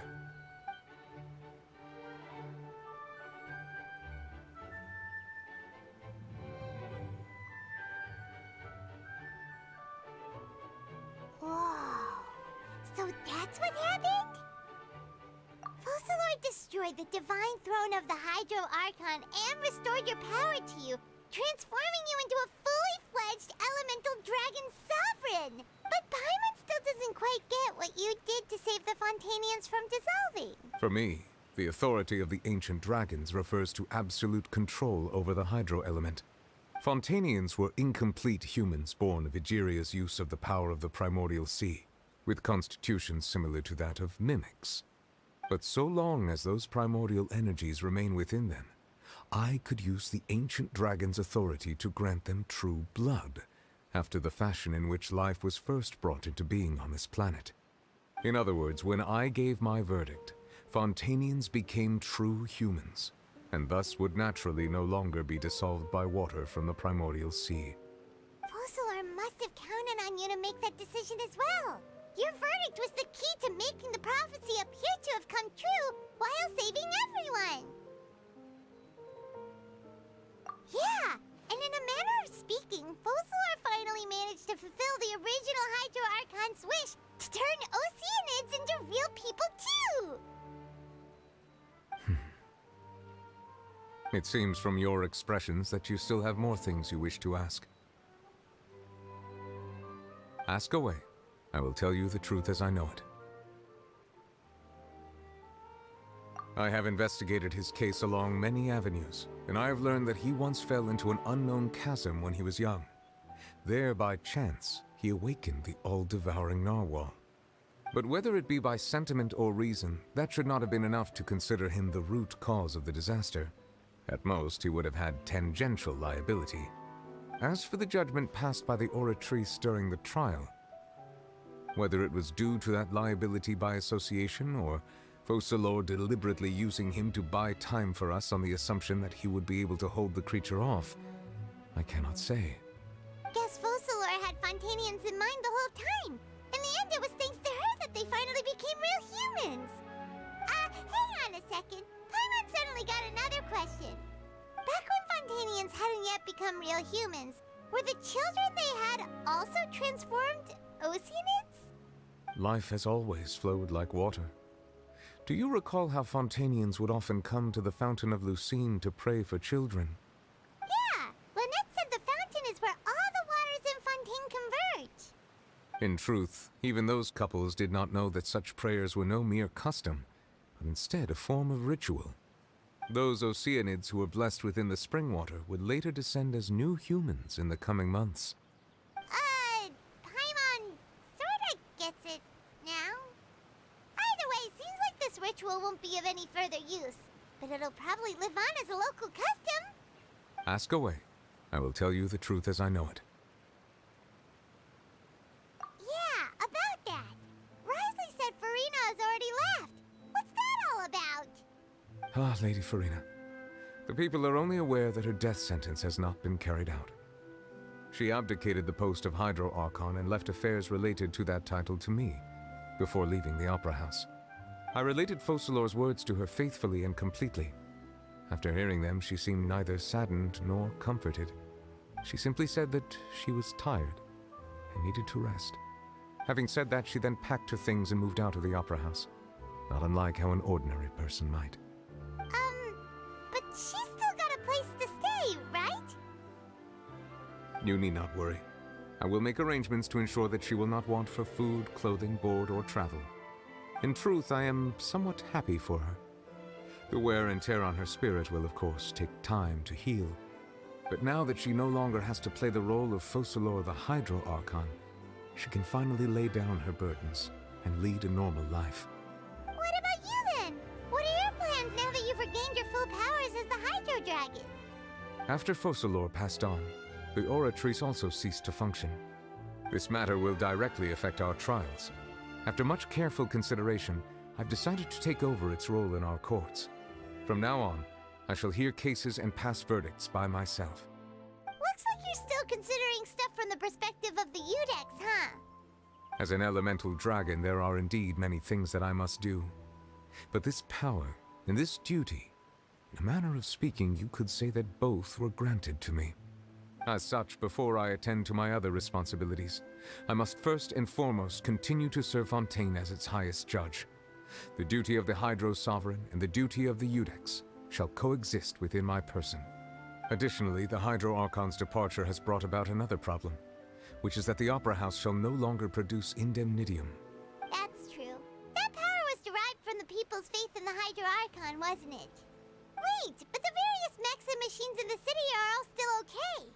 Where are they getting— As I am now, I have full command over New Musia, and it can serve as a complete substitute. Another reason why I cannot quite leave Fontaine immediately. Wow.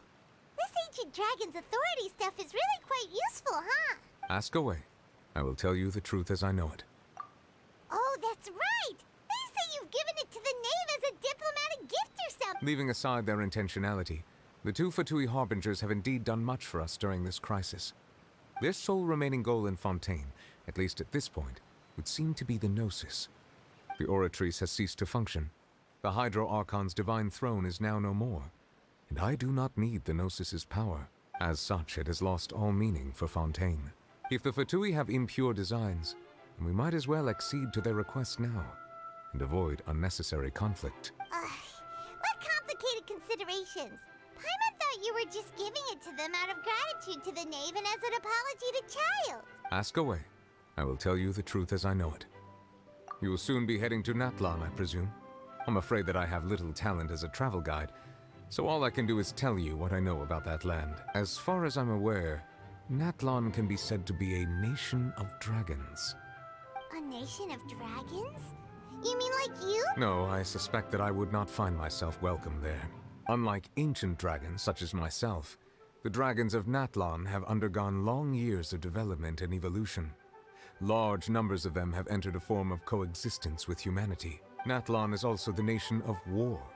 War ravages those lands like an undying flame.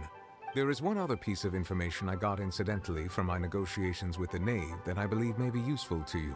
The harbinger known as the Captain has thrown his hat into the endless ring of war. The Captain. Sounds like a real tough customer. Seriously, everywhere you look, there's a Fatui Harbinger doing their thing. I suggest that you fully prepare yourself before going to Nathlon. In the meantime, Fontaine's doors will always be open to you. Ask away. I will tell you the truth as I know it. Hang on a sec. Paimon's still got a question about the Gnosis. When we spoke to Linny earlier, he mentioned that your attitude towards giving away the Gnosis had clearly changed. We guessed that there might be some reason for it that only you were aware of. No wonder the House of the Hearth is the Fatui's intelligence division. They are certainly sharp. So regarding this specific issue, I was just getting ready to share something with you. What is it? In truth, I exchanged some further words with that lady named Skirk after sending you two back to the surface. It went something like this.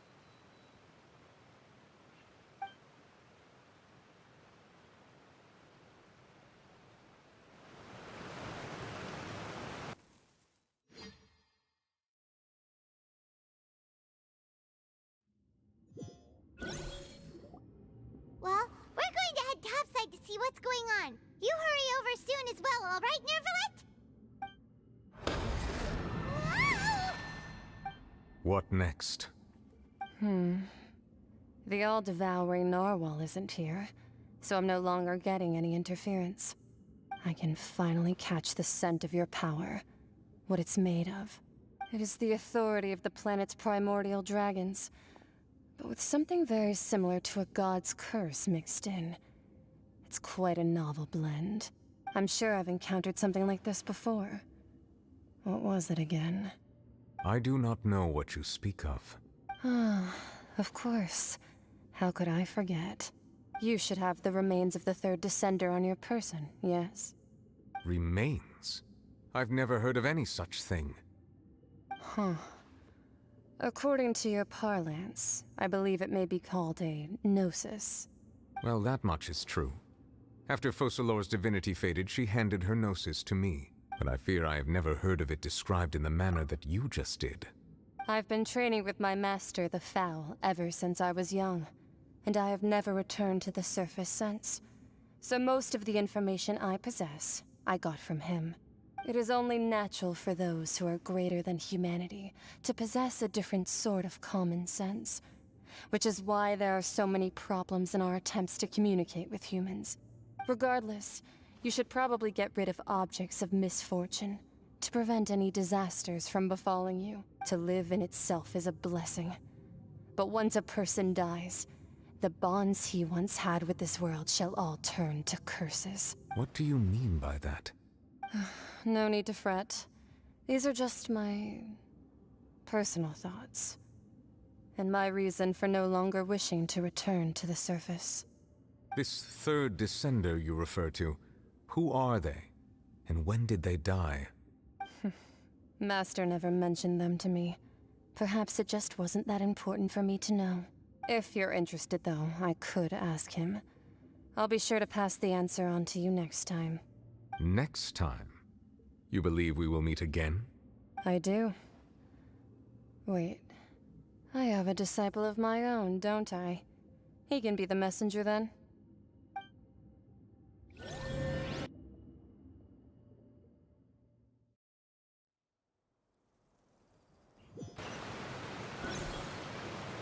That's what she told me. Whether it would prove useful or not, I wanted to pass that information on to you. The remains of the third descender? So that's what the Gnosis actually are. Paimon just thought they looked like chess pieces. How could they be a person's remains? All the same, assuming that there was no misunderstanding or special metaphor at play, that is what she meant to say. And she said that it would bring misfortune and that you should check it, which is why you gave it to the Fatui. If she speaks the truth, then I would simply be putting Fontaine at unnecessary risk by keeping it here.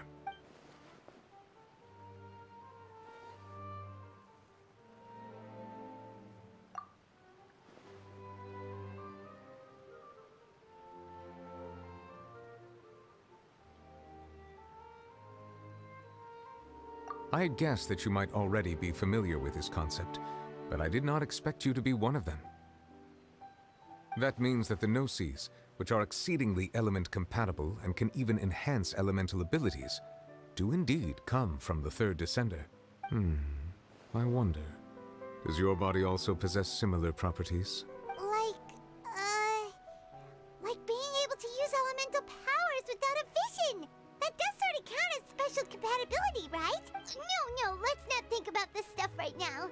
It just feels creepy, comparing the Traveler to the dead third descender and all. That's what you say, but this topic still feels like bad luck. Once Child recovers, let's get some more answers out of him. Or go look for his master and get the answers that way. I too believe it unwise to make too many blind guesses when information is lacking. The same is true of being at court. All right. Whatever the case, it seems like the crisis here in Fontaine's over for now. Yes. All of Focalor's efforts were for this moment as well. But she sacrificed herself in the end as a god, and she suffered through all those years as a human. Was that really what she wanted? I suppose that would be the mystery of a god's will. I suspect not. But once in a while, I too would guess that if wishes were like the clouds in the sky, they will one day return to the earth as raindrops. Life flows like water, and rain is the final answer. The water levels may sometimes tilt one way or another, but the rain falls fairly upon all.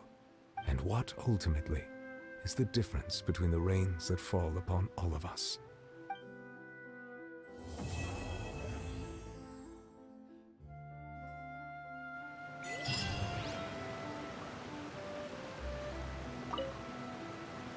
It seems from your expressions that you still have... Ask away. I will tell you the truth as I know it. I suggest that you fully prepare yourself